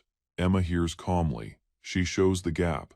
Aiding before versus after a fact moves the logic differently, making the cost. Emma explains that Siwoo was punished for openly meddling in Doom. She states that shifting events before they start is very unlike from reacting after they occur. Siwoo, annoyed by her hazy statement, begs her to be more honest about the setup's ruling. Emma shows those Siwoo saved. A vision shows persons who were slated to die from a lethal health problem. Their losses were fixed, but Siwoo's effort flipped their fates totally. Using Wings of Purification LV.2, he made a sign even holy souls would fight to equal. If those folks had trusted on their own, parity might have been kept. Logic gauges trust and signs. Siwoo moved the beam by shifting too many fates. The load of his deeds was too big, breaking the world's balance. Emma notes the setup is now very aware of Siwoo's weight. He thinks logic is hunting him while unsolved risks stay. Emma shows the cleansers are tied to outer souls from another land. She doesn't know much, only that they do vice and act against law still. She proves the setup fights them too. Once the Lemon sect grows bigger. She vows to tell more with Siwoo. Emma warns that Siwoo's cost could make him a prey. Siwoo adds that someone like Aiden wouldn't act wildly. He jokes that if anyone aimed to hit, Emma would truly tell him in advance. Emma laughs, noting Siwoo lives without doubt. She loves his bold way to the future. She shows that while the setup lately talks through her, Siwoo will soon face it openly. Being an outlier gives Siwoo a rare path, one tied near to the setup's wish. Though dazed, Siwoo thanks her for the talk. Emma tells him she hopes great things. Emma leaves, walking calmly in the human world under the light. She muses that Siwoo's life has turned her once sad life into something new. Their bond was only likely because the setup didn't shun him. Fate built from stacked chances brought them together. She feels their gods are also linked through that fate. At home, Aiden asks about Yoon. Emma says she went ahead to cook for Siwoo. Aiden looks at the kin, naming it kind, and saying he's nearly petty. Aunt's a risky outlier. Aiden now openly honors Siwoo's sway. Siwoo stands inside a glowing ball shown as a soul of mercy. She grins, happy with the good shift near her. Aiden breaks, feeling Emma's life isn't by fluke. Emma shows her dream wasn't of the future, but of gloom. She remembers seeing a dead world, filled with sorrow, a spot torn apart. Odd powers from another realm, born of grains sown by the setup itself, were at the base of that ruin. Emma feels that's why outliers are vital to fight what's coming. In the city, news grows about Siwoo and Luna's late cure task in Daejeon. Siwoo comes and is greeted. Luna proves the sick have been fixed. Siwoo thanks them and asks about the cleansers. Luna remembers something odd a kid said during healing. The kid said a man came the hall just before the magic germ began growing. He came lately and left, seen by only one person. The kid knows the man draped in red, moving softly through the hall lands. A rare aura trailed him, masked in dark force. The meeting, though short, left a deep mark known by the draped man's cold vibe. A rare dark aura grows through the air as a secret soul nears a small girl softly looking. The soul talks calmly to a near boy holding a sports ball. The boy hears firmly as the soul says his hello. The draped man tells the boy to hand a note to Songa, citing a past war in Eden. He hails Songa's deeds for the ease with which he took power. Dark force grows as the man hails Sionga's casual help. Distrust sat heavily on Sekonga as he scanned the chapel. Certain someone mighty directed the purifier's deeds. He slammed the man's warped spirit, clearly shaken by his words. Painting him as someone who'd sell kids to call a beast king, Sekonga met quiet nods from Luna. Aiden's data had been vital, stopping the purifiers from finishing the calling rite. While the peril ended, lasting costs kept Sekonga's force bound, leaving him tense. Turning to the pupils, he viewed their work. Luna said they were moving well. As they walked past the combat zone, Songa hinted moving into vault, base tasks. Their talk halted when Luna saw someone nearing with intent, named as a war teacher. Oh Junwoo joined the Order's team. Glad for a fresh start, Yunwoo noted his exit from the Daeho Guild. Luna's happy reply greeted him with open arms. Fired up by her spark, he swore to do his best. Seisonga told Luna to guide him until he felt ready. He thought that Yunwoo's old club likely felt his loss. With light in his eyes, Junwoo told no guilt. He'd found his way again. A tight hand broke with fierce force, hitting the earth under it in fury. Man blamed Kim Siwoo from across a dim meeting room, his rage ringing, failing to stop himself. He lashed his staff for failing to find a lone goal. AA shaking staff stated that Siwoo and his peers were past rank. Not even old plans worked on this outlier who fell from the blue, hitting the desk. The boss feared ruin, not just of the club, but the whole group. A still soul, in a red robe, praised the staff's view on their hopeless void in power. He said Siwoo's gifts passed human bounds, far past other risen souls, giving his own force. He urged a pact if taken. Bowing, the staff stalled, but the man made him to eat the given force. Fight turned into dread as the secret power filled his frame. Gasping, he sought to know what had been put into him. Cries broke as dark power rose fiercely through his ribs. Gloom wound around his frame, hiding him in dark force.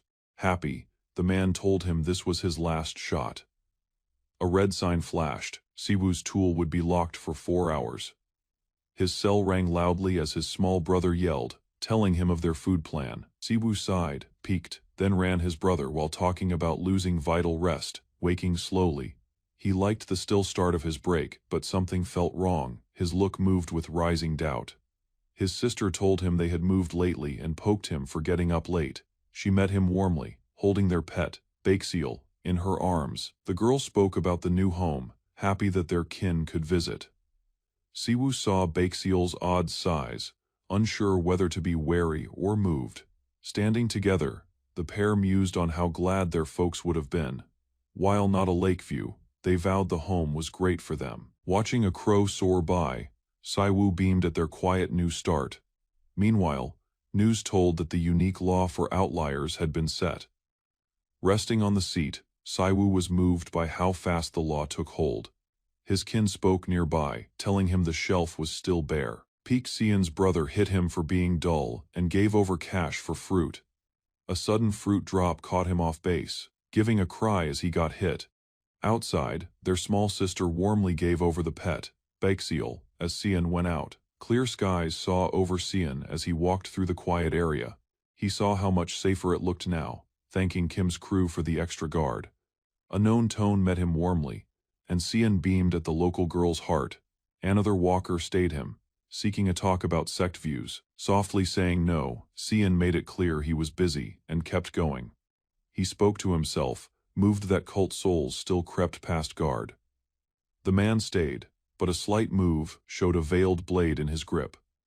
From a short gap, Kim Siwoo came, tone still but eyes keen. In a flash, the steel was taken by a hidden force. Power rose as Siwoo blocked the strike without a pause. His face stayed firm, steady to face the harm. Bright eyes thinned, locking onto the root of the risk.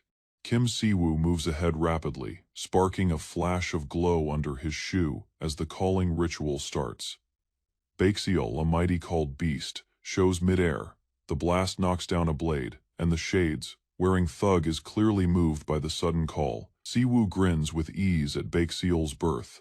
The guy looks warily, dazed by Siwoo's calling skill. He hates losing his luck to move sooner, knowing he misjudged Siwoo's force and sway. Dogged by loss, he thinks how deep he went, just to hurt Siwoo. Even Baekseol breaks him, and he yells that Siwoo ruined everything they held. He cries their lost sway, pride, and rule, all broken since Siwoo's rise. Siwoo hears, still but keen, as the guy blames his gain for their fall. Inwardly, Siwoo says he is weak now, hiding behind Baekseol's shadow. As folks fear, Siwoo marks the guy as a group head, noting the social mess. Siwoo shows the group's past sins, doubting their plea to Pride Mad. The guy rushes ahead with raw force flowing around him. Siwoo softly orders, and Baekseol jumps ahead, ready to stop the fight. Baekseol hits with dash and rigor, hitting the foe away in a bolt of force. The thug falls into the dirt, crying in hurt as Siwoo looks softly. Siwoo talks on the man's low life and hates not moving himself due to a setup cost. Siwoo tells the foe for harming folks, as force flows wildly. He lifts up his cell, stating that the power control office has been told. Siwoo grins, hinting the foe may not end up in jail, but somewhere far worse. He hails Baekseol's force moved by the beast's holy part in war. Siwoo lightly says they were only out buying as his rival shakes. Fast he starts to gasp loudly as some dark thing wakes inside him. A weird magic glow shows. Till now, it had gone totally unseen. Two Demon King's forces are felt, of fury and pride, dazing Siwoo more. A man shows midair, calm and bright, hailing someone named Seonggae. A veiled form steps ahead, claiming his note had already been read. The thug is moved. His tone shifts, but Days rules. The new form names himself as Nameless of the Healers. Speaking openly to the Pope, Nameless shows in ghost form, claiming he went to great steps for a secret pulse with the Pope. He shows thanks, stating that Seonggae's moves made it real. Kim Siwoo looks in quiet, seeing the enemies shift. Siwoo doubts Nameless's rank, stating that making bonds with Demon Kings makes him a slave. Nameless speaks, stating the Demon King's hearts were broken, making them weak. He brags of taking their soul, lifting himself to a rank near to or past a Demon King. Nameless says the Gak group over, naming it a stepping stone to find Seonggae. Siwoo is dazed by the scale of tricks, seeing how Korea's sway was thrown as food. Nameless gives a bond, hinting a direct union with Seonggae going ahead. He gives news on the Bongyongyong order in return for help. Nameless hints at blocks if denied, softly harming the Pope's home. Siwoo sees the magic force was veiled till now. Nameless hints he could start a killer act at will, showing his hold. Siwoo sees through the masked threat, noting the gift rests on blind grace. Nameless grins, stating that the Banyong order is the real risk, not the healers. Siwoo says both the healers and the Banyong order as foes, ready to face them alike. He vows to break them fairly, no matter which risk shows first. Nameless tries to lure him with lore about the Banyong order, moving Siwoo's soul. Nameless shows the healer's rule, never give in with the evil fast. The setup tells Siwoo that his cost has ended, taking all bounds with full force back. Siwoo starts Holy Fire LV Max, showing massive force. Nameless fades into glow, fleeing fight after feeling the shift.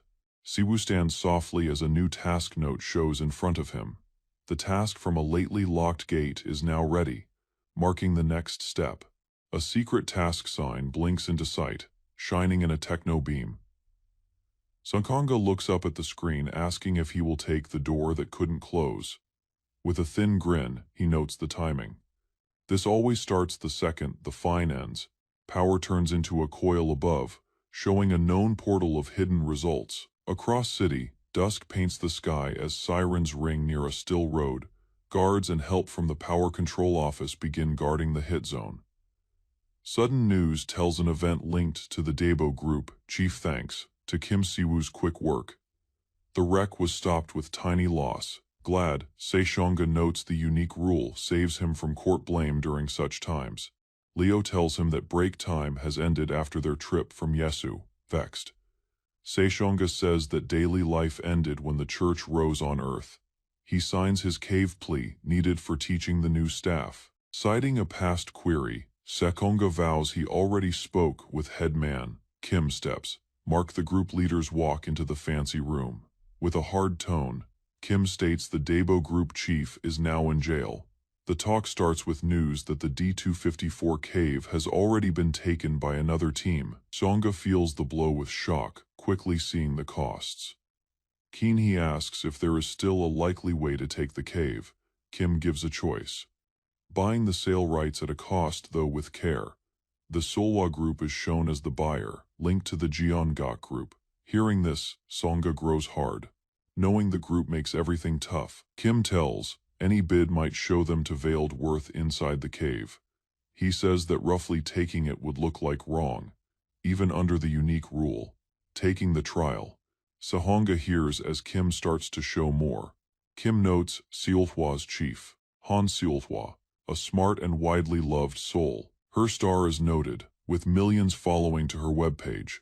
Aside from her, the group lacks other strong folks, making her power main alms work, and kind gifts help keep Solwa's great world face. Despite their group ties, the group's path looks clean, even with doubt. Sokwanga stays firm. This cave must not be lost. Songa shows the haste, noting the task is veiled, not optional. Group leader Kim stops, then asks if Sekonga's goal is to own the cave or merely visit it. Instead of open war, Kim hints another path and shows a ready spare map. Shown on the wall is a way split into sail paths and other entryways. Seonga's eyes grow in shock, moved by the paths. Though hard, the map sets out a way.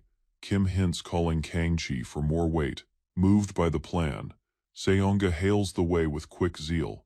Kim leaps from the shout, taken off guard by Seonga's act. Sasonga jokingly asks Kim to join the Lemon sect, giving silly gains.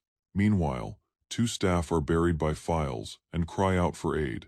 Kim shuns the mess and shyly avoids Sasonga's deep query. They both vow to step ahead with the map, now set in place. Asked if there's a name, Kim pauses, then calling it Undercover.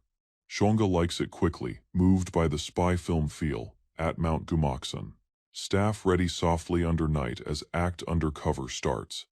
Siwoo, now in mask, is stopped by a wary guard during entry to the woods base. Acting shaky, he says to be a day work higher while hiding his self. Another work soul nears and tells him to wait while his name is checked when asked. He faking as Kim In-wook, using a fake name under stress. As he holds his charm, its power beams softly under his robe. The chain holds trick magic done by Kang Chie, enough to hide his true self. This spy tool, usual among dark agents, hides the soul with tiny power use. Eerily, Kim backed the plan, giving Siwoo a sure thumb up before flight. Now veiled behind a fake face, Siwoo starts his work with steady heart. Peak Jumosan, veiled in fog, stood over the woods as a doorway to a secret vault. A fresh carrier stood among the oak when someone yelled out, seeking his title. He paused before saying, Kim In-wook, hiding his status under still eyes and a shining charm. 1 hour before, a dark car came softly near the peak's edge, circled by blooms. Inside sat the masked man and his leader, moving toward the fixed entry spot. As they drew, the man stated it was the spot of the goal vault. The task, dubbed Undercover, forced him to use a charmed bead to hide his face. His job was to join the Seolwa Guild's hunt, acting as a basic carrier. Once inside, he would softly finish the goal under mock names. He was told that Seolwa's gifted person might feel the charm. Using his small brother's non-gifted ID gave him sought cover. He thought of asking for the name, silently showing his shame. Carriers often met tough states and lacked safety. Seolswa had a past of hurting workers, showing the easy welcome. He stepped away alone, poised to bear whatever sat ahead back in the present. Kim In-wook met with the clerk proving new carriers. He gave his name while hiding the worry under his dream-wrapped face. Once proven, he was told to wait aside for later orders. Other carriers were already pooled nearby, resting with packs beside them. As In-wook neared, Wary looks chased his every move. An agent marked the crowd, noting the tally was lower than hoped. The boss named himself and stated the mystic force scanned path. Each soul was checked one by one, including Inwook, who went unseen. The crew was told they would be moved in 10 minutes once pass was given. A hard threat about missing goals came from a higher-tier clan boss. The carriers, unaware of pay cuts, showed clear hate. Inwook noted the heat and chose to act like a gentle recruit. One carrier neared Inwook, asking if he was just a normal soul. He spoke warily, trying to keep his naive mask. The man teased him, glad that someone so frail chose to speak back. The fair man leaped toward Inwook in heat, lifting his hand. Inwook stood still, softly seeing the fury without fear. The man joked him, waving off his own risk, as if Inwook had fled. Inwook's eyes shone keenly, silently seeing the man's moving back. The bully spat out another slur and bid Inwook to grab orders alone. Inwook fixed his frames and ready for the coming hunt. Inwook thought on how force didn't show soul. Sin lived in both worlds. Grit didn't mean grace, and frailty didn't clear hate still. He told himself not to sink into scorn despite the hurt. A nice carrier neared, giving drink and noting on Inwook's health. Glad Inwook took and found the man's name was Park Young-soo. They paced together toward the arch, swapping a few words in motion. Their grip felt cozy, and Inwook felt Young-soo's trust in Lemon. He softly noted the bond, seeing it as more than luck. Nearby, the shining vault arch stayed for the crew's move. Inwook moved the vault, hitting a setup note proving goal flow. A new veiled goal. The door that couldn't close was started with vague aims, wary of the odd states. Inwook felt deeper goal behind the setup's lead. The vault world was tough, but Inwook paced, as if only a minor carrier. The boss bid carriers to pick hearts and told against taking magic gems. Moving a golem heart, Inwook saw its stout mass and the toil it called. He weighed the load on normal workers, seeing them fight with fatigue. Seeing their hurt, he faked the same fight to fit in. He passed by the fair man, who saw him with doubt. Another carrier told Inwook about the heart's false mass and gave life tips, stressing care. The man stated that their bodily state was vital for life. Vowing aid after his goal, the nice carrier bid Inwook to wait. Inwook liked the man's heart and trust moved by real love. Just then, the fair man yelled, blaming Inwook of slacking off. He walked ahead, ready to push another load onto Inwook. A rookie stood beside a shaky partner, who timidly detailed the event. Coming with a harsh look, the fair group person fast brushed off the plea. With a grin, he pledged to manage the drill himself, citing his mean ways. Stress rose as the member was pushed without notice. Bending in, the fair man probed his conduct and sought a reply. Their talk was cut short when a boss neared from back, acting calm. The fair man stated he was merely aiding the new male. The boss vowed to watch the rest, hiding his anger. Before going, the fair man gave one final hint with a cocky look. Fear moved across the member's soul as he probed the man's tear. Calmed by a soft tone, he bowed in accord, set to fit. He took the help without delay. He picked the pack with amazing tact. The fair man gazed in shock at the mass. Without halting, the rookie paced boldly, masking his full power. Two souls moved far from the pack, softly placing themselves past the stony land. Looking about, the rookie proved they were out of view. The elder oddly urged starting the drill, instead of acting back. The rookie praised his elder's tight bonds with the boss, causing a shaky word. Telling about his skill, the fair man vowed this was his 7th hunt. He stressed his links with group scouts, hinting at a likely rise. When asked about the plan, he stated they had an hour and gave aid, thinking the rookie was keen. Beaming, the rookie slyly noted the elder's patchy conduct. Taken by surprise, the elder owned it with a fake grin. Without notice, the rookie freed a surge of spark, showing his real power. Elsewhere, a gate pulsed inside the vault, beating with odd glow. Asura Soul stepped in to cite Solwa Group's agent, Han Solwa. Making clips for Netube, she hit the vault blind of what was masked inside. As Mystic Spark bent around her, she felt something weird.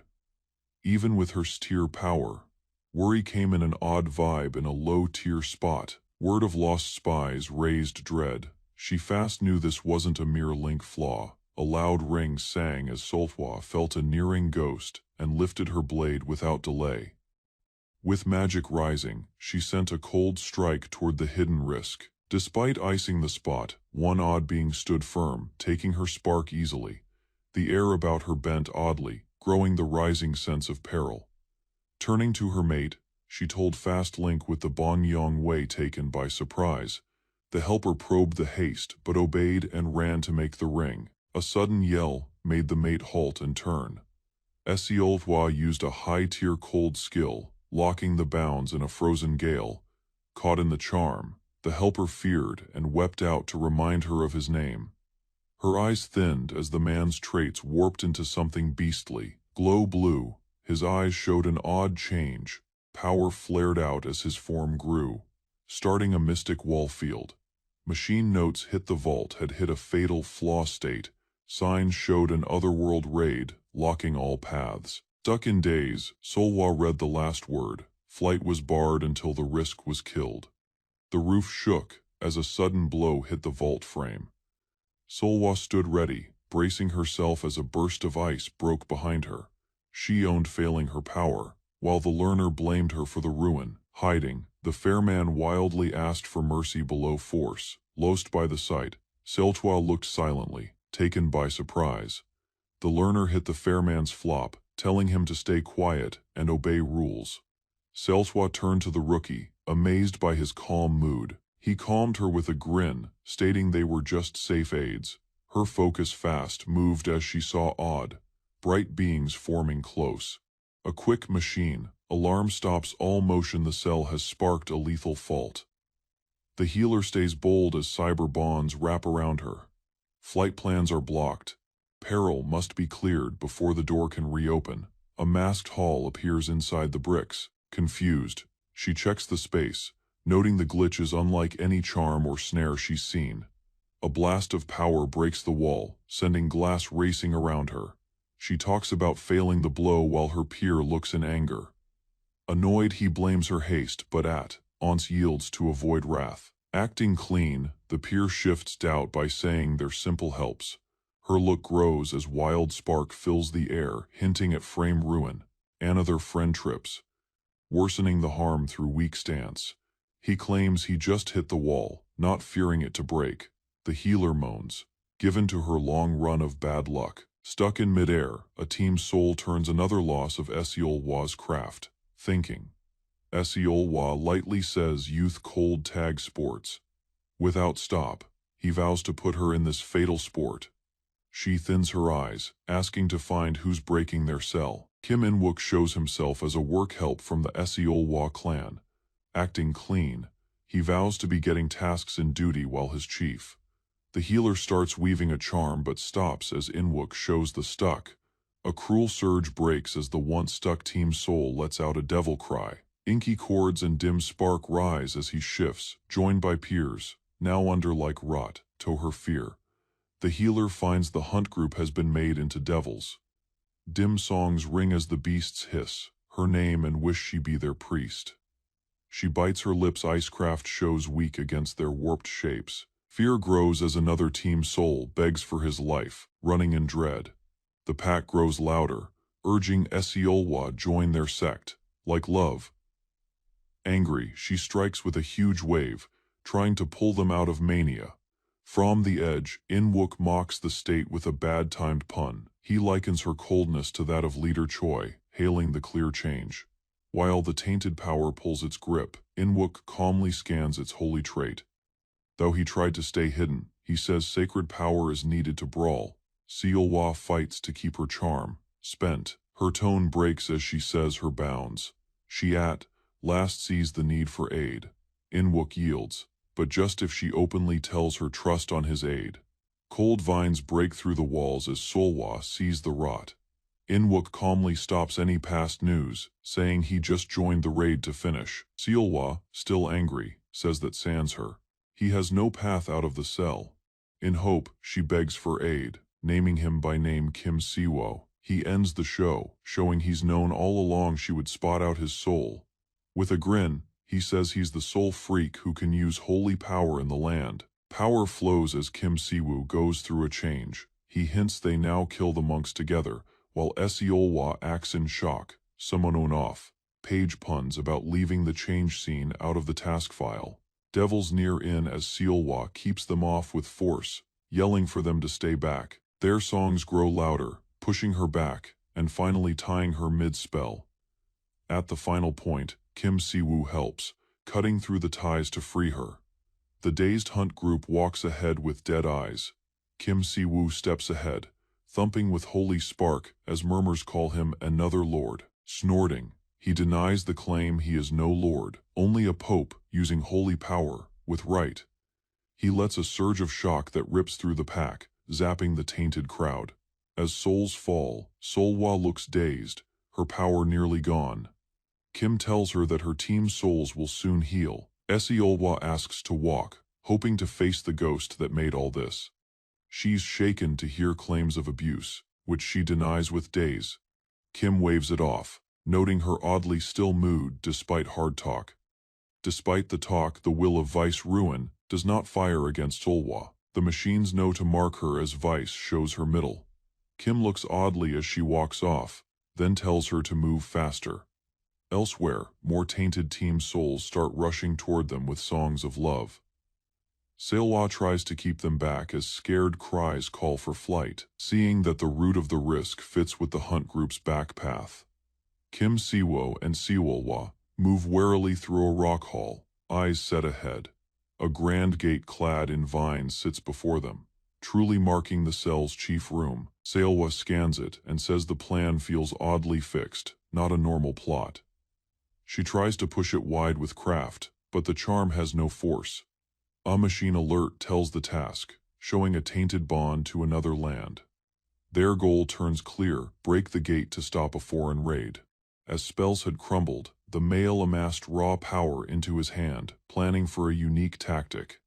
Without delay, he flung himself ahead, spark whirling madly around his limb. The strike ripped through the brick, tossing shards flying and showing the vault past. Passing the gate, they entered the last space draped in a weird azure glow. A machine alert showed, hinting of an unknown force leaking inside. Ahead, a broken giant sat in ruins, circling a beating, wired gate. The dungeon lord had already been killed, its parts tossed across the floor. Nothing in former battles matched the dark frame now before them. Though ugly, the gate poured holy spark, causing doubt and dread. An update proved the peril. The locked door was now part of a larger fate. Grim murmurs rang. Void, decay sway, and rule blurred their minds. From the gap, a monk limped ahead, clearly moved by the din. Instead of staying back, he had chased them, now held by hidden weight.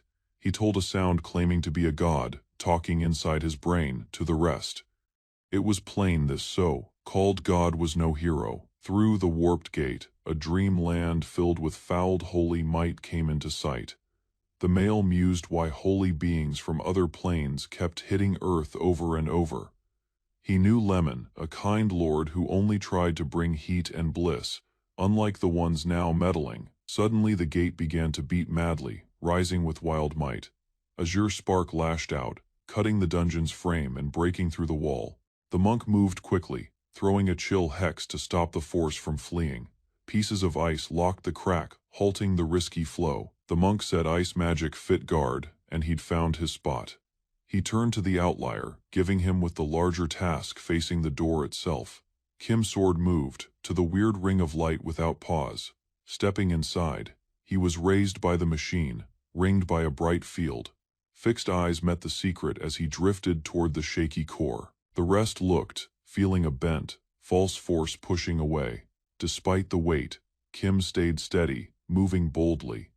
Looking at the dark path, he proved it the door that couldn't be shut. Kim's sword saw the real lord wasn't a beast, but the very taint harming the dungeon. A machine alert proved that fate had been bent by decay from another realm. He saw how handily the machine asked his aid only in these harsh times. The machine showed the door's start Earth and tagged it as a fouled holy tool. Dazed but trusting the news, Kim took the fact Earth was the root. Before him, The ugly door pulsed as something within began to wake. A single, steady eye showed, watching him from within the gate. Dark ideas rang in his soul, returning the door to its right spot. A photo of Earth pulsed inside the gate, marked as its next goal. Dark vines flared away, shaking the room and wrapping Kim in mess. The eye pushed ahead, bending and rolling in a bid to flee. Kim held his spot, bound to stop it from breaking out. With hard grit, he hit the rising ghost, refusing to let it go. His holy gift fired, guarding him from fouled power as ache rose through him. He stated his aim to stay clean as the Pope's first monk, fighting all dirt. With steady focus, Kim's sword ready to wholly hit, his power rising away. He threw a mighty boom, crushing the bent ghost in a blinding flare. The hit broke the beast's shape as it wailed in pain, turned to bits. Among the ruins, soft murmurs rang, staying as the warp fell. A voice vowed memory, fleeing into the dark with dozens of broken eyes. Kim stood among the debris, watching as the machine's screen pulsed back live. The task was marked done. Fate had been brought to Para. Post stated the brief coming of a lord in answer. Lemon, the holy ghost of merit, dropped in bright light, answering the plea. Glow flares through the area as Lemon appears, ringed by holy power. His arrival stops the second, ruling focus. Awed by the gleam, the mystic safely lifts her wand. Doubt and worry sweep past her look as she views the spot. Falling down with poise, Lemon joins Siwoo's look. Their long-sought union starts in total hush. Moving softly, Lemon nears for Siwoo, seeing the gore on his rags. The move holds both trust and fear. Though clearly hurt, Siwoo speaks coolly. He waves off the harm, loath to show pain. A mild haze wraps them as Lemon's cure starts. The air turns, showing their link stays whole. Siwoo muses on past trials, vowing he's born worse alone. His tone holds still pride. Lemon doesn't fight. Instead, he admits that dread led him here. The truth hits Siwoo. A spark of feeling shows on his face. Siwoo asks the hush. His tone edges, needing facts. Caught off guard, Lemon gives a shy regret. His look slips. He shows that open risks made his delay ones only he might face. A risk had nearly moved past, and Siwoo had shut the door just in time. Lemon notes the odd breaks in Zion caused by far kings. Though shutting the path might trap the risk, doing so would end their link forever. The space gap shifts, showing Earth at its core. Lemon says that such acts may soon grow common. Siwoo asks if the coming of fiends is tied to their link. His tone is pensive, not harsh. Lemon cheers him. The mixing of worlds is not Siwoo's slip, but a real fruit of fate tied to their gifts. With cool light, Lemon shows the rising mess fiends from Zion, souls waking, and new caves showing on Earth. Siwoo knows these acts come from lost lords seeking a home path. Old lords, once loved on Earth, had fled long ago. Their lack made a weak shift. Lost by age, these souls stayed in void. Though gone from mind, they never ceased to stay. Past the dark, they found shape, calmly hoping for the right point. Now, those aware of their past know them only as old lords. The glass Siwoo broke is shown as a scrap of their gift, its goal hidden. But holy in birth, Lemon says its makers held God. Like force, far past Siwoo's current reach, nodding this. Siwoo says their name.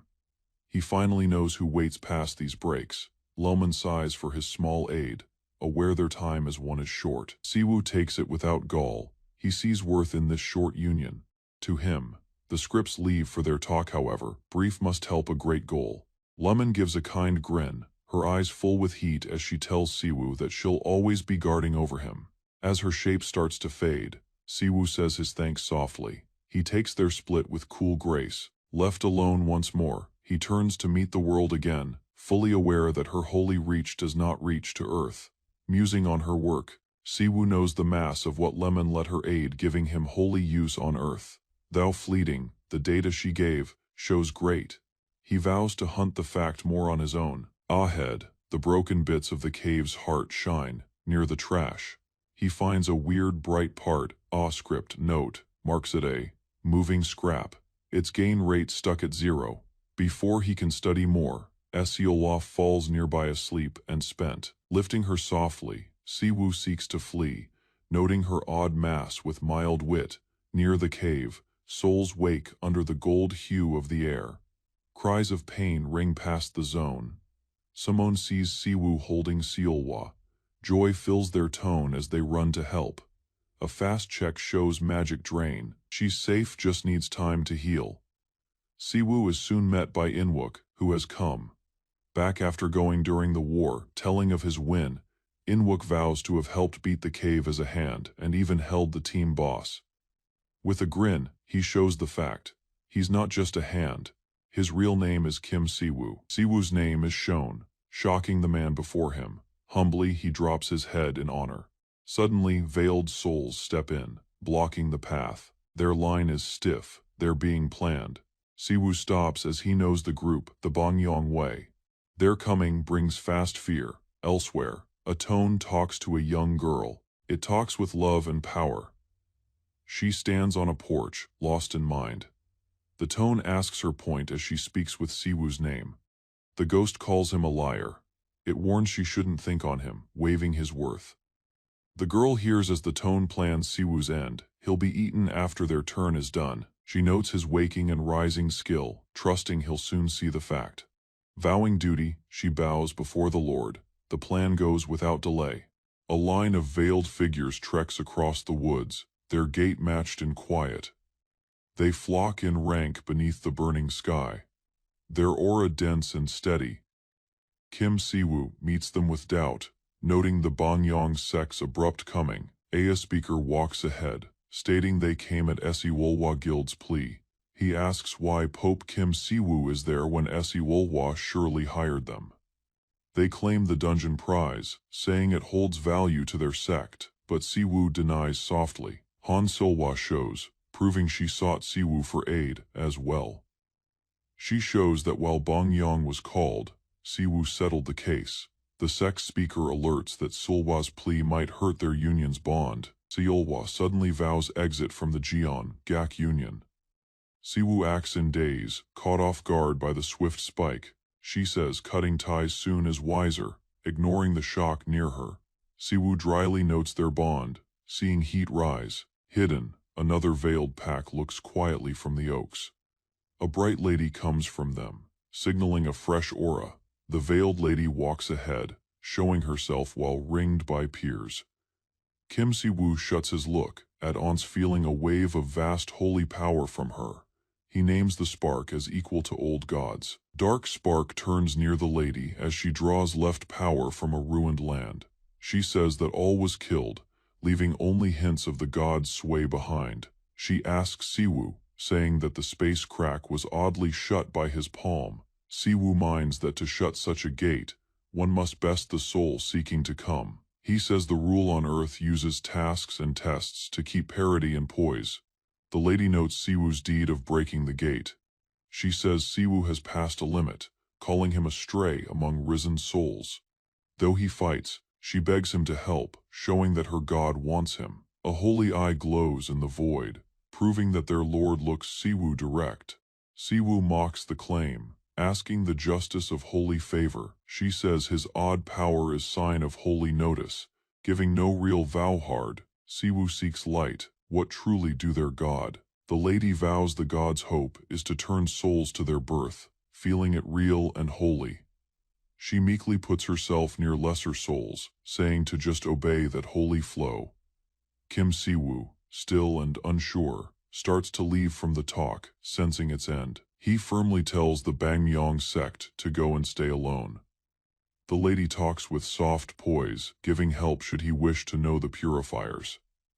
Siwu asks their thin union, and she simply says their hope for a fresh world rule. She says they cannot live with those who sow mess and riot. Siwu jeers, seeing small gap among sides, all claiming truth. He shows anger, asking why peace is so hard when rest looks likely.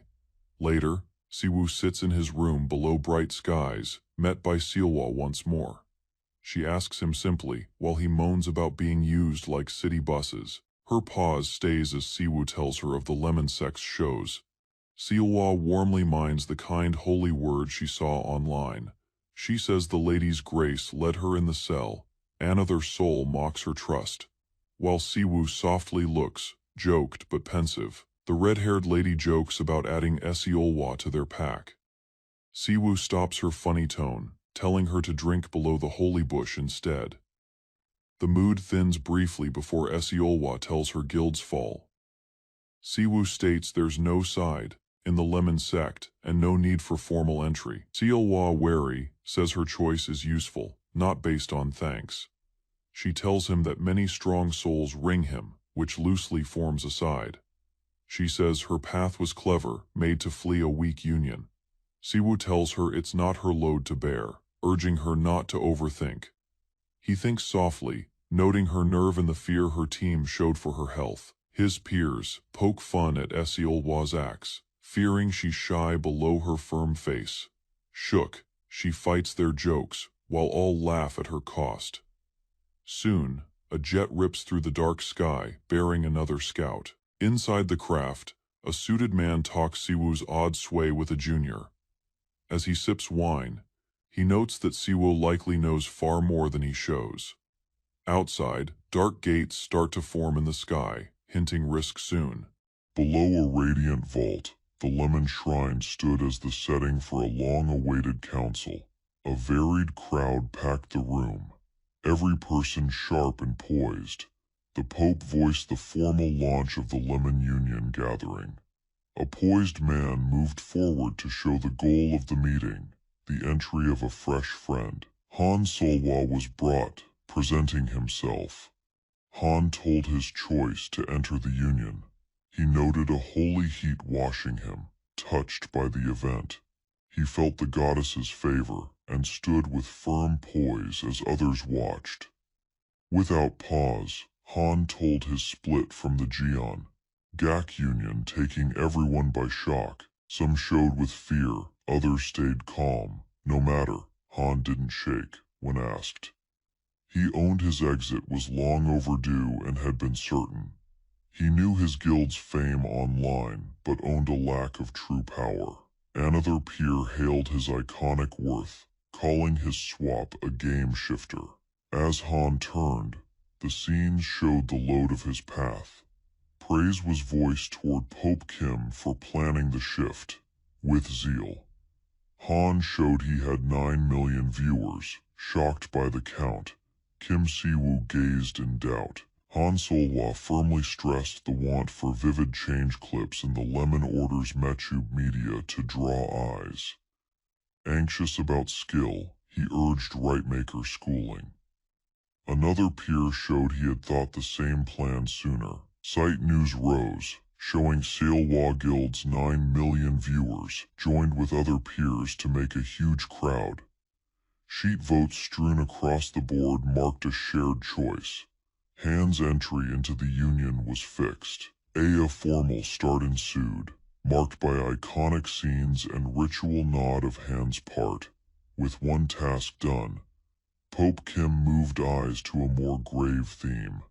He told that the Banyangyang Order and the Purifiers were unique sets, despite outer looks. One served warped old lords, while the other sought power via fiends and bad souls. Their acts caused dungeon chaos, hitting even normal scouts. Both sides dodged open war but briskly hit with others. Their true goals stayed veiled, making them lethal. The result was plain: they risked peace. Care during dungeon hunts were urged. Trust grew as peers owned their braced union. With all tasks done, the meeting truly closed. Beyond the shrine, Sojin slyly called Han a cute girl, giving a local tour. Back inside, Sojin was called by Pope Kim to keep a pending talk. Grabbing a tool, the Pope hinted him of the open point about ring trade. Seojin told that UCN Industries had voiced yes, ready to make a trade line, thrilled by the reply. He added that they even moved a solo deal. Kim found the firm agent was Seojin's kin, adding odd weight to the deal. Added facts showed the point reached UCN's top rule, including Seojin's sire. Notice from the CEO shocked. Everyone Choi Jiliang was a big name in trade smiling. Seojin told his sire praising him for once, joking it paid all his past slips. Word of large-scale funds woke joy. The lemon order's fast growth was becoming too much for Luna to guide alone. A dream of Luna rose, softly hinting Siwoo of his lack of skill in group rule. Feeling the load, Siwoo owned they wanted more aid. He slyly asked Sejujin to guide a covert task. With trust, Siwoo hinted it was a deal Seojin couldn't deny. Outside the Lemon Shrine, Pope Kim walked solo. He noted how the wood now marked their growing sway, with plans in place. He turned to what he viewed the most vital task. A status wall rose, marking the tool in his palm as a moving piece of unknown birth. The system showed that the piece held holy alien power and would start a fresh task once fully ripe. Kim guessed it was linked to old lords and needed time to bloom. The haste of raising the piece became plain. He checked its still birth rate, which still read 0 score. Suddenly, a strong cleric fired a bright blue spark near him without sign. A bright swirl opened in the air as a peak. Tear song started. Blast power broke, shocking local guild peers and causing fear. As Kim ran to check the result, he asked if the test had failed fully. He calmed others the shrine was safe, despite the vivid holy power rise. Inside, he stayed keen, still unsure. A still dawn rested across the soft district, sunlight seeping via fall leaves. Within, a male dropped on the seat, totally spent from past trials. Visions of tough fights beating Yamata no Orochi and meeting holy perils filled his mind. After coming from Zion, he sought rest and time to heal. His sibling came in simply, shocked to see him at house and calm. Without alert, a lass's voice rang out as she fled toward him in delight. She leapt into his limbs, thrilled by his return after a long lack. While holding her, he spoke about school and her shift to the fresh space. She claimed the pupils felt young, her tone edged with soft pique. Wary, he told her to cry out if any harsh thing went. Her reply was droll yet oddly wise, hinting at things unsaid. As she sought for the clicker, the television flashed on near the pet. News lines told of chaos within Korea's woken groups. One part cited a past event involving the Pope and rising feuds together. They looked as his mast passed softly played on glass. The mention of the lost land moved his wonder as he sat eating a bite, mind roaming. Due to its edge with China, the zone stayed shut for years after the door opened. Talk online hinted at hidden pits and wealth, causing fiscal rush and state blame. Outside, sunlight soaked the living hall in heat, giving a short part of calm. He loved the still, fully sure it wouldn't last. Soft days were always fleeting. Still, the odd piece he'd found left him shaky, moving strangely without cause. Suddenly a system sign shone, growth rate 3%. Lost, he viewed the tool. Kinfolks ran over, scared by his look, though he moved it off as void. Inside, he doubted the rise. Something must have sparked the system blindly. His soul went to the prayer room, a spot tied to the shrine's sway. Cooled the system answer to public trust? Was it moving him toward holy power? As fears grew, so did the hint that war or a larger clash was on the way. He felt comparing Earth's mess to Zion's pains. Power he once missed was now his despite doubt. He chose to nap, letting later fix itself. But elsewhere, a bright door ripped through the dark sky as a mighty being fell. At a secret door, group folks asked why their head had come in person. His reply cited a firm plea from Pope Kim solely. The group head told that the Pope had noted the door as vital. He feared something past their usual bouts. As power rose oddly from the frame, bells were rung. This wasn't basic craft, it was far more fierce. Eyes big. The head saw the event. His gut proved this was no basic risk. Telling his team to stay back, he moved solo toward the bright hole, ready for whatever rose. The door broke loudly, light flew out. marking the start of a secret fight. Meanwhile, far from the mess, a system note proved an across-realm pact had worked. This gave holy aid by the main god of Zion. The Pope looked softly, liking of Boss Choi's gain nearby. A red-haired coach called for louder songs, saying the best cure began with crushing foes. Youths ran through the fields, yelling and beat with the silly line given into them. As the Pope spoke them, he stated that holy power meant force, not just health gain. He asked Luna's force, to which she proudly gave his own lessons. Leo tried to calm them of his cure part, though he looked barely well himself. Luna stopped to let others go home, amused the Pope. Monk rules, he felt, were steady. Noting the harsh rate, he saw that soon the youths would be ready for real war. Luna vowed to solely lead the youths into real doors, marking their shift into full war parts. She noted fear that her lack might break church work during active trips. Before more talk, a man told the coming of someone grand, pulling everyone's gaze. The man came, showing force. Luna and others froze, knowing his vast aura. The Pope hailed him, noting the lucky door path through the goblin group. Shock grew as Luna and her peers knew the man was their gone boss. He was shown as the shrine's inner head, ruling goods and army base. Despite his calm way, he was feared as White Terror for cruel death of foes. His scary name came from killing rebels while having holy cloth. Lafart Sante, head of the holy group, moved out with intent.